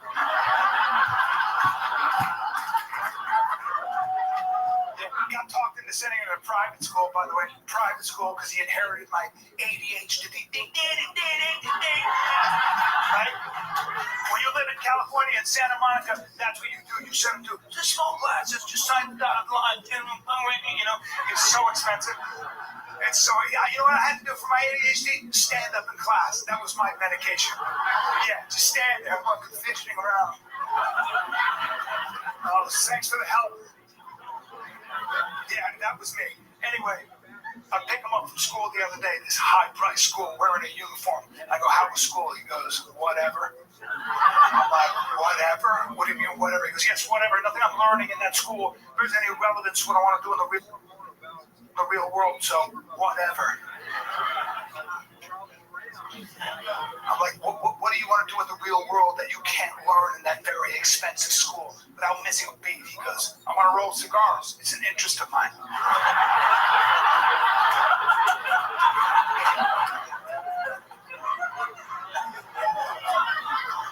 You want to roll cigars? That's a real answer. You want to roll cigars? They say you need a Cuban so you can roll fucking cigars. And he's like, oh, I can't have dreams. You're the only one who have dreams. I can't have dreams. Have a great day, Dad, because I know I won't. And he starts walking away from me on the street. I got in trouble because I was like, I'll run you over with my fucking car. I go, he literally, his 13th birthday. I innocently go, what do you want for your birthday? He goes, bongos. And I'm like, okay, first of all, don't do that face after you say bongos. Don't go with it. That's a duh face. Don't go, duh. Don't do that with your face. It's disrespectful, so don't say that. How would I know you want bongos? He goes, well, I want bongos. Like, since when do you want bongos? He goes, since I got a calling for them. You have a calling for the bongos. And if I buy you bongos, you're going to play the bongos? He goes, every chance I get, constantly. Because, but I want good bongos. I want real bongos. I don't want fake bongos. I want good quality bongos. Okay, guess I'll go to bongos.com and get your bongos. And then he can't let that go. He looks at me and he goes, but I want the kind of bongos that can also attach to your waist. And I said, come here. You need to come here. I want you to look in my eyes. This is important. Look into my eyes, okay? Fucking never, all right? It's like, why? I go, why? Because I don't want a 13-year-old son walking around fucking, I don't want that. My friends don't know I failed as a father, so no bongos for you. It's unbelievable. The only kid that doesn't give me ulcers is I got my soon-to-be 3-year-old, my little Cody. So cute, I know. I can't take it. He's just like, I can't remember. I love my kids so much, all of them. But this one, I want to bite him with my back teeth. You know that? I can't believe more parents don't accidentally eat their children, for real. He's so cute, and he's a little ginger. I know. It's weird to be a white guy. I have to raise a minority in my own home, right? That's what's crazy. Gingers, if you're a guy, good luck getting laid, right? It's gonna be a hard life. Women, if you're a ginger, that's hot, but I don't think ginger dudes get laid in Scotland. That's where they're from. You ever heard a Scottish woman say, I want the man who's tall, pale, and orange? When I saw you coming over that hill, Angus, for the first time, I thought you were a torch. I thought the sun was rising early.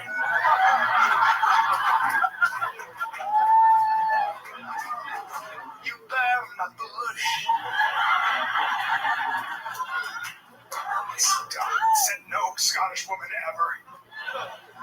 All of you, every one of you are prejudiced against gingers. Everyone, you don't even know. If you walked into an orphanage and the first baby they held up was a ginger, every single one of you would be like, okay, he's great, but can we look around? Because we live in Austin in the sun, Plus we have eagles, so scumbags. Yeah, but it's scary having children too. Because my kids are caught up in that social media shit. My two oldest kids, I bought them that iPhone, ain't seen them since. Right? And let me tell you the other problem with social media, man. It'll help you purify your echo chamber. Your algorithm will lie to you. Your algorithm will just keep giving you things that you already agree with. So you'll go from thinking you have all the answers to knowing you have all the answers. Yeah. That's good for society, huh? Just silo off and just surround yourself with only people that agree with you. Okay. I see it in my own house. My daughter got caught in an algorithm. Thanks, TikTok. You worry about school? Compete with TikTok and Reels and all that. She got caught in one algorithm, and she's basically a communist. And my son got caught in another algorithm, and he's just a little to the right of Genghis Khan, okay? It's unbelievable. It's unbelievable, man. And it's funny how the world changes, and you're the last to know about it. That's the other thing about being older, man. It's like you realize you're a little calcified, not just physically, but also culturally.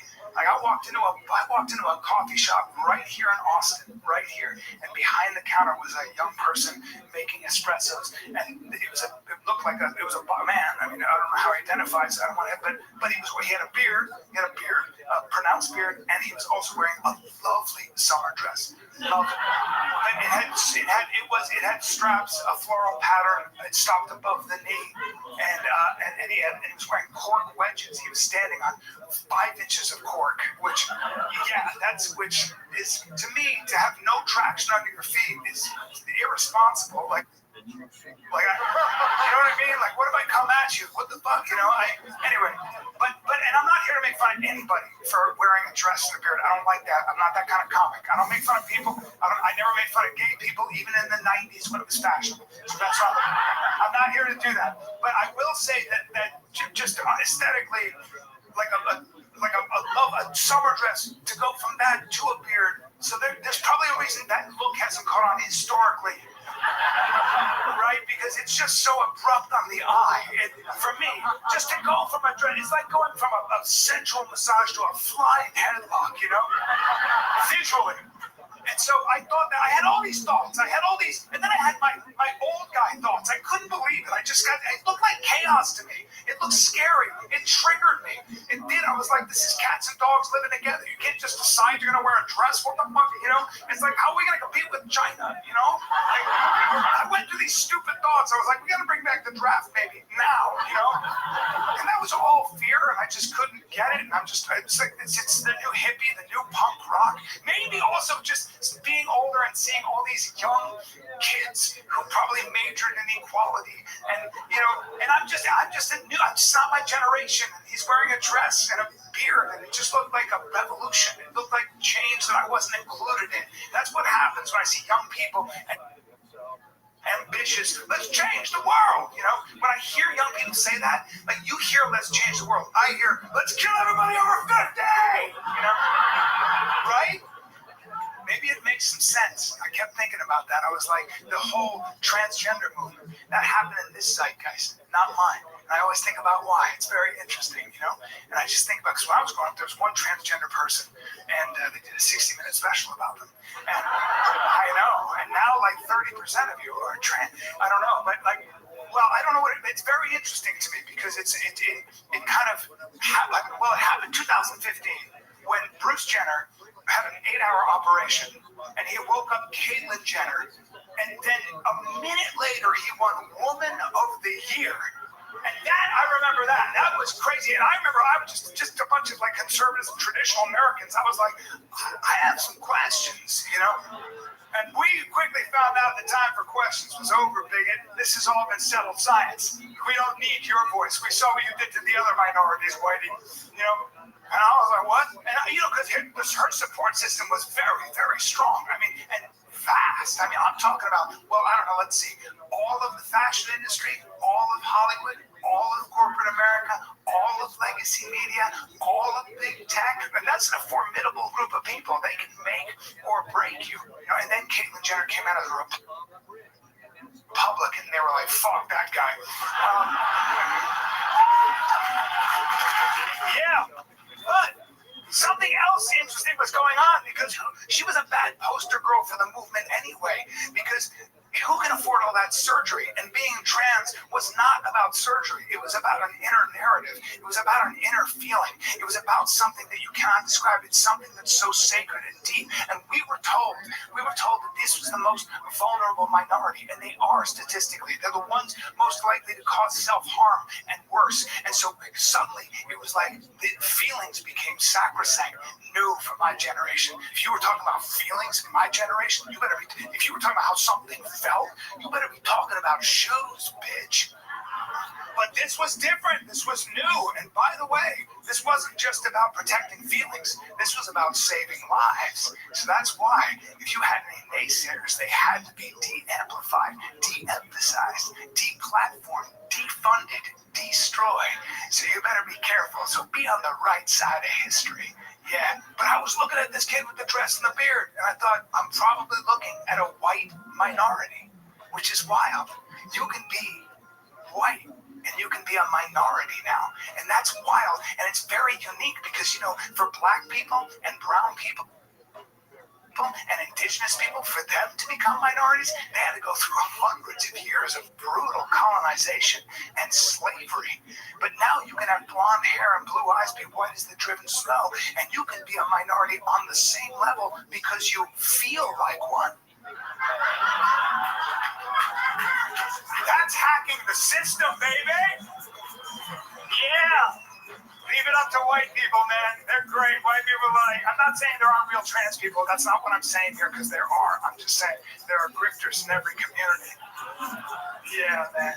It's wild. I mean, now you can be white and you can be a bigger minority than a black man. Just ask Dave Chappelle. Hey, listen, I know that's a tough section of my presentation, and, you know, some people find that offensive, and I honor your feelings. I really do. But at least honor the fact that that's the way I feel about it.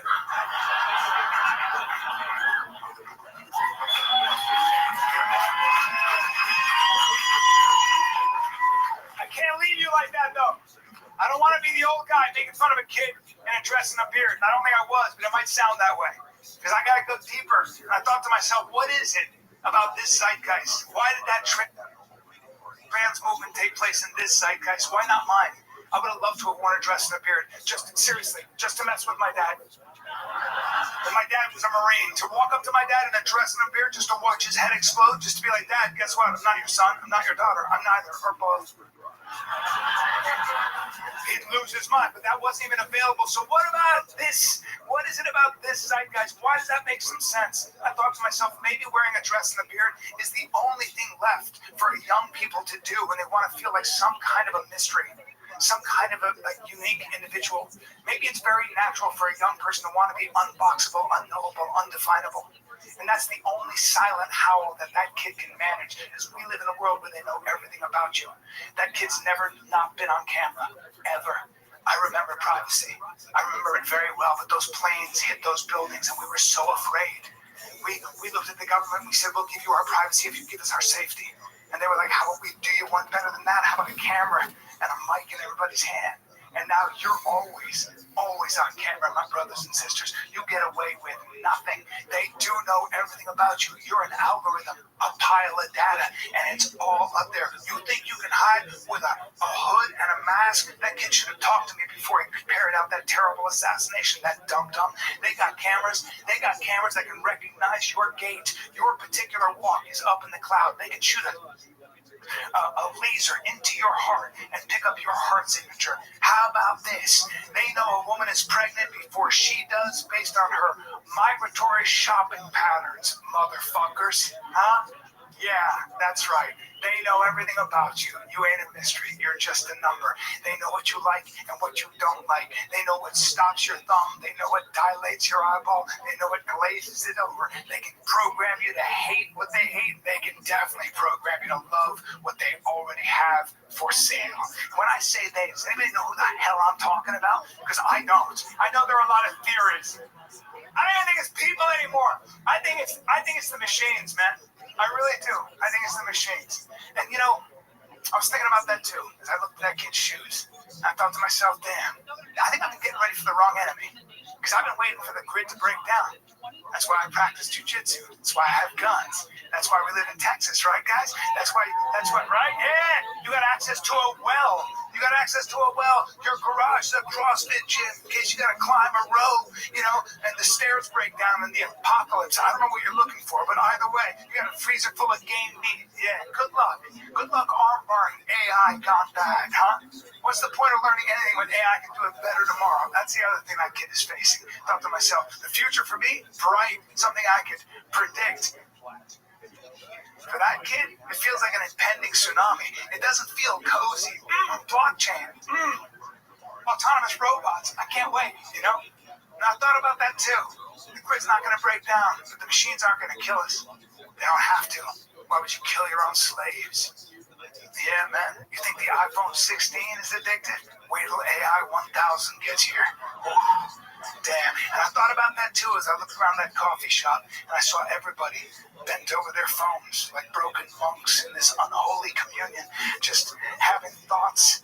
Thinking they wanted to be somebody else, wanted to be somewhere else, just dragging their thumbs. Just a nation of drug addicts. Dopamine, cortisol, adrenaline. Dopamine, cortisol, adrenaline. And I thought to myself, damn.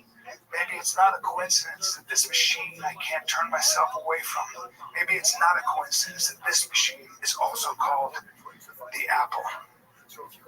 Thank you very much.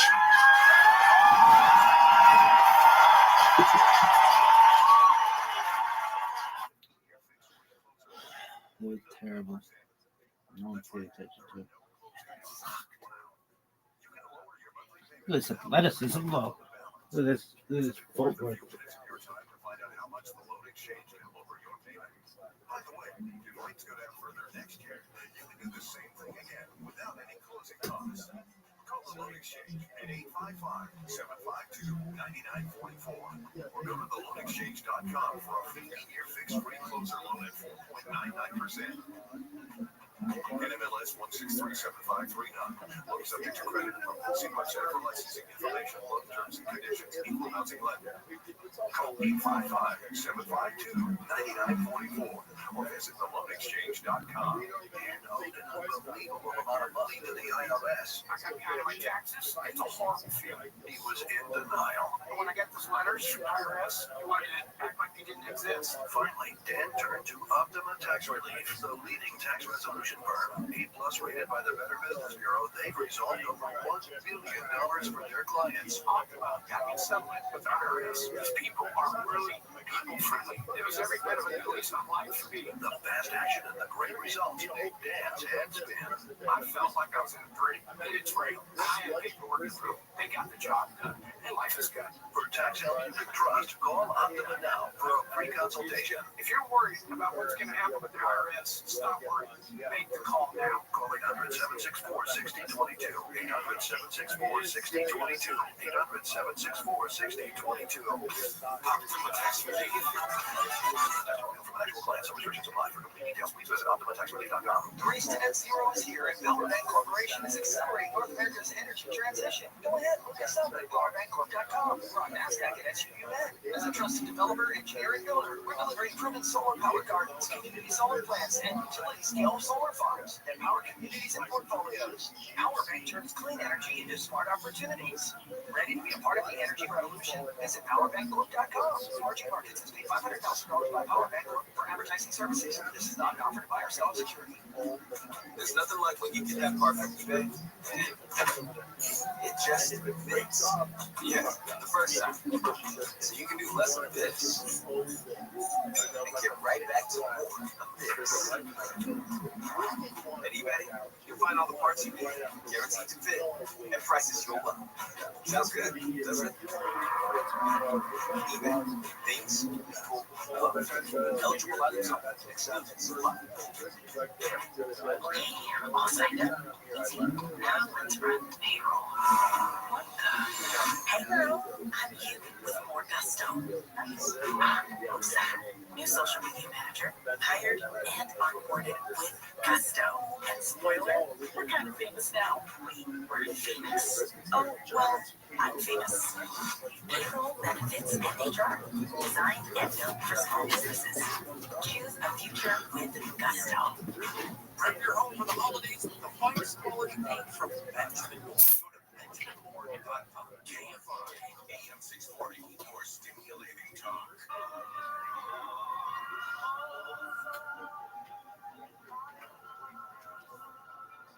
To talk to George Norrie, call the wildcard line at 818-501-4109. The first-time caller line is 818-501-4721.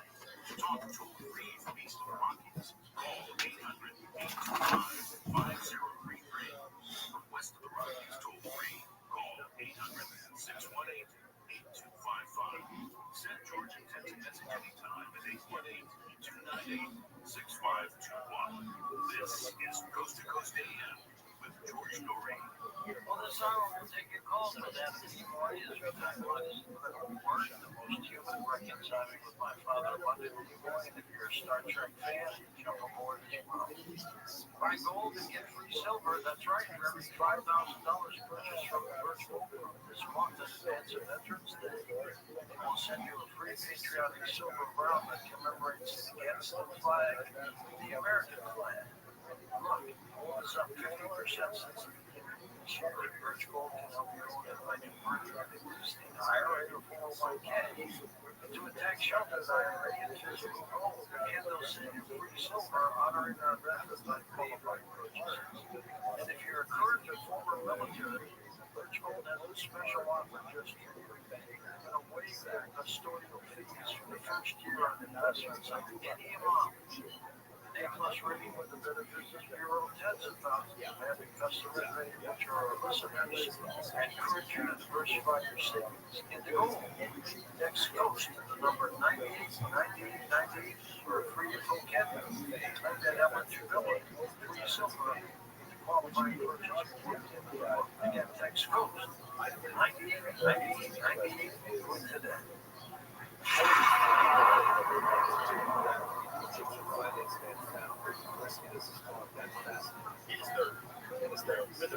Are you tired of online threats? Then get an antivirus. It's the only online protection you will ever need. Just a quick question. Does it encrypt your online traffic the same as NordVPN? No, but it protects your device. Just pop that CD in and you're good to go. But it will stop your internet service provider and other snoopers from monitoring you online, right? Oh, no, not really. It won't stop online snoopers or block annoying ads. In fact, forget what I said at the beginning of this ad. This ad is now about NordVPN. I just realized that an antivirus is only half protection online. So, get better online protection with NordVPN. It will encrypt your traffic, protect you from malware and phishing, and stop annoying ads. Get NordVPN with 77% off and enjoy 3 extra months. Yeah! Who the fuck is Rabbi Rothschild? And why did they repost this, bro? Because they're amazing.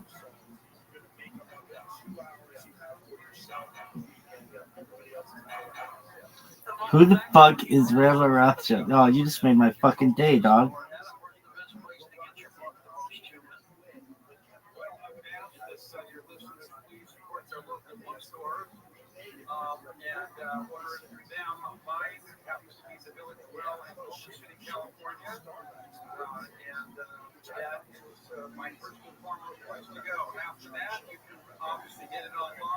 Who the fuck is Rabbi Rothschild? Why did they repost this? Why not? Austin, you make me feel very lucky. God bless. Thank you so much.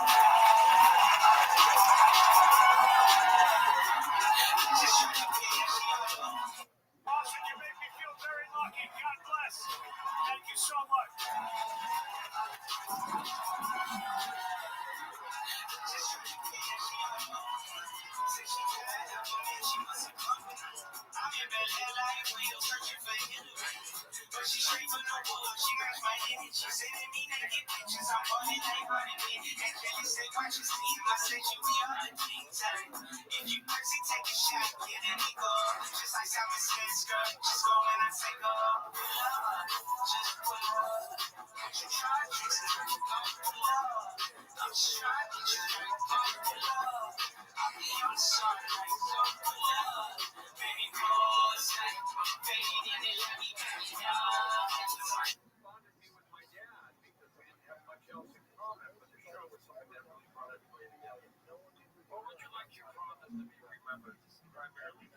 Yo, dog.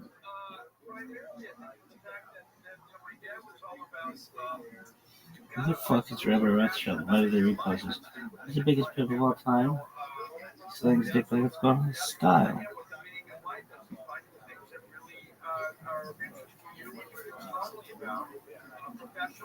What else you want to know? What's happening, beautiful people? Uncle Joey here with his fucking trusted Cato for another fun-filled episode of the Church of What's Happening Now, new edition. It's Tuesday, the 14th of October. Are you kidding me? Or what?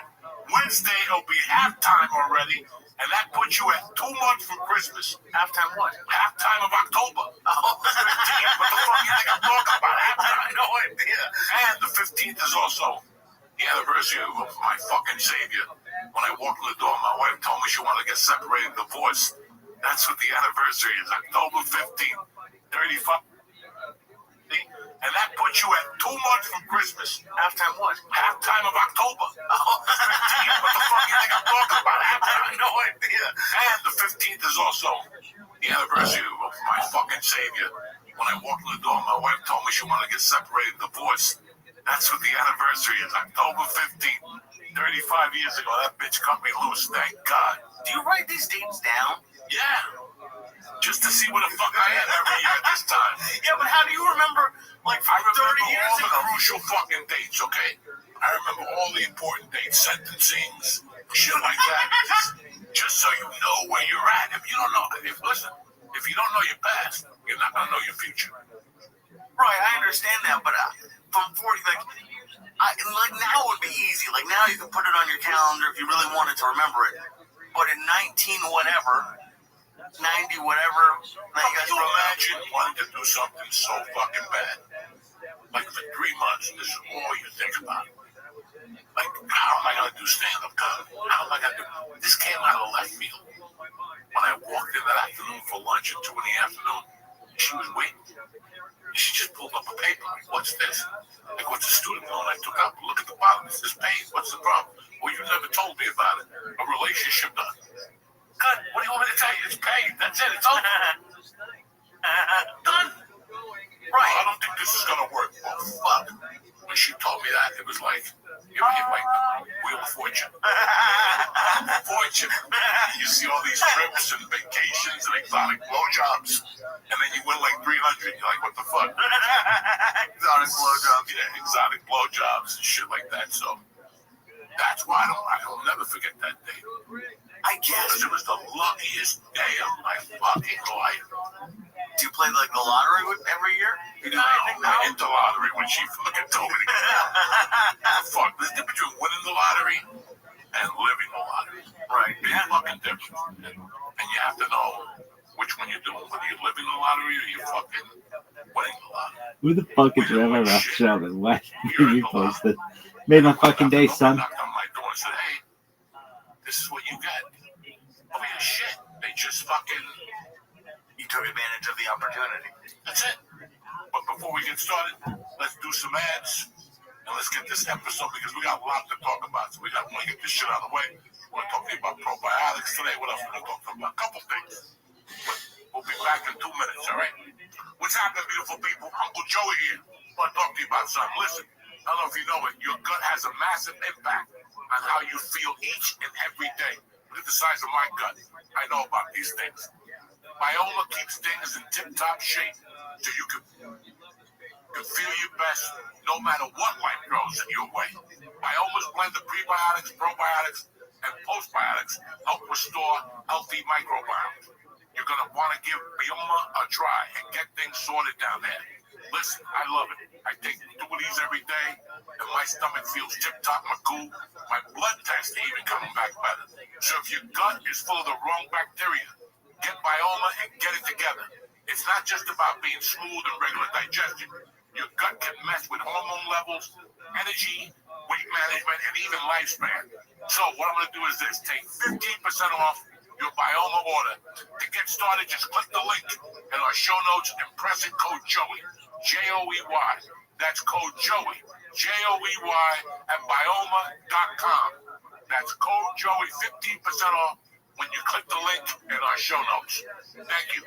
You ever wake up in the morning and you're feeling a little ho-hum? Well, it's time to put some magic back in your breakfast with Magic Spoon. Magic Spoon makes high-protein, zero-sugar cereal and treats that you'll remember from your childhood. It's great if you're carb-conscious and comes in nostalgic flavors like fruity, cocoa, and frosted. Me, I like the cocoa and the fruity. I love them. Every serving of their cereal has 13 grams of protein. Do you hear what I'm saying? 13 grams of protein, 0 grams of sugar. Dog, the fact that they fucking posted that. No time for a bowl. Magic Spoon makes crunchy cereal treats that are delicious. They're packed with 12 grams of protein for an on-the-go option. Great in the morning and around workouts. Who the fuck is Rabbi Rothschild? How I have them. Get $5 off your next order at magicspoon.com/church. That's what I'm talking about, baby. Magic Spoon on Amazon or in your nearest What's this? That's Yo, magicspoon.com/church. what up? How you living? $5 off and enjoy it. What's good? Yo, can you hear me? What up, Horsty? Hello. How are you? Can you hear me? Horsty, do you speak English? How was your day? Horsty. Horsty. What's good? How are you? Do you speak English? I hope you're having a good day.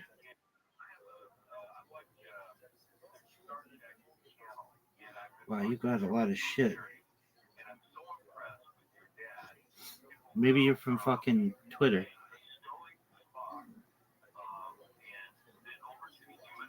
What the fuck is that? Is that a duck? Was that a duck? Horsty, you slut.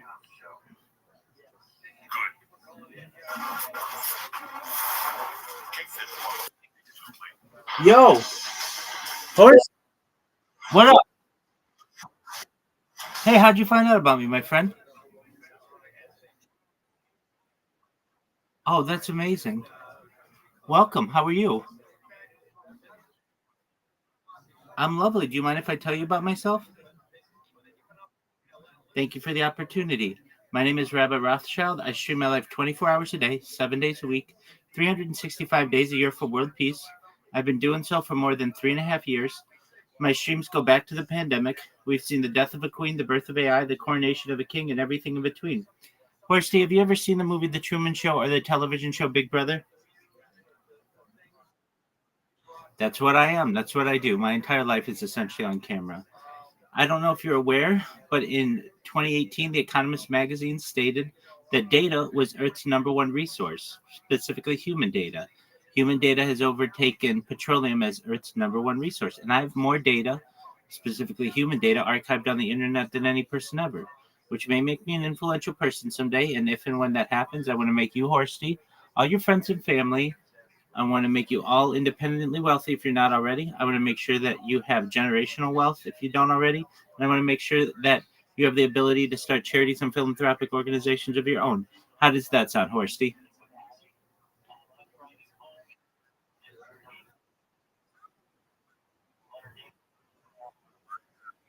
That's fine.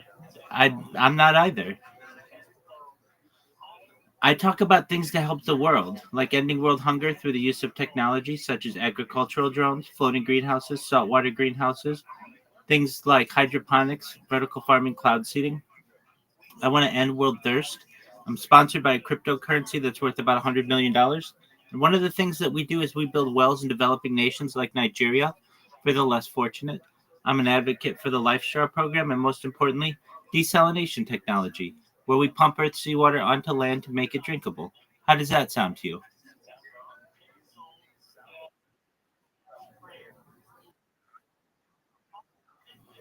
Well, that's what we have. So those are some of the things that I do. And how about you? You're a Kick streamer. I see that you've got a lot of really great social media. How long have you been on Kick?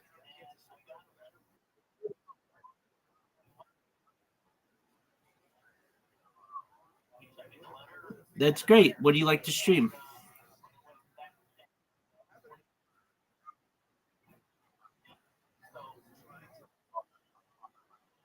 Absolutely. Who's your favorite character in Marvel Rivals? Okay, I mean, you just choose whatever one you feel like at the time.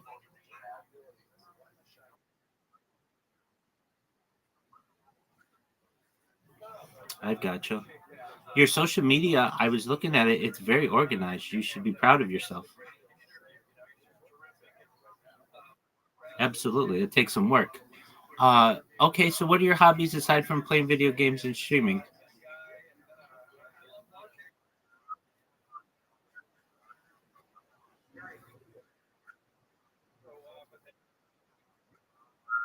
Excellent. Do you play any sports or garden or anything?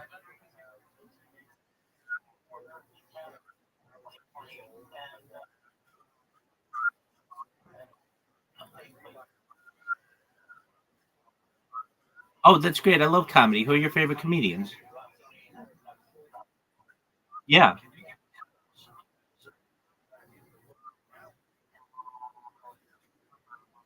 Wait, stop right there. I already love you. Great job. Okay.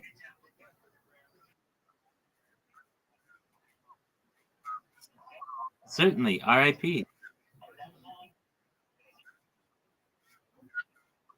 Yeah. Didn't even know he was sick.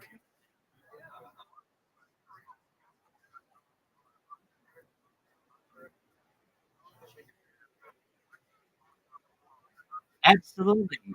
Definitely. Dude, your taste in comedy is fire. And who's number five?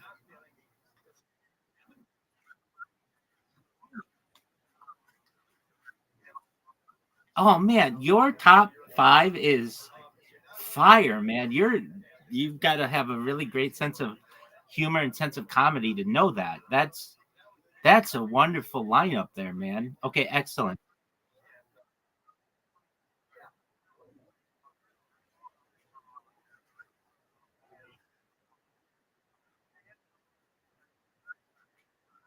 Certainly.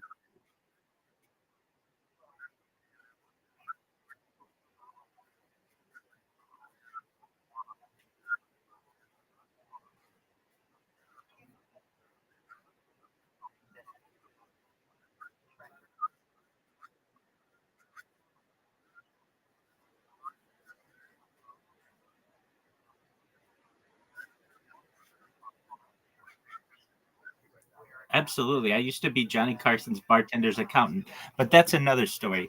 I can tell you that you got it exactly right. The Tonight Show is where all of these legends really made their names, and once you get into one, you kind of get into them all. Now, you were talking about Conan O'Brien.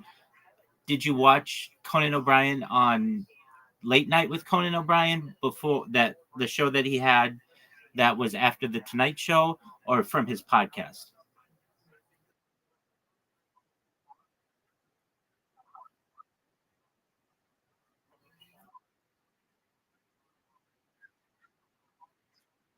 Yeah, he was. No, I agree with you. I'm disappointed that he still doesn't have that TBS show.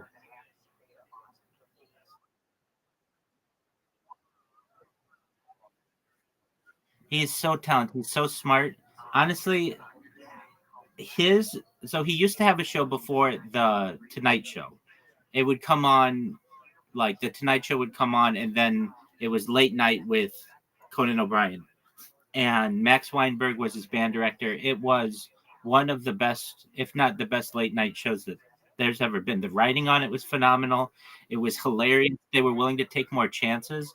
And then he got the Tonight Show job, and he only was allowed to have it for a year and a half. And I really thought they never really gave him the opportunity that he needed. And then they really they gave him a bad uh, hand because they allowed Jay Leno to do a show earlier in the evening, and it took away a lot of the people who would normally watch the Tonight Show. So he was gone after a year and a half, and then frankly, I stopped watching the Tonight Show after they did that to Brian. It just didn't really have the same draw to me. But yeah, he was a good friend of Norm Macdonald's, and okay, so then you've got in there Patrice O'Neill, who is undervalued in terms of the comic world, I feel, but like people took him for granted, and now that he's gone, people,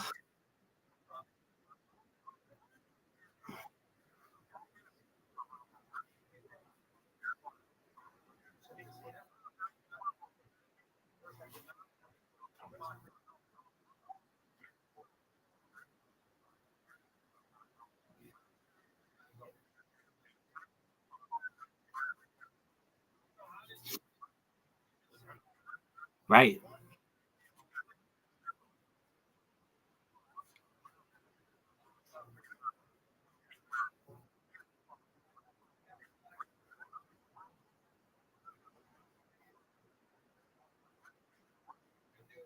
100%.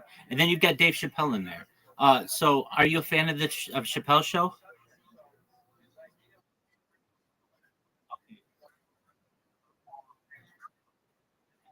Absolutely. Okay, so what are your favorite skits aside from them all? They're all brilliant.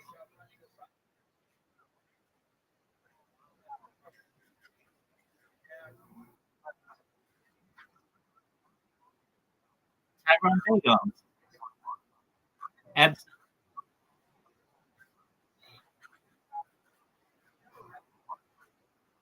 oh yeah, absolutely. And NIG, it's yeah. Just brilliant. Absolutely brilliant. I love the racial draft. I loved Tyrone Biggums, of course. Clayton Bigsby. Love Clayton Bigsby. Love exactly. Dude, you took the words out of my mouth. So absolutely love of course Rick James, but I also very much, I mean, the Prince uh episode, which is just absolutely phenomenal. Love the and yeah, exactly. Unity. Oh, I love all of these. I love all of these. Animated, right,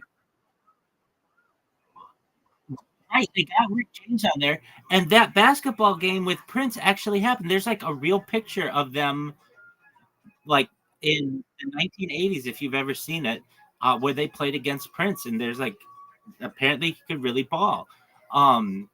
And oh, what else? Okay, so we've got the Marcy Project's World Series of Dice, which has Bill Burr in it, which he's like a huge name today, but back then he was like just kind of like a side character. That was phenomenal. I love Pop Copy. Pop Copy is one of my favorites where they're so funny. It's just I hate to keep going into it, but like I just love that show so much. The Reparations Day is phenomenal.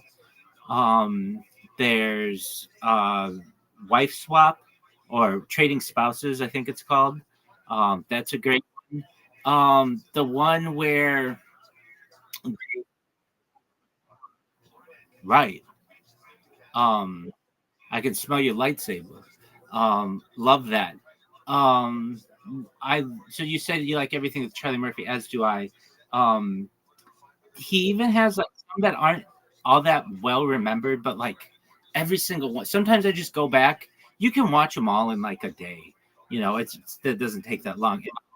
I'll just spend a little bit of time and watch them. And what other ones do I love? It there's a saying that I've heard that people would say, like, back before there were memes, we just would yell Chappelle Show quotes at each other, and that's absolutely true. I'm rich, bitch. Is Wayne Brady gonna have to choke a motherfucker?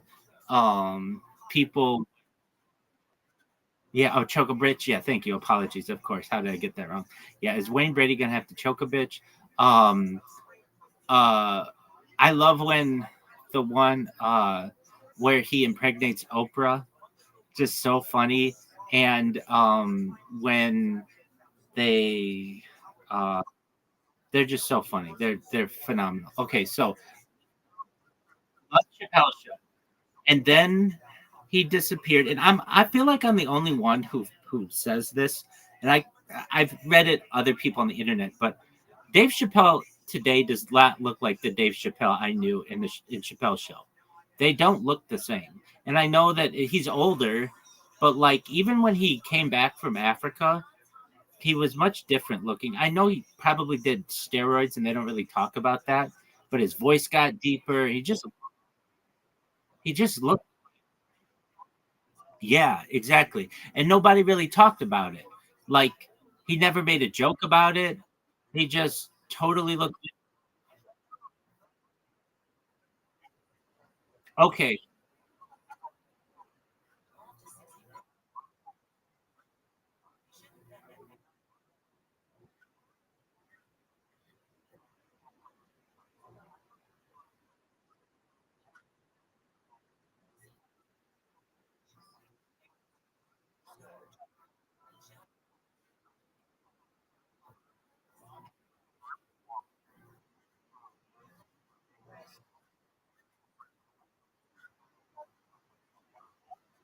Okay, excellent. And you can hear it in his voice too. Um, he one other one that I have to mention is the Playa Haters Ball. That's brilliant.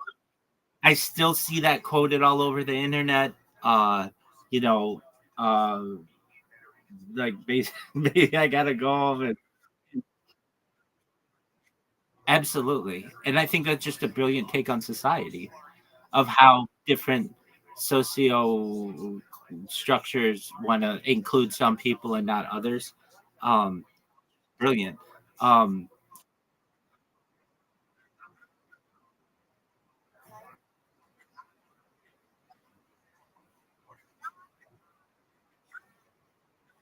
and then and then they all have all those people like throwing fuck with Wu Tang Clan ain't nothing. And then you had Wu Tang Financial, which you need to diversify your bonds. Like, yeah. Um, what else? Oh, well, they had some amazing musicians on there too. They had Most Def and they had John Legend. Did you say? Yeah, it's okay. It's like it's a little after John Lennon. Yeah, and they had Kanye West.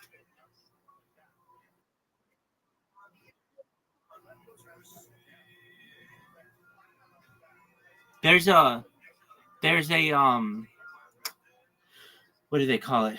There's a Tonight Show with Jimmy Fallon, and he's interviewing Dave Chappelle, and Dave Chappelle talks about the first time that Kanye West was on the Chappelle Show, and he does this amazing impression of Kanye West, who they were watching the first season of Chappelle Show before it aired, and somebody called Kanye West. He's on the phone, and he's like, "Hello, yeah, yeah, yeah.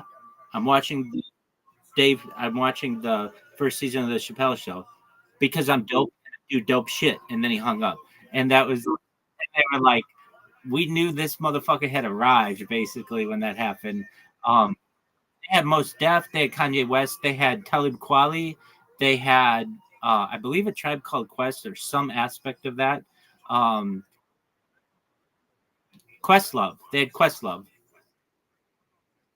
but that was from the Roots.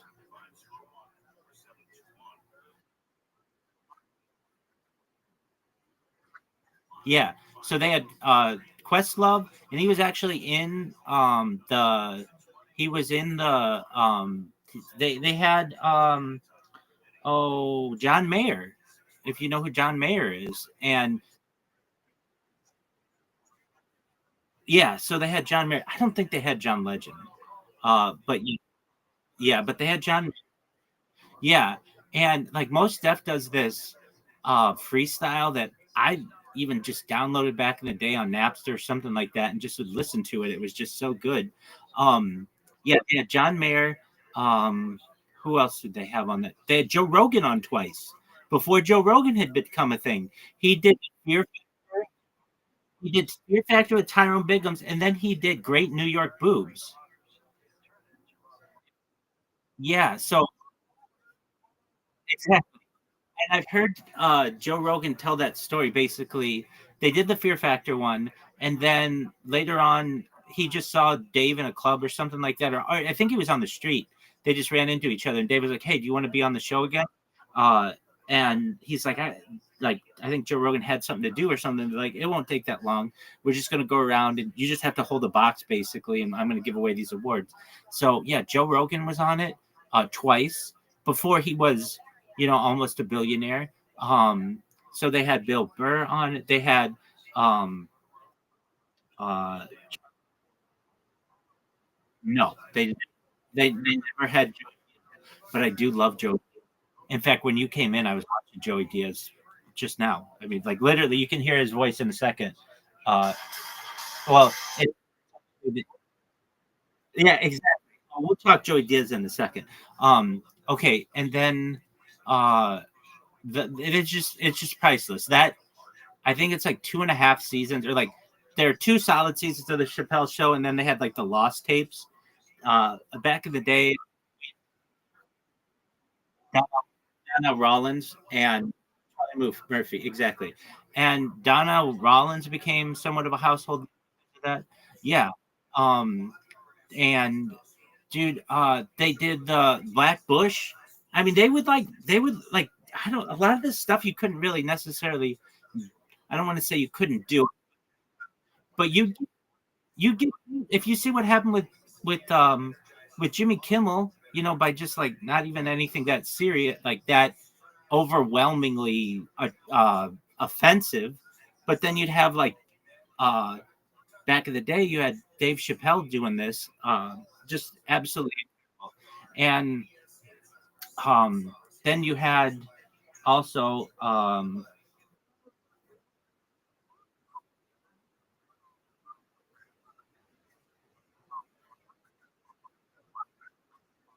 so back in the day, like in the late 1970s, Richard Pryor did the Chappelle Show before Chappelle Show. He had like, yeah. So if we're gonna find out right now. I saw it one time. It most certainly was. Uh, Here we go. Yo, dog, can you please tell me what was Richard Pryor's sketch show that was very much like the Chappelle Show, but just in the 1970s?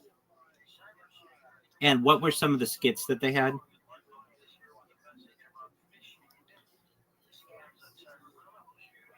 All right, here we go. I remember watching this. So it's called The Richard Pryor Show, and it aired in 1977. It was really proto Chappelle Show. Same kind of stand up bits, sketches, social commentary, and no fear racial satire. But it was way ahead of its time. And it was. If you ever have a chance, watch The Richard Pryor Show because it's like, oh, this is where Chappelle's Show got it from. NBC only let it run for 4 episodes. So there are like 4 episodes floating out there. They're really hard to find, but if you can find them, they're amazing. Because Pryor refused to censor himself and push boundaries that made the network nervous. And that's what I felt. When I saw this, I was like, I can't believe they showed this on television. So about the show is the Richard Pryor Show, NBC, 1977. There were 4 episodes. Richard Pryor, Robin Williams was on it. So this is before Mork and Mindy. He had Robin Williams was on it. Tim Reed, Marsha Warfield, and others. Toned raw, political, absurd, and fearless. Everything that would later inspire Dave Chappelle. Notable sketches. Now, here's a perfect example. The first one, this is what reminded me of it. The first black president. Pryor imagines what it would be like if America elected its first black president. That's a Chappelle skit. You know that. Um, So he talks politics, jokes, foreign policy, and throws in lines like, if you don't think I'm qualified, kiss my black ass.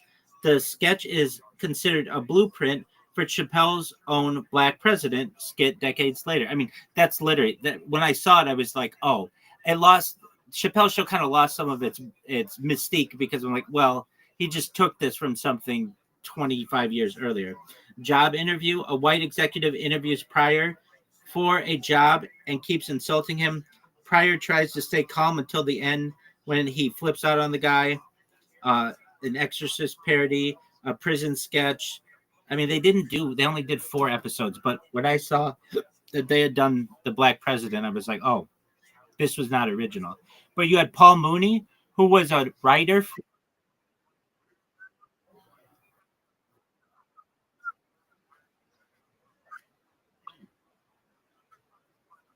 Absolutely. And if I'm not mistaken, and everybody should be what they want to be, I believe he was gay, which kind of put another tone on it. Like he be who he wanted.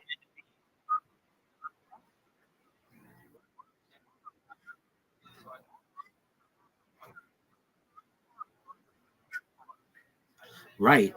Well, but he was so masculine and like so in your face that yeah. And I mean, I'm almost certain I mean, people should be whatever they want to be, but Richard Pryor was bisexual, as I understand. But you wouldn't. That wasn't like a thing back. I mean, it wasn't like publicly known. Um, and then you have so Paul Mooney also did um, like Negrodamus, and he also did just some commentary where they would talk about just like jokes and things like that. Oh, they had I Know Black People. That's a hilarious skit.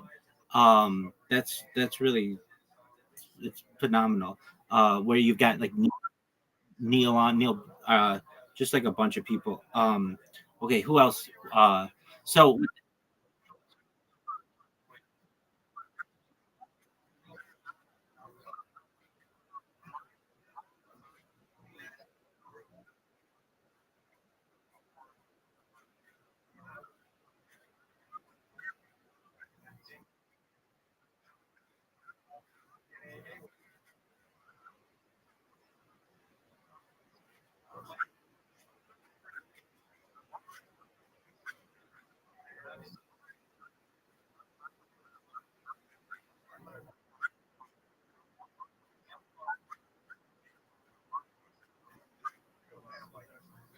okay, I'll have to do that.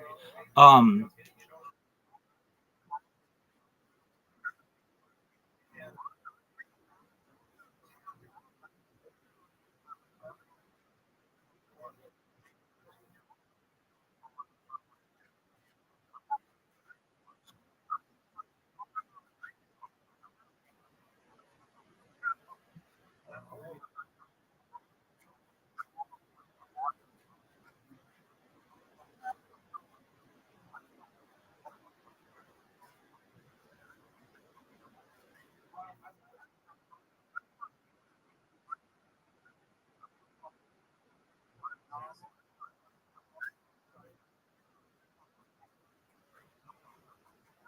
I've seen clips of this. I don't know if I've seen. I know I haven't seen it all the way through. And then yeah, I did do a fact check. So yeah, Paul Mooney and Richard Pryor. Okay. Um. Yeah. Uh. Okay. So have you ever seen Live in the Sunset Strip by Richard Pryor? Okay. So like a few months ago, I just went through and watched all of the Comedy Central presents. If you've ever seen those, it was just a show that Comedy Central used to do. Everybody would get like 30 minutes, and they'd have some big comics on there now. Okay, and then I watched all of Richard Pryor's specials, and so he has Live on the Sunset Strip, which actually ended up being like in the movies, which was way different than any other, like very few specials. I also watched I separate the art from the artist. I watch Bill Cosby's Fatherhood, and Bill Cosby's himself. It's absolutely hilarious. Um, so Richard Pryor, when he does Live on the Sunset Strip, it is just something to see. He wears a red suit, and everything is red. It's really this like amazing time in like the late '80s or late '70s, early '80s of LA. And believe it or not, when he did it the first time when he recorded it, he fucked it up really, really badly. And did not do well to the point where, like, not only did I watch it, but then I watched it like behind the scenes of it. And they would say, like, he was all on cocaine and all kinds of shit. And even like mid show, he would have to like stop, go back behind the curtain, and Paul Mooney would run up to him and tell him what to say next. But he did it the second night and he knocked it out of the park. And it just goes to show you when they edit it, you'd never know it. I mean, it was so good that they had it in the TV, in movie theaters, and it's just something that I watched, and it's just one of the um, all-time great specials. It's just phenomenal. Okay, so what are your favorites?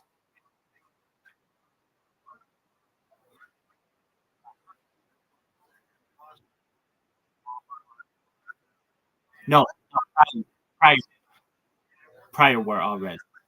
Richard Pryor wore all red.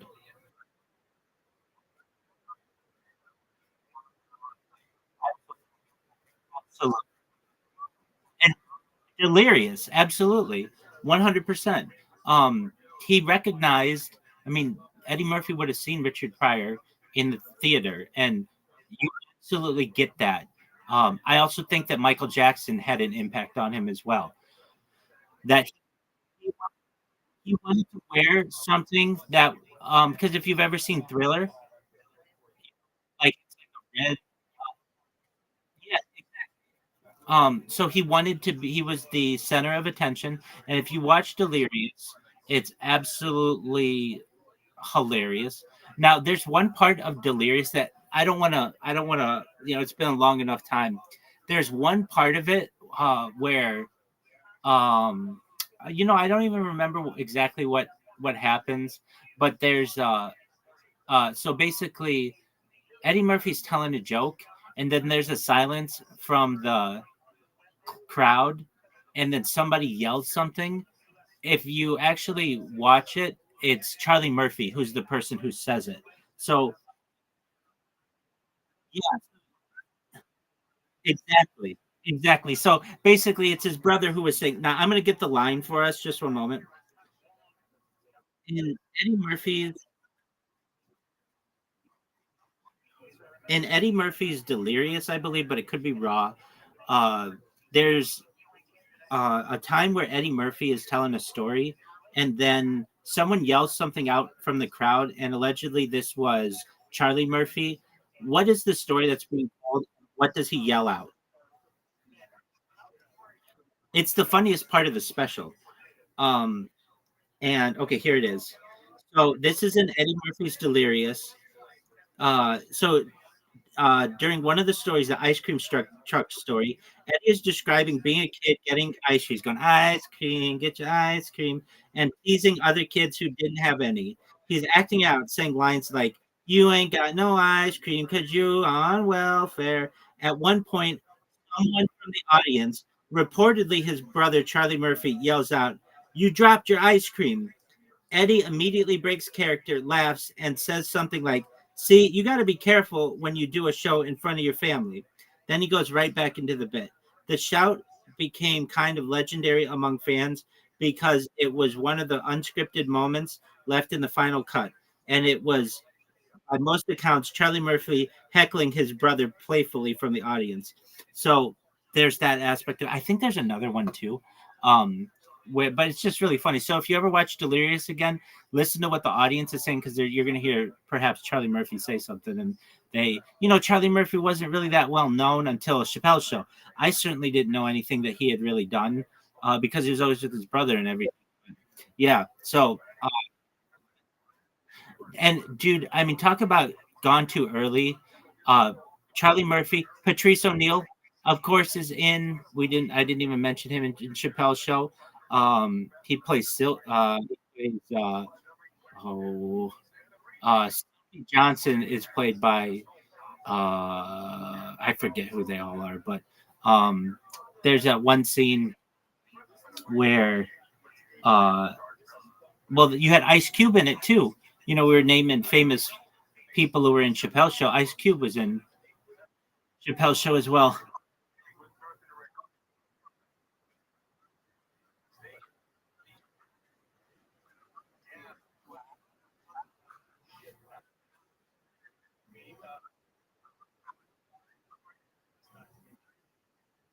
You're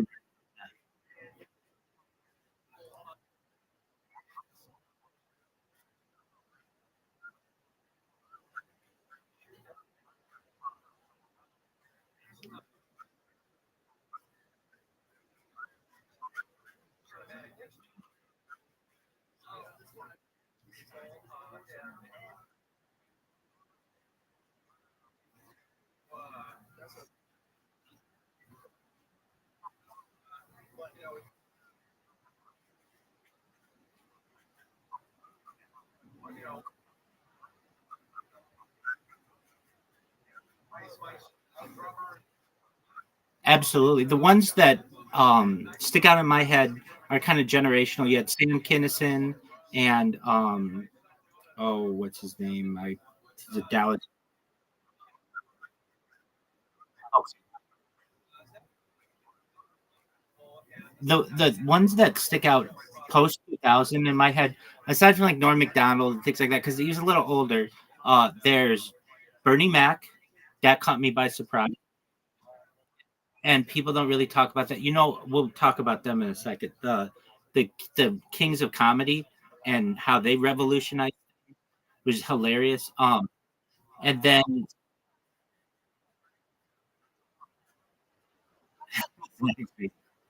um, so Sam Kinison, Bill Hicks was another one who just too soon. But yeah, what a brilliant, brilliant comic. And then after 2000, we've got Patrice O'Neill, Bernie Mac, and Charlie Murphy. They didn't ever, in my opinion, they never hit their stride. Bernie Mac a little bit because he had his show that was pretty popular. Now I think there's an argument to be made, and people can disagree with me. Absolutely, please. I would want people to disagree with me if you're watching this in the future. But Eddie Murphy dominated the 80s, was big in the 90s, but hasn't been that big since 2000, really, that huge. And Charlie Murphy, just because of a few skits in Chappelle's show, is almost as recognizable as his brother nowadays. Even though he hasn't done it, he's been dead. But when you hear Charlie Murphy, people know exactly, what they're talking about. And just him the telling the Rick James and the Prince story. I mean, that Prince story made a Prince album. Have you ever seen Chappelle? Okay, so Chappelle's on Jimmy Fallon again and on the Tonight Show, and Jimmy Fallon says, so did you know something like they get to talking about the Prince sketch and how funny it is? And Prince came out with an album called Breakfast Can Wait. And on the front cover of the album, it's a picture of Dave Chappelle. And Dave Chappelle talked about, here I was basically dressing up like Prince on my show.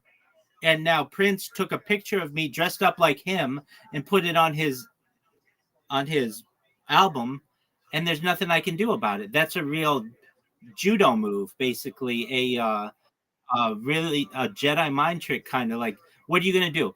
He didn't sue me when I was parodying him, so he's gonna take a picture of me parodying him and put it on his album. And what can I do? There's nothing I can't sue him for that, because the judge is gonna say, well, he's just got a picture of you parodying him on your show. And it's just brilliant. I just think that time of go ahead. Go ahead.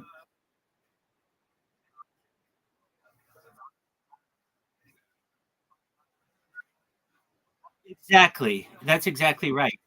It's very meta, and it's like, how much further in can you go? Yeah. So of the comics that you named, only one's alive, and that's Dave Chappelle. Um, and you talked Patrice. Patrice had only like, I don't know, maybe he had more, but only one big special that I know of, and I watched it like within the last 2 months, I want to say, maybe 3 months, and it still holds up really strongly. And I think he would tear a lot of comedians apart today, and he just didn't take any shit.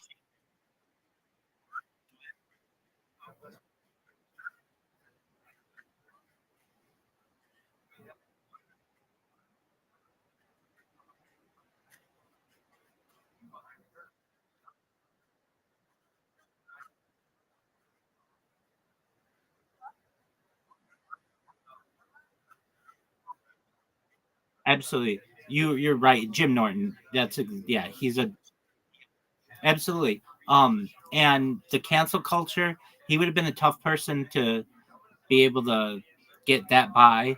He would have been like, "Bitch, you know what you were doing when you were going to that hotel." You can just hear him saying those things. And he also, he had a role in The Office, which I just think was phenomenal. And he's one of my favorite characters in The Office. Even though doesn't have that many speaking lines, he's very funny in it. He was funny in everything that he did. Um, they had a I don't know if you remember this, but VH1 used to play this all the time. It was called "I Love the '80s," and then they did "I Love the '70s" and "I Love the '90s," and then "I Love the 2000s," and they would play them all the time. And Patrice O'Neill was on that, and you could just hear his commentary on it, and he he was just hilarious making fun of that kind of stuff.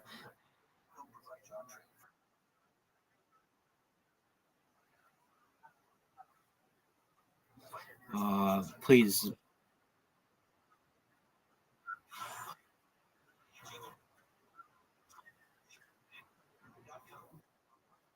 So I know.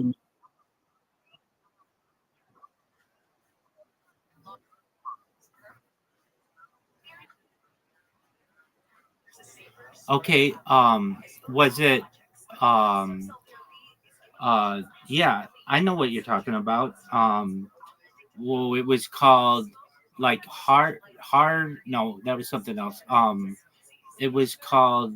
It had like the name of the show was 2 words. I think it was like, yeah. Don't tell me the name. It was not Hardball with Colin Quinn, but it was something like that. It was like a tough name. What was it called? Oh, okay. So was it Hard or Ball? Oh, Hardball with Colin Quinn. Or what was it with Colin Quinn?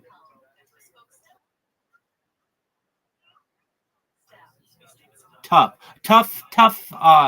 That's what it was. It was or maybe it's something like that. Um,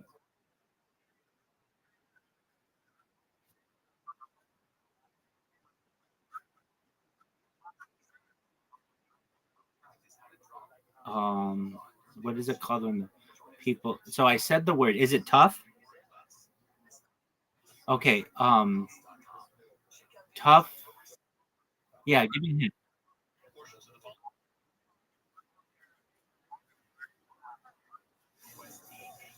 Tough audience. Tough crowd. Tough crowd with Colin Quinn. That's what it was. Yeah, it wasn't hard one. That was something. That was another show. Yeah, tough crowd.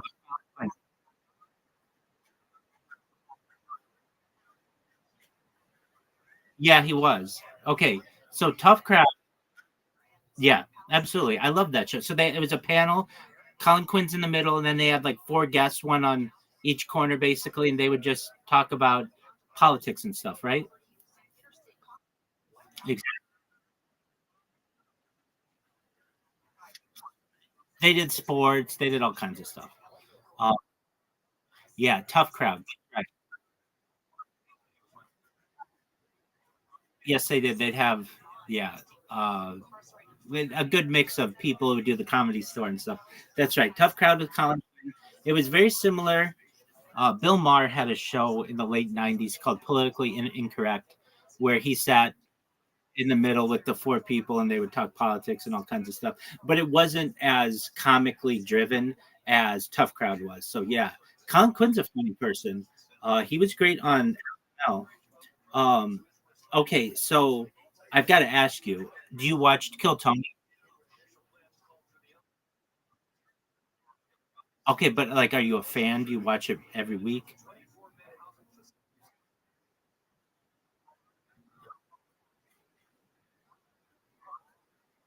Oh yeah, absolutely. But to see the cream rise to the top, you got to see it start somewhere.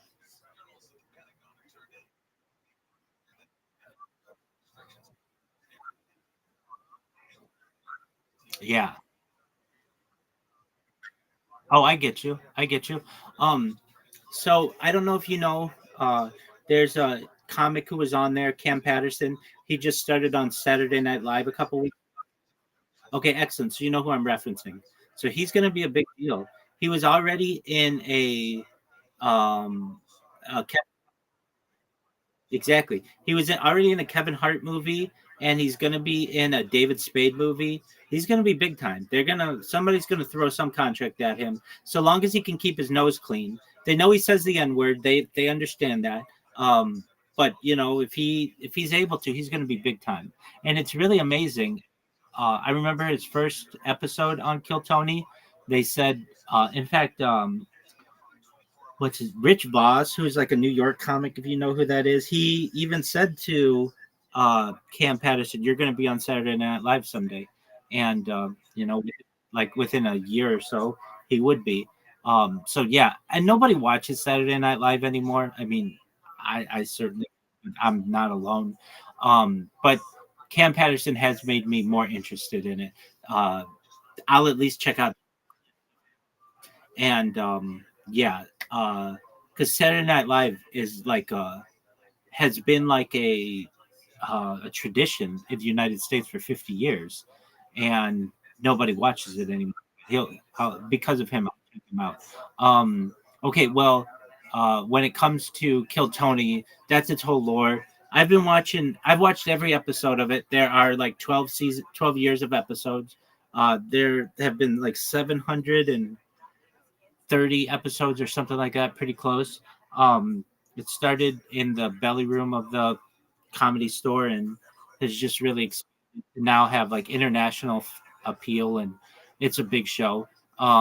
It's on Netflix. I don't know if you're aware of that, but it's just really it's become a really big show, and I love it.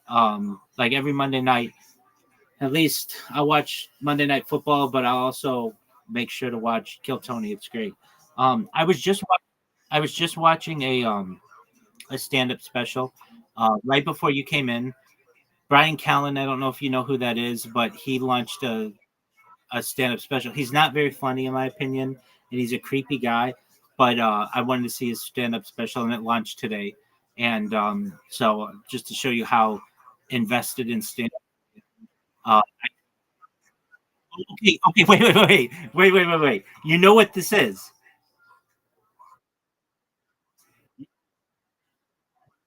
Brendan Shaw.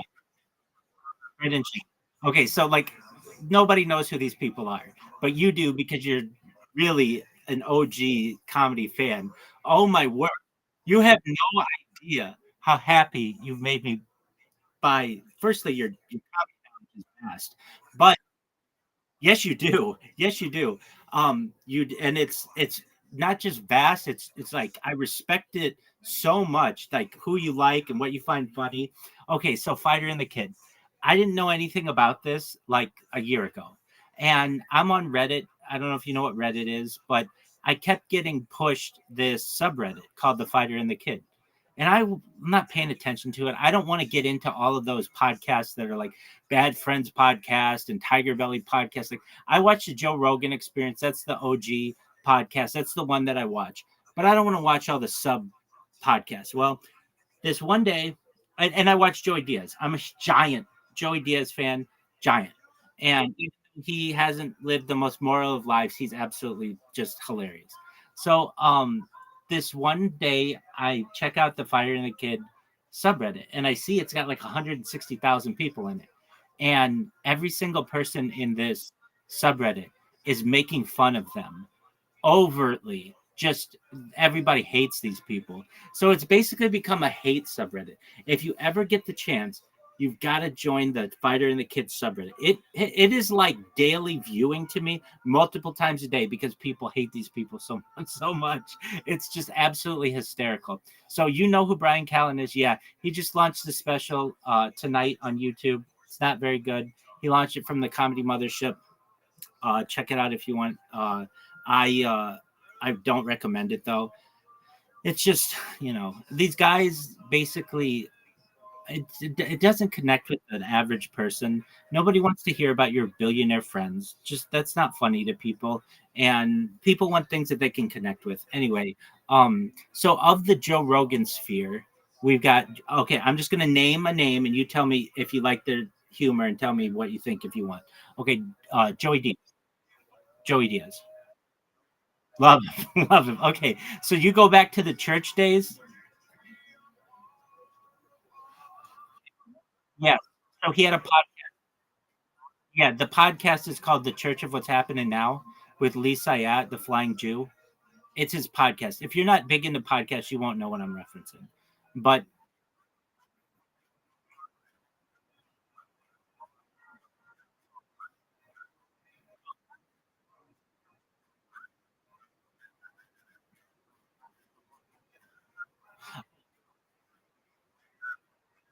oh, absolutely.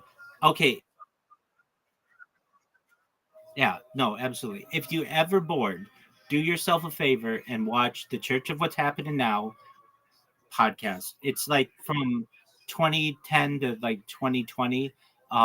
It's Joe. It's Joey Diaz eating stars of death, basically giant amounts of edibles, smoking reefer, telling stories, calling people cocksucker. It's just everything that you would want it to be. It's absolutely hilarious. It's dirty, it's grimy, it's grungy. He'd bring in people like Pauly Shore and Theo Vaughn a bunch and those kind of people. Joe Rogan would go on there. Okay, love me some Joey Diaz. Love it. I mean, there's even a section of this Discord that's called Joey Diaz podcast, basically. Okay. What are your thoughts on Joe Rogan as a stand-up comedian?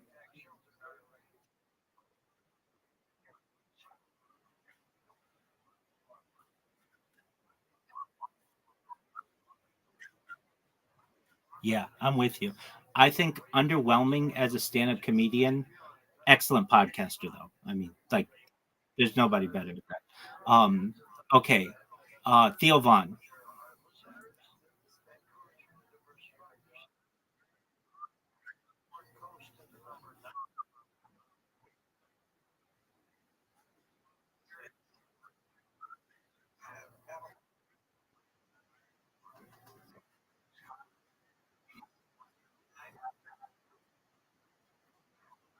I'm,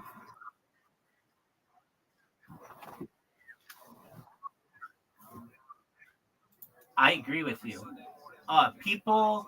So I don't know if you saw recently he did a special and he messed it up, and people were saying like, did he slip into addiction and all the other things? And it's like, okay, that's fine, but if you, he has a realness to him that I think is really funny for the common person, and he's, in my opinion, not very smart. I don't think he's very smart. That's okay. Meaning he's not like a brilliant joke writer. Like someone who I think is a brilliant writer, Mitch Hedberg, just with those one-liner not Another one. Do you know who Dennis Miller is?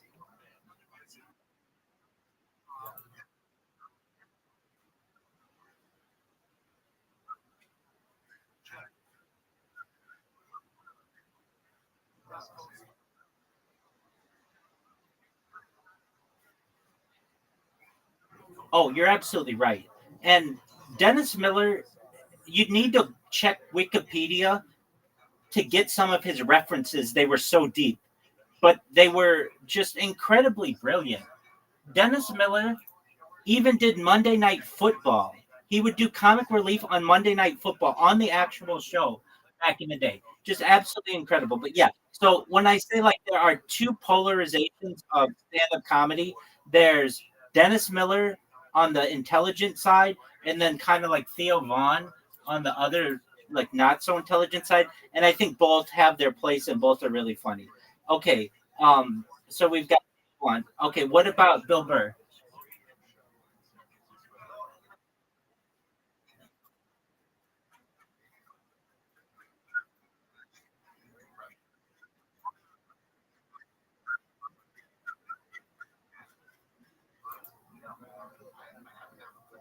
Have you Have you ever heard the Philly incident of Bill Burr?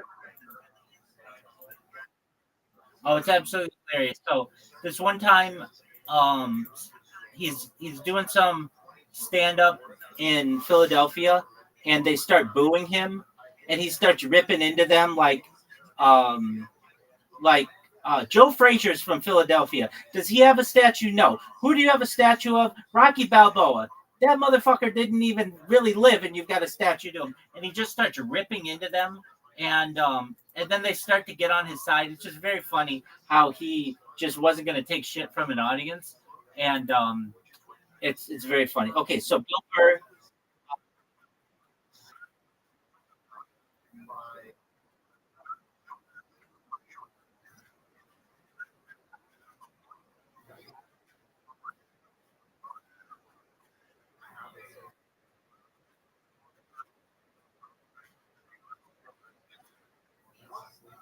The name sounds familiar. He was on the show. Oh,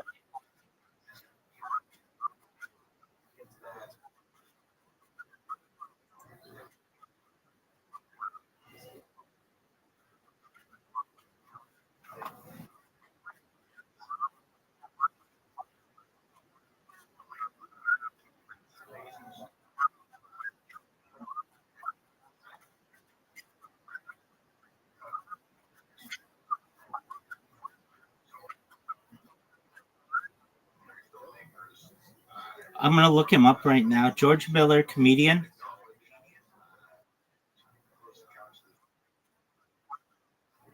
Oh yeah, I know what.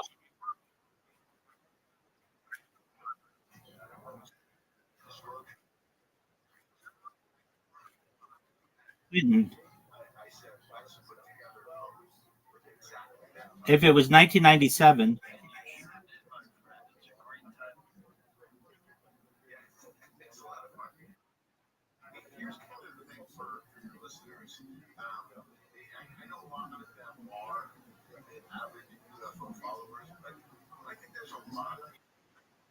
yeah, exactly.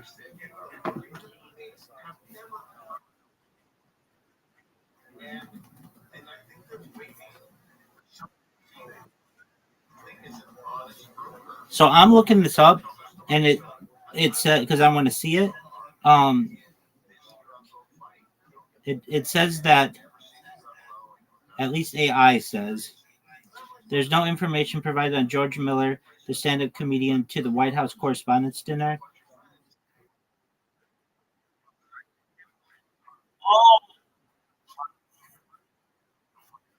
Oh, I apologies. Okay, yeah, no, I have seen when Norm Macdonald's does the Correspondents' Dinner. What joke are you referencing?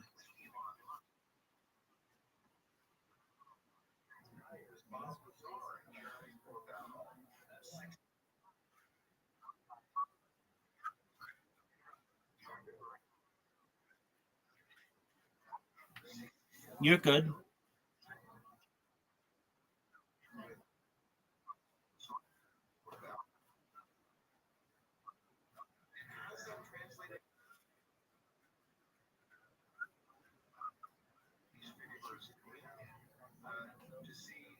Speaking of, so you know a lot about comedy, a lot.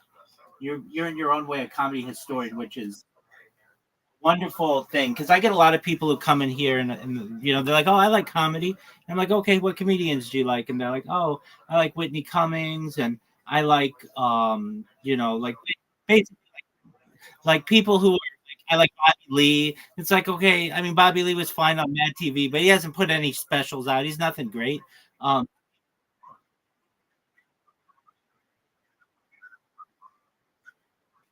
exactly. But he doesn't want to because then he's got to do a whole new act. But like but a lot of people go ahead, I'm okay, so a lot of people who come in here, they're like, "Oh, I know comedy," and I'm like, "I'm not in no way. I don't know everything about comedy, but I can hold my own with most people when it comes to some things." And so to have somebody who knows, like comedy really well, this is great. Okay, so that makes me want to ask you, what's your thought on joke stealing? And but let me preface this by saying this. At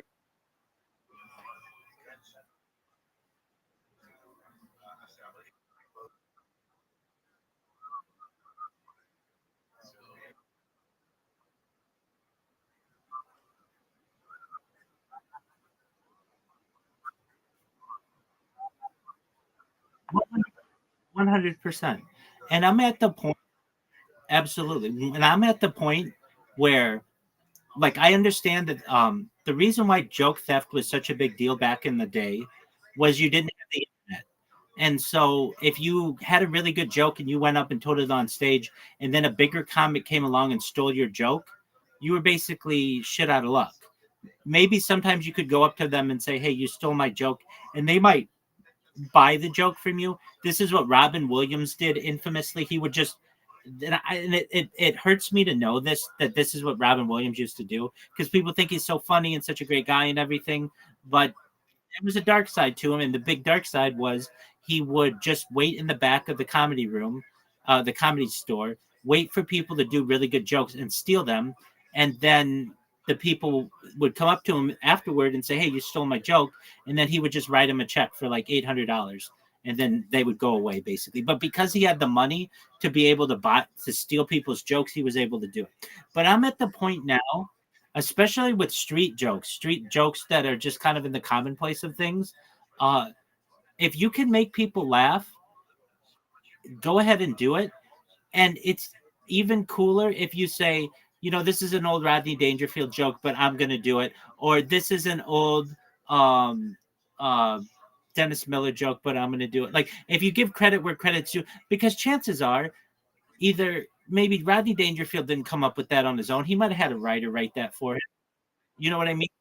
But basically, if you don't do this with comedy, then some of the best jokes that have ever been told will never be heard again because people, you know what I'm saying? So I am of the, like when you write a book, you have a bibliography. I'm absolutely fine with somebody saying, you might have heard this on a Richard Pryor special, but this is my take on it. And you just tell the joke. And you're gonna make people laugh, and nobody should get pissed off at you. Like, oh, this guy is a hack. He doesn't write his own material. No, you gave the person credit where credit's due, but you're basically just you want to make people laugh, right? Isn't that the point to make people laugh? So who cares how you do it? If not, some of the best jokes die when the comedian dies, and you'll never hear them again.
Oh, that's brilliant. Yeah, I would like to see that.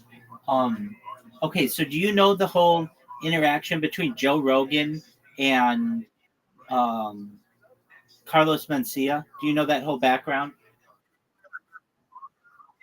Excellent. So Joe Rogan, he was banned from the Comedy Store for many years, and because of that, and that's when he started doing the Joe Rogan Experience. I mean, in a lot of ways, the Joe Rogan Experience, it isn't. He had already been doing that, but in a lot of ways, it's kind of like the ultimate fuck you to the.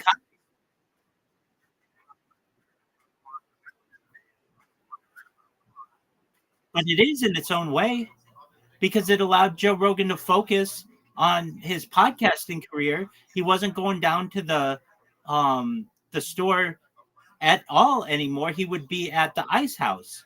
And so he didn't have as much shit to do. And that allowed him to focus on the podcast a little bit more with Red Band. So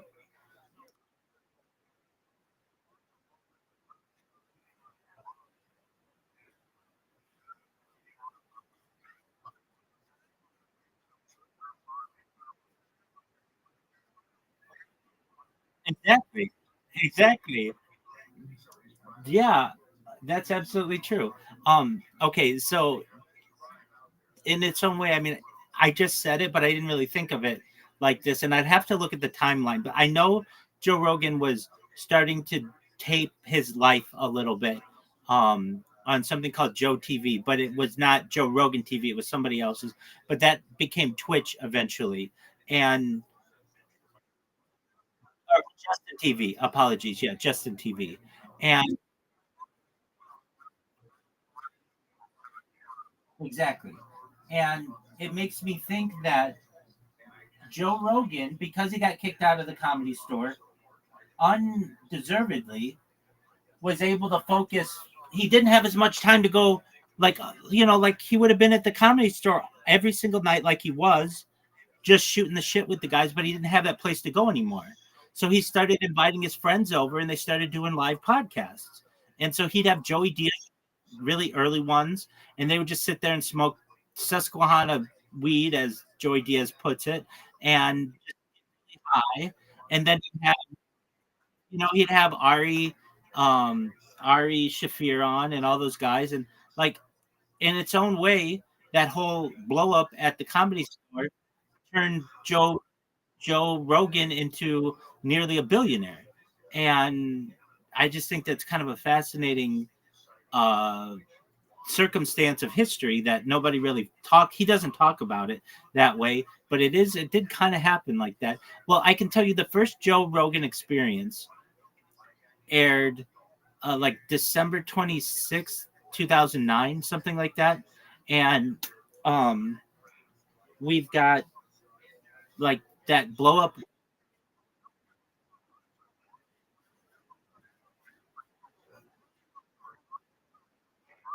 It,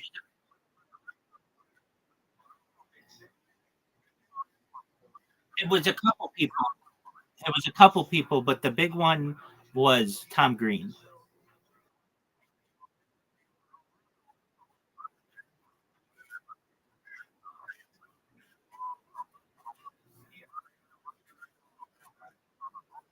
Exactly. Now, I know you're probably a little younger than I am.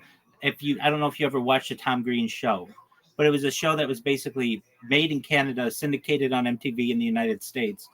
And Joe Rogan is on an episode of it.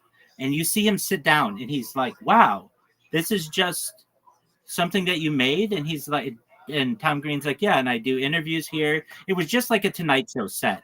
And you can still watch it. And so Joe Rogan's like, whoa, so like there are cameras here, and he's like, and you can see the wheels in Joe Rogan's mind turning, and he's like, so all you have to do is if you can monetize this, and he wasn't even using the term monetize. That was too business-esque for him. He was using the term like, all you need to do is get like advertisers, right? And Tom Green's like, yeah, I mean, we sell it to like, different places in the States and they buy it. But yeah, I mean, you could throw some advertisers of your own in here and have your own show. And Joe Rogan is like, so you've got your own show. And like, you can see when he does that show, like it's a beautiful part of history because you can just tell, you can see the wheels turning in Joe Rogan's mind that I'm going to make this into my own show. And he does. Well, getting back to the Carlos Mencia aspect of it, Joe Rogan won over a lot of comics because of the whole joke thievery, joke stealing aspect. But I really think we're at the point where we only have so many different words that we can, jokes to tell. Yeah, people will come up with things like because of politics or news events and things, but a lot of the same jokes aren't being told because people are too afraid to get the reputation as a joke thief. And so if I were a comedian, I think this would be absolutely fine. You could go and you could literally steal someone's act 100 word for word. You could go and take, I don't know, Dave Chappelle's Killing Them Softly act. And you can say, this is an homage to the great Dave Chappelle. I'm going to give you my take on his act. And you do it word for word. And you could. And I don't think anybody should give you shit for that because you're giving credit where credit's due. And then I really think I am. And and people would respect you a lot for it. And nobody and because if not, here's what happens. Someone like Lenny Bruce, like I don't know if you know who Lenny Bruce is, but he's like an old comic. He had some really good jokes. I don't know if you can still hear me. Can you still hear me? Okay, excellent.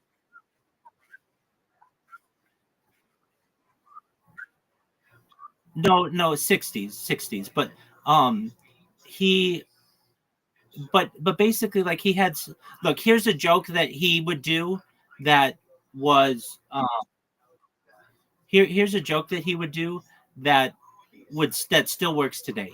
He would say, all right, so there are these people out there who want to make homosexuality illegal. So let me get this straight. You see two guys having sex with each other and you want to make that illegal. So you put them in a place that's just filled with guys who want to have sex with them. What's the deal with that? Basically, something like that. Okay, that's a funny joke. I mean, it still works today. It still works. It still works almost 70 years later. But nobody's going to tell that joke anymore because somebody who's a comic historian will say, hey, you're stealing Lenny Bruce's joke. And some people will say that that's joke theft. But if you go out now, I've heard Joe Rogan tell this before, and he says, you give credit where credit's due. This is a Lenny Bruce bit. That's absolutely fine. Or you could go up and if you could say, hey, this is a Richard Pryor. This is shout out to the great Richard Pryor. This is my take on his humor, and you tell his humor. I think like you could almost make it like poetry, like where somebody takes Shakespeare and does a recital of it. You could do the same with these stand-up comedians, and people would fucking love it because they loved it back in the day, and now you're doing a take on it. They're gonna love that. You already know the material kills, so long as you have it memorized and the correct timing and stuff. And then you're giving credit to the original creator. I think it's a take on stand-up comedy that I've never seen anybody do at length, but would work very, very well.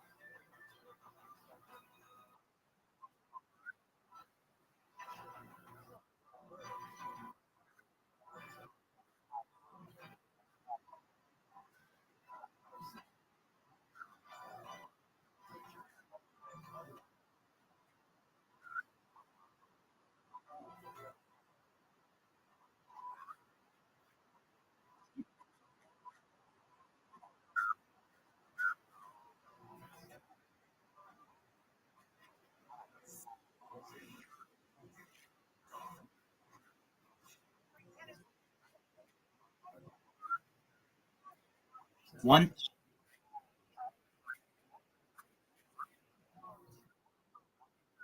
Absolutely. Absolutely. And there are people, so there's something called oh, I forget the term. It's like parallel thinking. So that's the term. So like you and I, we don't talk about anything together, and you come up with a joke and I come up with the joke, and it turns out to be the same joke. That happens a lot in comedy. And it can be a real thing where somebody may accuse you of stealing their joke when really you thought of it on your own. That's an aspect that you want to avoid with joke theft. But then, just like you're saying, that this observation that I have of comedy, if you just go out and say somebody who had a killer joke, I don't know, Johnny Carson joke, you can say, shout out to the great Johnny Carson for some of my material. Shout out to Bill Cosby for some of my material and Richard Pryor. I'm going to do my best to make it my own. Here we go. And then you could throw your own jokes in there too, or you can modernize these things. I think that would absolutely kill. And people would love it because it's like, man, I love Richard Pryor and I love Bill Cosby and I love Johnny Carson. You could absolutely do that. And so what am I saying? I'm saying that you could get an actor who doesn't do comedy and have them memorize a stand-up skit or a stand-up routine. And so long as at the beginning or even at the end, but probably best at the beginning, if they just give credit where credit's due, they could go up in front of a crowd, tell do the set, and absolutely tear the place down. And they're actually not a funny person. They're just an actor who is reciting lines. I think that it's something that nobody does. Now there may be an issue that arises, but I don't even know how much the issue would be. Where the estate might come after you, but I don't even think the estate really has a leg to stand on because you're giving credit to the original, work. Um, what's that?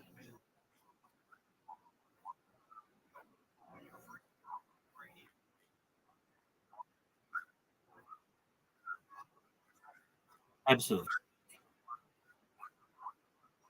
Absolutely.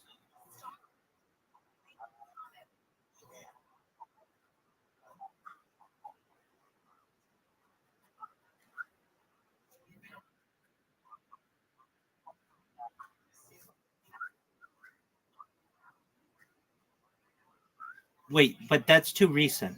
We're talking within the last 20 years, those have been done. I'm talking older than 20 years. There aren't going to be a lot of people who know old Jerry Seinfeld bits. There aren't going to be a lot of people who know old Norm McDonald bits or Bill. Some people will know Bill Hicks. But if you say, I'm giving credit to the late great Bill Hicks. Shout out to where you are. I'm a huge fan. And then you go and start doing his Kennedy jokes. There are going to be people who think that that is very funny, and they've never heard it before. It's almost like you're almost like a comedy historian then. Now you can put your own take on it as well, and you can use your own jokes. But like there are a lot of people out there who are trying to fill minutes, and if you really wanted to, you could just take and the other thing is you don't have to take their stories like Richard Pryor in Live on the Sunset Strip. Without ruining it, he has a part of him where he catches on fire because he's doing so much crack actually. You're not going to be able to do that joke. Like an average person is not going to be able to do that joke, but they could do other aspects of his routine that are more commonplace. Or same with Bill Cosby, same with even Sam Kinison or Richard Lewis, or basically um, these types of comics of like the HBO days where nobody's going unless you're a comedy historian. No one's no one's watching old uh, HBO uh, uh, specials. Exactly. But here's what comics are too afraid that's going to happen is if you go back to, let's say, a Richard Lewis stand up or uh, uh, a Bill Hicks special, and then you put that online, somebody's going to know it. And then they're going to be like, hey, you stole this. And then you're going to be taken as a joke thief. So if you say at the beginning, look, here I am just like all of us are of a fan of many different diverse types of comedy. I like Roseanne Barr and I like Penny whatever her name was, and I like Joan Rivers, and I like Johnny Carson, and I like David Letterman. And so, if some of these sound familiar to you, they do. But it's like oldies but goodies. It's like when a band. This is what it's like.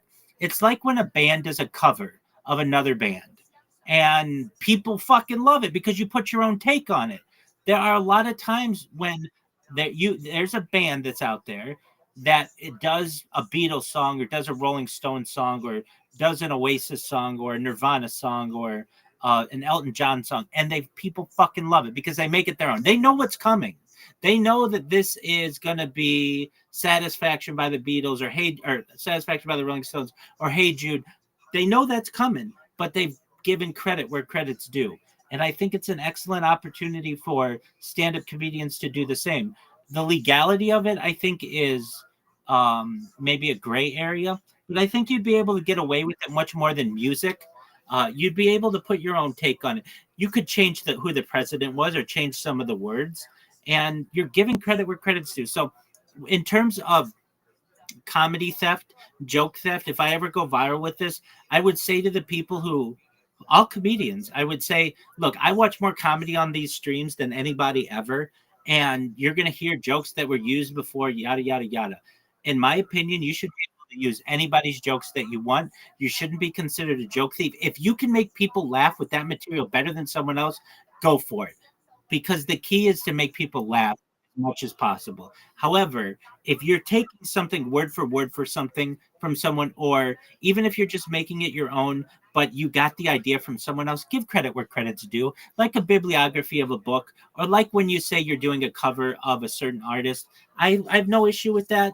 If somebody wants to do that, I think that's great. And I love sometimes hearing comedians tell the jokes of other comedians when they do give them credit, because then it's like, they do it in their voice and everything. It's just absolutely phenomenal. So to speak to someone who knows comedy exceptionally well, I'm glad to hear that you have a positive take on that idea for comedy, because at the end, go ahead.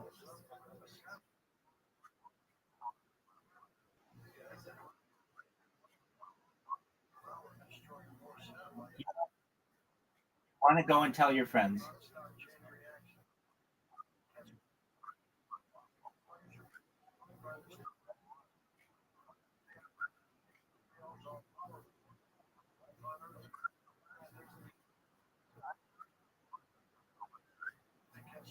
Absolutely. There's this guy, my friend from Australia, who comes in here. He was in here earlier. He's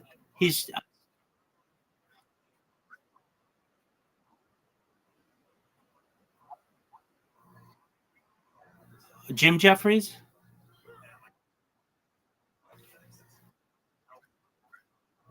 So there's a friend of mine in here, and he is an aspiring stand-up comedian, and he's been doing open mics, and he tells me how he does, and I mean, and I tell him this to his face. His jokes aren't very good. But he wants to do his own joke. But the other day he came in here with what I think is the premise of a really funny joke.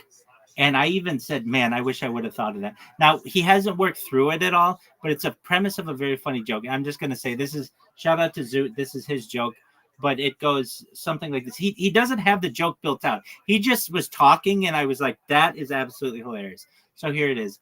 They have gambling hotlines and they have suicide hotlines, but why don't they have homicide hotlines?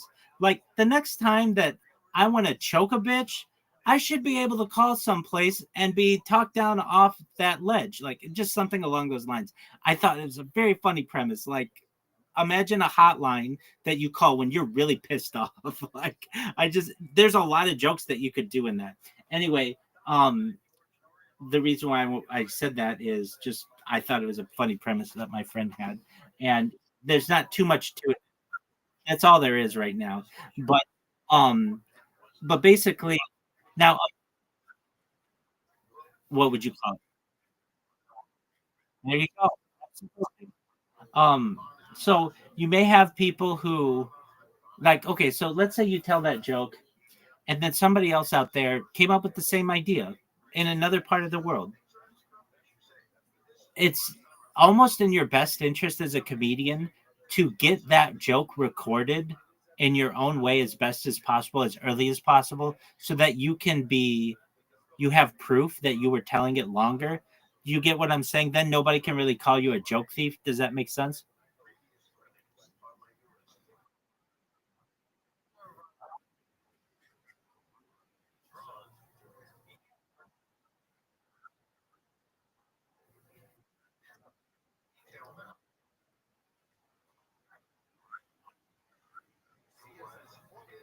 No.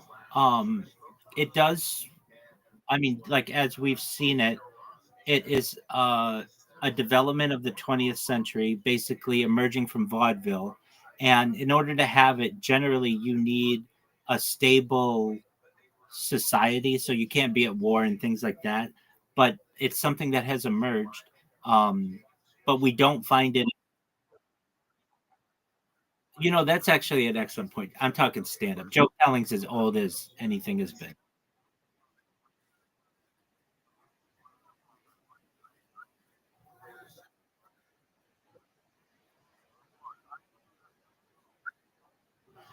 It is. It's spreading out to the east, but yeah, I mean, it emerges from vaudeville.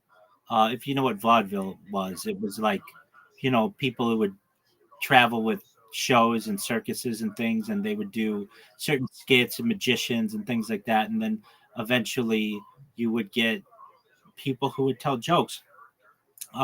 But that really it arose like in the 20s and 30s and such. Um, Okay, who's your favorite female comedian, or give me your top five female? Well, let me ask you this: do you find female comedian? Okay, so you don't find female? Dude, I named her earlier. She's the goat to me as female comedian.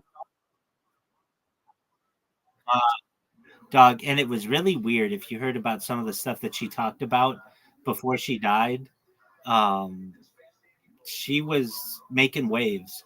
If you ever saw that, like she there's an interview of her, like an off the cuff interview where she's walking into a like a townhouse, and she's talking about the Obamas when they were in uh office, and I won't say what she said, but then within like a couple months she was dead, and it was weird timing of it all. And they always made fun of her for plastic surgery and such.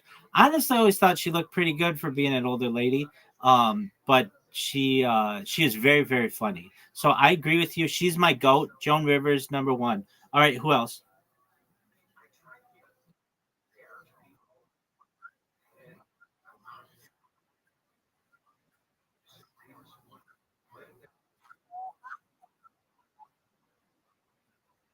Absolutely, the Joan Rivers show. And um she used to guest host the show. She used to guest host the Tonight Show with Johnny Carson. She was the first female guest host of it.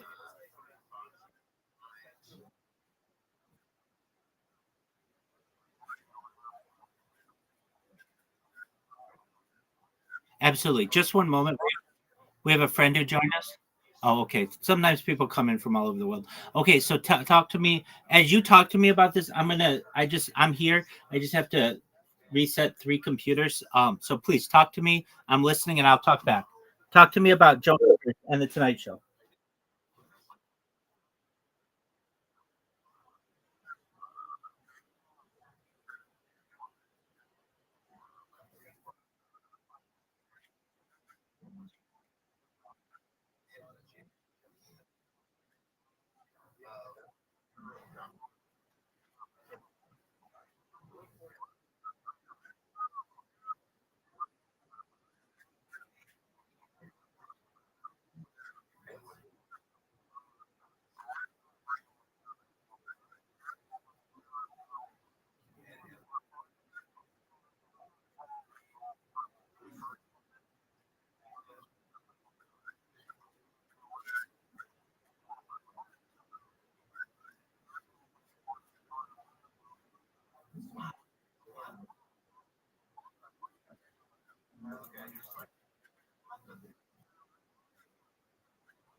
Oh,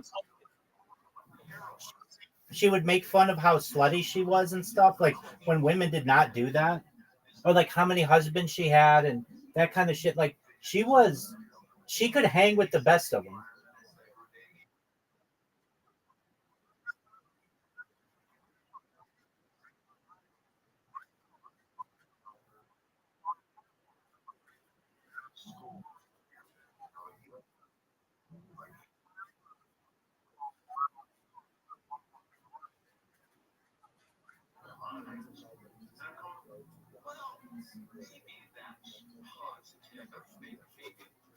I saw my husband with what? Sorry, you cut out there. Can you go ahead? That guy is hilarious, and he knows comedy.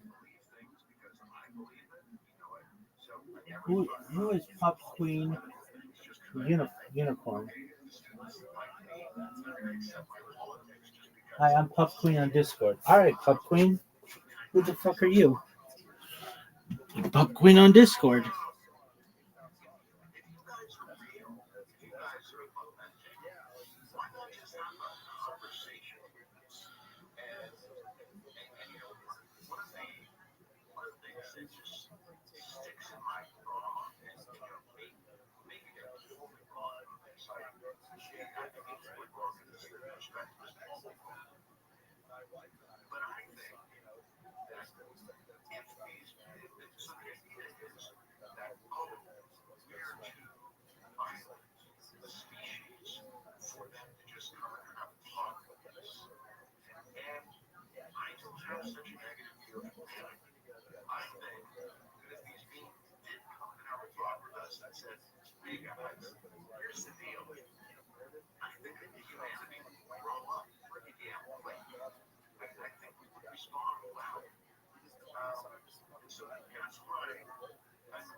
In your research, Kim, what have you finally concluded about this? It's a difficult question because, like many of these questions, I don't think our answers are based on facts. Our answers are based on assumptions. Like, I kind of ran, even though Non-small news. What the fuck is that shit? Doesn't seem to be a lot going on. Well, what's going on in your life, baby?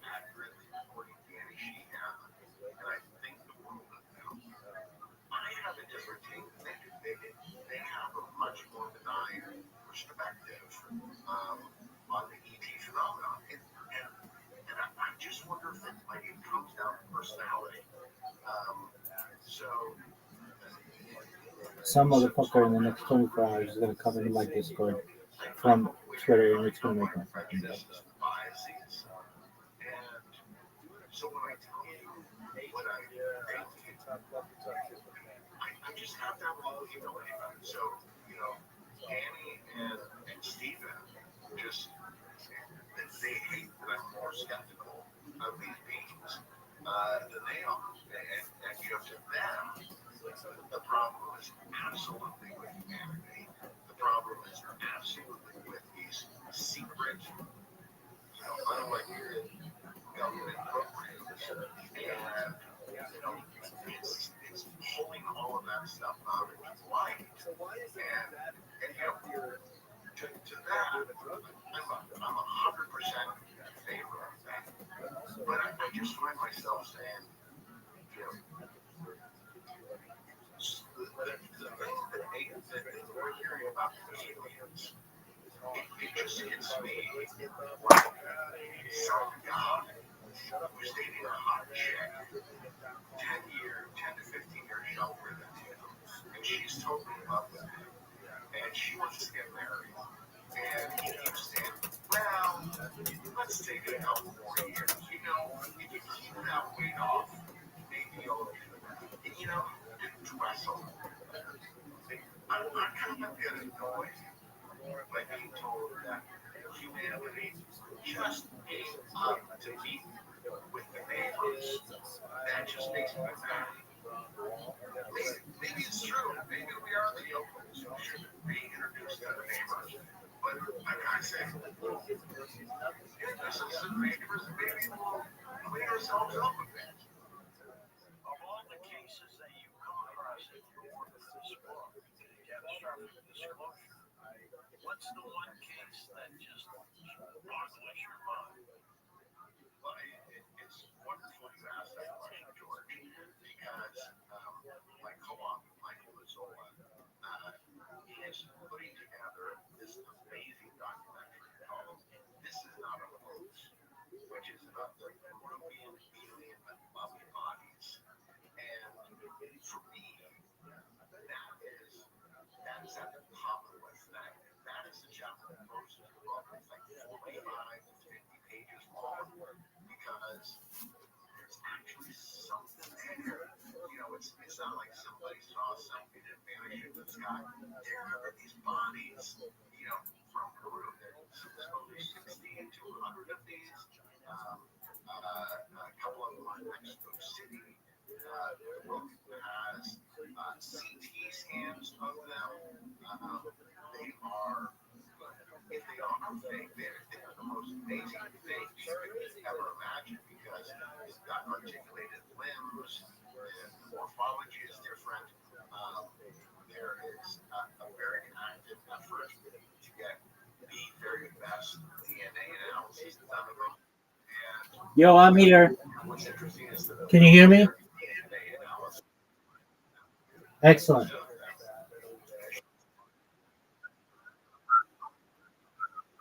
You're good, big dog. Okay, so you were talking to your favorite female comedians. Who was number 2?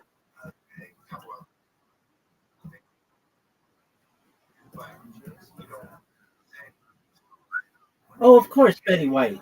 Definitely, everybody knows Betty White.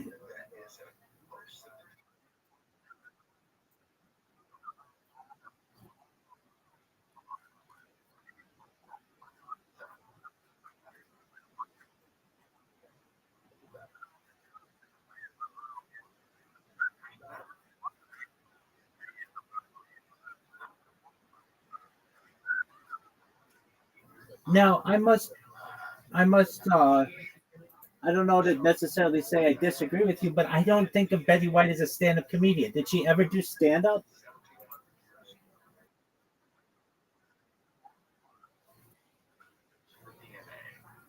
She did.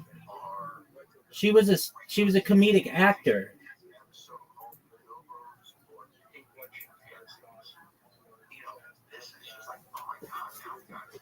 I mean, she was on. Can you hear me? You're muted if you didn't know it.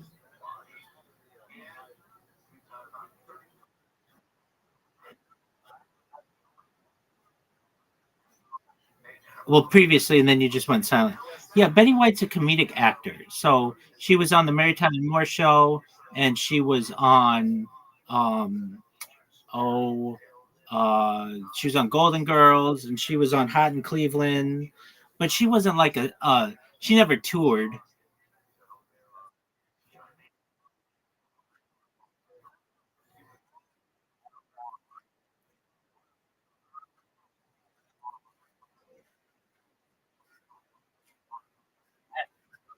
Absolutely.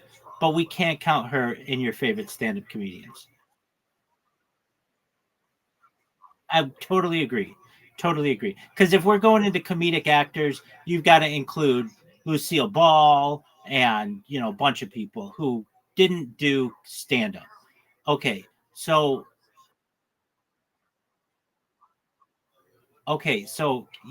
some people can't stand Kathy Griffin.